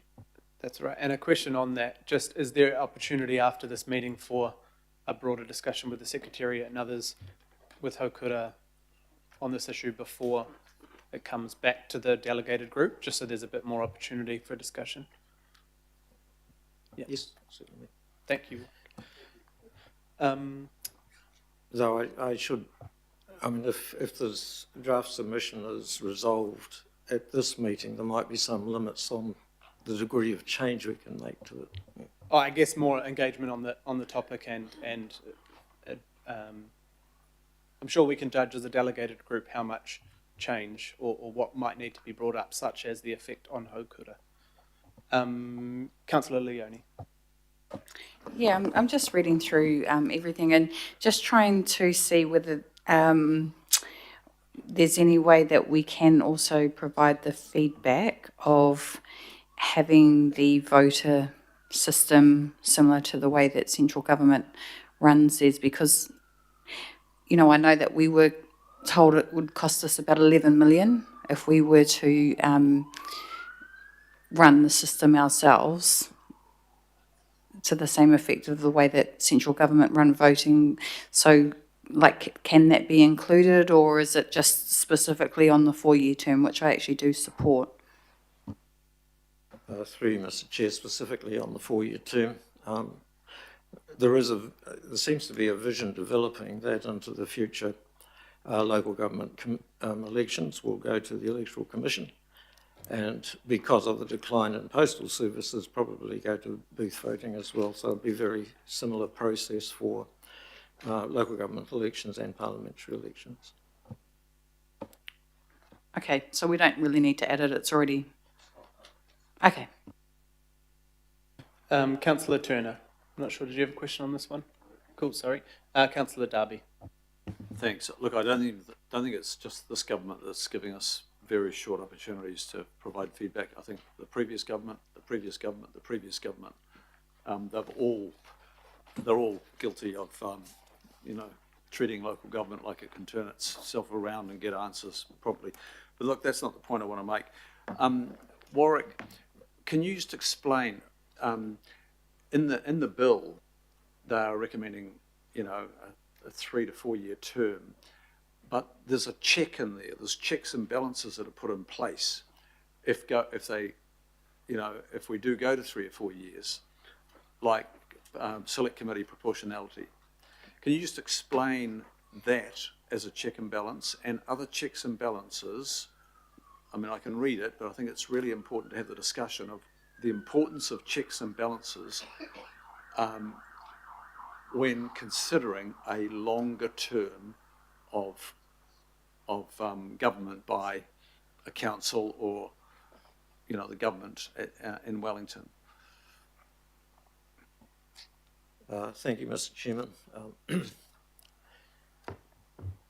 We could go into that in some depth, but briefly, New Zealand, there isn't the degree of separation of powers that there is in some other countries. The executive is formed from the majority party within the parliament. There are in other places, checks and balances are provided through a bicameral situation, for example, upper house, lower house. What is being proposed here is that the checks and balances will be obtained through having opposition members, a majority of opposition members on select committees. I struggle to imagine how that would work. So at the moment, we consult on stuff and Parliament consults through its select committees. When you consult on a policy matter, you're saying to the public, look, this is what we think. What do you think? Let us know. And as a result of that, the original proposal is improved. But if you've got a situation on a select committee where there's a majority of the opposition parties on it, and it's a controversial matter, and the opposition parties have promised their electorate that they will oppose this particular point at all stages, then you get a situation where the report from the select committee back to Parliament, that process could be used for opposition parties to actually try to overturn the original bill. But when it gets back to Parliament, you've got the government back in the majority, and they'll just revert it again. It's difficult to see how that process could avoid being politicised, if that makes sense. So in that regard, we're supporting central government looking at a referendum on 4-year term, but we're not making any strong comment on that proportionality question. No, the way the bill's written, they're coupled. So don't we need to actually discuss that? Because the way the bill is drafted, or mentioned at the moment, I don't know what stage it's at. I thought they were inextricably linked. 4 years, proportionality on the select committee. That's correct. They're linked in the bill at the moment. The other argument against the bill as it's currently written is that how do you put that by way of a referendum to the electorate? It's too complicated. Referendum questions need to be simple. I agree. Yes, no. Yeah. So maybe we need to say that, because I think you're very limited in a referendum. You're allowed to ask 2 questions, I think, in a referendum. I'm sorry, I might be wrong, but a referendum does need to, distill to a very clear question.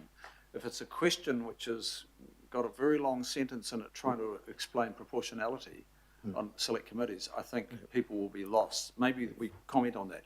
But now that I draw us to the conversation about our feedback, our submission, recommending a 4-year local government term. And my question is, and what I can't see is, what are the checks and balances that we are recommending on a 4-year local government term? Now, I did discuss this when we canvassed this, what was it, a month ago, and I talked about a biennial performance review of elected members. Now, some expressed no appetite for that at all. it's a 4-year term. So is there not, really, is there not now the opportunity to express support for a 4-year local government term, but emphasise that there need to be checks and balances to be put in place? Like we could emphasise greater stakeholder engagement through citizens' assemblies, etc., or referenda. We could emphasise, and I've heard a number of councillors express a desire for hearing contestable advice, whatever guise that comes in. You know, introducing some kind of advice requirement that gives greater scrutiny to the advice. At the moment, it's officialdom. You know, unlike the Parliament, where you've got, you know, the Crown Law Office vetting advice, and you know, there's that extra layer of scrutiny there. So my question is, why are we not expressing support for a 4-year local government term with checks and balances? At the moment, there is no suggestion in our submission, and I think that's a miss. Through you, Mr. Chair.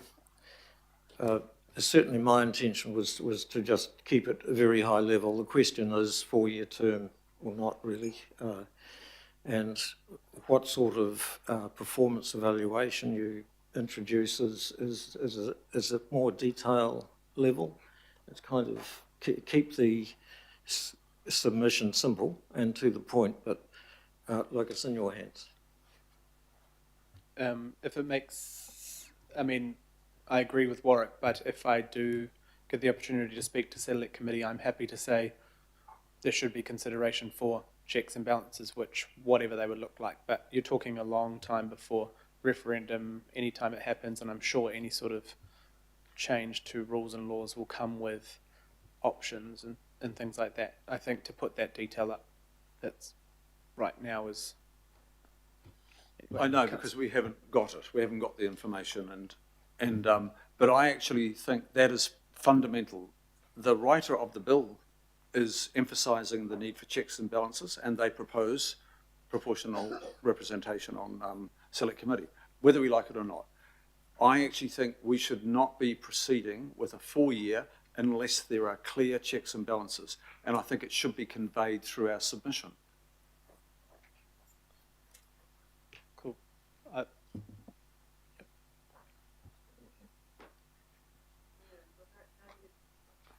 I'll go to Councillor Sayers. I'll have a discussion with Megan, but I mean, that level of detail is sort of mentioned, but it's not. Yeah. Councillor Sayers. Thank you. So, it's binding referendum, and it'll go to referendum during the 2026 elections. We're at the booth. So when will it be implemented, Warwick? So if it goes through and there is, because it's a binding referendum, I guess I'm probably more curious about that because I haven't seen one before. But you know, the process post that and how quickly something gets implemented. I'm speculating here, but even though it's a binding referendum, I'm guessing that legislation would need to be drafted and go through the Select Committee process so that there would at least be an opportunity to make submissions before it's fully implemented. I would think, but I'm speculating.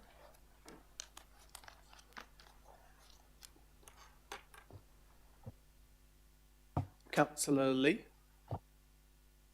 Comment, so is completed, but in terms of Warwick coming before the council, can I congratulate him on the decision of the Local Government Commission to restore the original boundaries of the Waitemata and Gulf Ward, which I believe officers advocated in their initial proposal. So thank you, Warwick. Thank you. Are there any other questions? I mean, maybe there's a question for me around Councillor Darby. Probably to be too prescript is difficult, but do you have any advice of what we could include? Okay, I'll go to Councillor Newman first.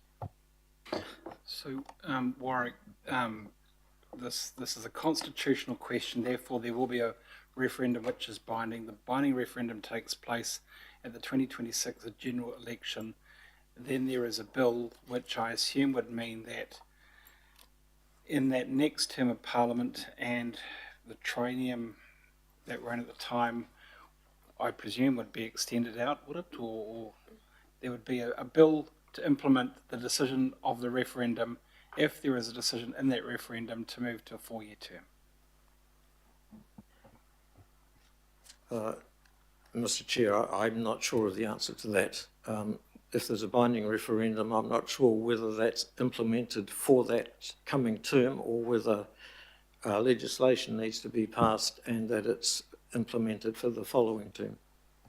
Look, Chair, I just wonder, because we could really overcook this, but I mean, you say whatever you like. I think it's an important constitutional question, but I'm sure that a referendum on the term of Parliament will almost certainly fail, pushing out from 3 years to 4. The last time a vote was had, nearly 70% of New Zealanders voted against extending the term. But I just wondered, Chair, if you were going to make a submission you're considering C, I'm a little bit ambivalent, but I personally don't think that whether you have it in the election year or in the year preceding the election year, I don't think it should be at the same time, because otherwise the issues that ought to be debated in a local government election will be consumed by issues that dominate the general election. So I think that if you're going to have it in the same year, you would definitely have to lobby for that to be taking place at a different time in the year to ensure that there is enough breathing space so that some of the local government issues could be canvassed and not subsumed by the issues taking place in a general election campaign. And it really only works if it's a fixed term.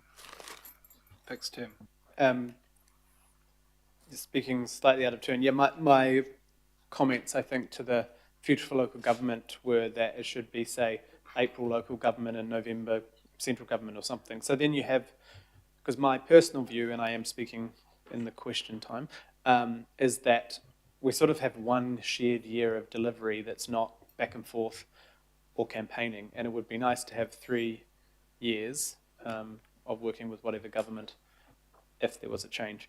To Councillor Darby's point, it does say, I think leaving it as the resolutions as they are, the submission does say, provided it's back with public mandate, maintain strong accountability measures and is implemented in a way that promotes clarity and electoral integrity. I think if there was a change, then we would beef up what that would look like at that point. And if I could give some examples, including Councillor Darby's, of what the types of things we would expect, but I imagine that would be up to local government, not central anyway, potentially. I don't know. But is there any other questions? Cool. I'll get you to step back, Warwick.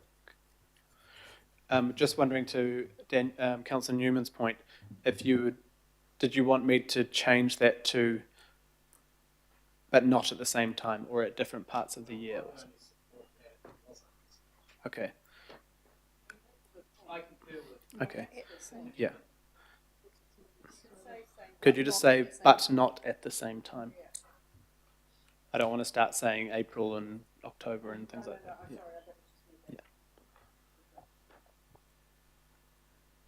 Chair, what section were you reading from? Because I read it, and I read those words applying to the parliamentary 4-year term. It says, ultimately, Auckland Council supports a 4-year parliamentary and local government term, provided it is backed by public mandate, maintains strong accountability measures, and is implemented by... Which section? Can you take us to the section of... It's attachment A, right? Attachment A, the last sentence. Oh, in the summary... is it? On page... where have I gone now? Page 379. Yeah, look, that is just, look, that's just the summary sentence. I actually think it needs emphasising, just as it is... Okay, what's your amendment then?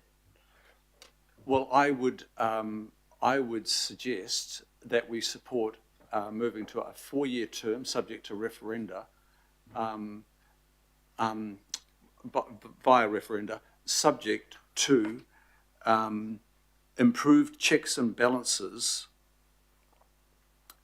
being in place. Now, I don't have checks and balances on.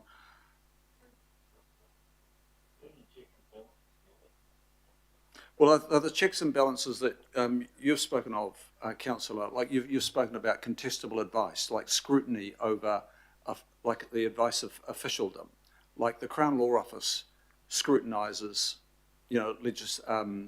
bills coming through. They've got those checks and balances. We don't have those checks and balances the same way. And I think that's the sort of thing I'm talking about. And I'm talking about strengthening of community engagement by way of things like citizens' assemblies and our own referenda. So I'm happy for the, Megan to actually, word up what those checks and balances, might be. I'm saying that they're missing at the moment. Yeah, to me that it's in there, but if the words added to that sentence were just said, so accountability measures implemented in a way that promotes clarity. I mean, this will all be done if it was rolled out, I would have thought, but if there was another sentence that said further checks. If there was another sentence that says further checks and balances, yeah, but I don't think it needs to be in this submission. We can ensure by Make the change. Yeah. In the text. Yeah, we'll make the change in the text. Is that okay, Warwick? We'll just that part where it calls it out. We'll just say and further checks and balances. But I don't think we have anything worked up to. We can definitely make some additional changes to the text to make that clearer. Councillor Darby, is that helpful? Cool. Are we going back to questions, or we're now at comments? We're actually in comments. Councillor Walker, comment. Well, I've really gone off sea. The more I think about it, and I've heard what Councillor Newman has said. I mean, you just reflect on it. I mean, an election, irrespective of whether it's a local government or national government, is over months. 6-month period. You got hoardings and the like. Hell, you don't want the hoardings all up at the same time because there isn't enough space. You talk about practical things like delivery, people getting totally confused. If you want to confuse things, really, that's the way to do it. It just doesn't add up to me. So I've gone off it altogether, and I'm not comfortable with it there, and I'm the mover. So I don't know about you, Mr. Chair. I think you're the seconder. But you're allowed to. But I'd prefer to take it out. I just think it really just, it doesn't make any sense at all. We're in debate, so we can just note opposition to certain points if you'd want. Councillor So if there is a vote, I'll be voting against that, and I'd like that taken separately. There will be a vote. Councillor Henderson. Yeah, look, I can jump in and move to help out if you want, because, I'm in favour of C. I think it's good. But I just wanted to briefly touch on the checks and balances issue. We've got heaps of checks and balances. We have to consult on the LTP. We have to consult on the annual plan. The government can raise and lower taxes. They don't have to go through the hoops that we have to do. But the other thing is that there's a real alarming. If we start talking about that stuff, there's an alarming element to that. Be careful what you wish for, right? This council and other councils are strident, and rightly so, in opposition to being controlled by Wellington rather than our own ratepayers, right? And so if we're starting to talk about, we need further checks on our own power, central government hears that and thinks, okay, well, we're going to take even more away from councils. I don't like that. That's a bad idea. The other major thing that they can, there's parliamentary supremacy. They can come in tomorrow and take away anything they don't like us doing, right? They can also appoint commissioners. They can do all kinds of things. We got way more checks and balances than they do, I would suggest. I just don't want us to talk about that, to be honest. Thanks, Chair, but otherwise I support it. Thank you, Councillor. Are there any other? Councillor Lee. I think this is an excellent report. I do have some concerns about the council muscling in on this initiative. I think the idea is to have a referendum on the parliamentary term of office, not local government. Why the government thinks that there be any support for extending the term of Parliament, one has to wonder. But in terms of our own involvement or attempted involvement in this, one has to wonder even more, given the consistent level of council support and trust and confidence revealed in our own year-by-year polling. I don't think it's likely to go down well. Coming back to the bill itself, as the report points out, we've had a 3-year term of Parliament in this country for nearly 150 years, and we're not a particularly old country as a nation state, but in terms of a democracy, we are one of the leading, or have been one of the leading democracies. France, for instance, is a great country, a great nation, with a great long history in terms of democracy and human rights springing from the French Revolution. They only gave the vote to women in 1944. It's a long time after New Zealand. So the 3-year parliamentary term is pretty well unique to New Zealand, but I would suggest it's a highly valued aspect of our democracy when it comes to the public. And in terms of checks and balances, the more we have of them, the better. So I agree with Councillor Darby on that. However, the only real meaningful check and balance that the people of New Zealand have over the politicians is the term of office, because they can vote them out. And that is one power that cannot be taken away from the public. And I think we need to respect that. So, yes, certainly I would support, given the government has proposed this, that we support a referendum. And given the results of earlier referendum or referenda, I don't think, given publicity about Parliament in recent times, it's going to have much of a show, to be frank, but there you go. But what I do oppose is the idea of council muscling in. Now, or piggybacking on this bill to extend its own term. In effect, we really have a conflict of interest here, members, because our term of office, our contract, if you like, is very, very much in the same category as our pay level. And it would be a conflict of interest for us to be voting on our pay levels. And similarly, I believe, the length of our contract with the people of Auckland in this case. So I'm uncomfortable with that, and in some ways I think that if we succeed in piggybacking in on the parliamentarians' bill, we're more likely to sink it. That being said, I have to record my opposition to the council being involved in or seeming to be lobbying or trying to extend the term of office of elected councillors. Thank you. Thank you, Councillor. Councillor Darby. Look, just reinforcing, now take the point of Councillor Henderson there. I know Councillor Henderson and I are poles apart. I'm a fan of the participatory democracy. He's a fan of the representative. I got elected, I'm in charge, it's my vote now. I have a different view. I have my vote now, but I actually want to have systems in place whereby I can hear the ongoing and dynamic views of Aucklanders. Now, that's the difference, and that's what I'm suggesting here as one of the checks and balances. And the other check and balance is having that contestable advice. You know, citizens' assemblies to check the views of Aucklanders, referenda to check the views of Aucklanders, to actually input those in a genuine way into our decision making. I didn't get here just to have 3 years of Chris Darby votes. I did not. No way. And so my view is very different. I do think that the future is a participatory future. And I remind ourselves that the voter turnout in Auckland to get us all elected around this table averaged about 34, 35%.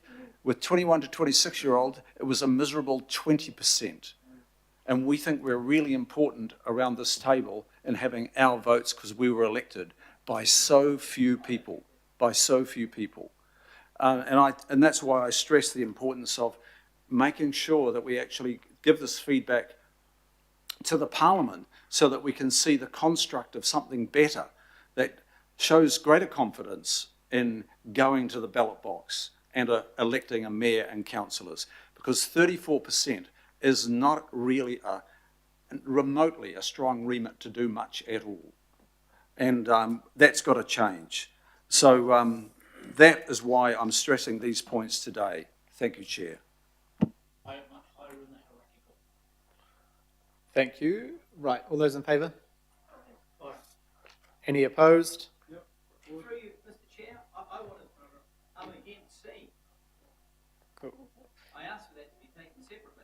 Councillor Walker is a note on C. Councillor Watson. Councillor Watson and Turner.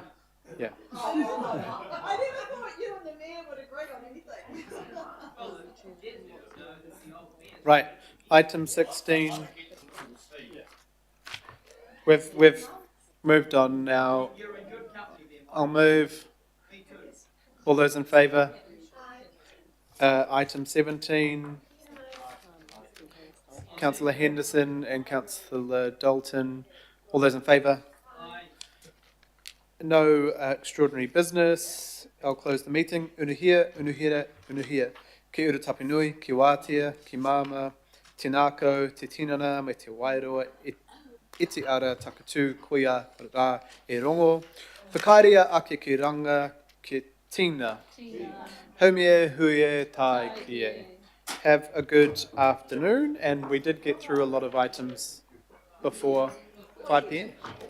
Well done.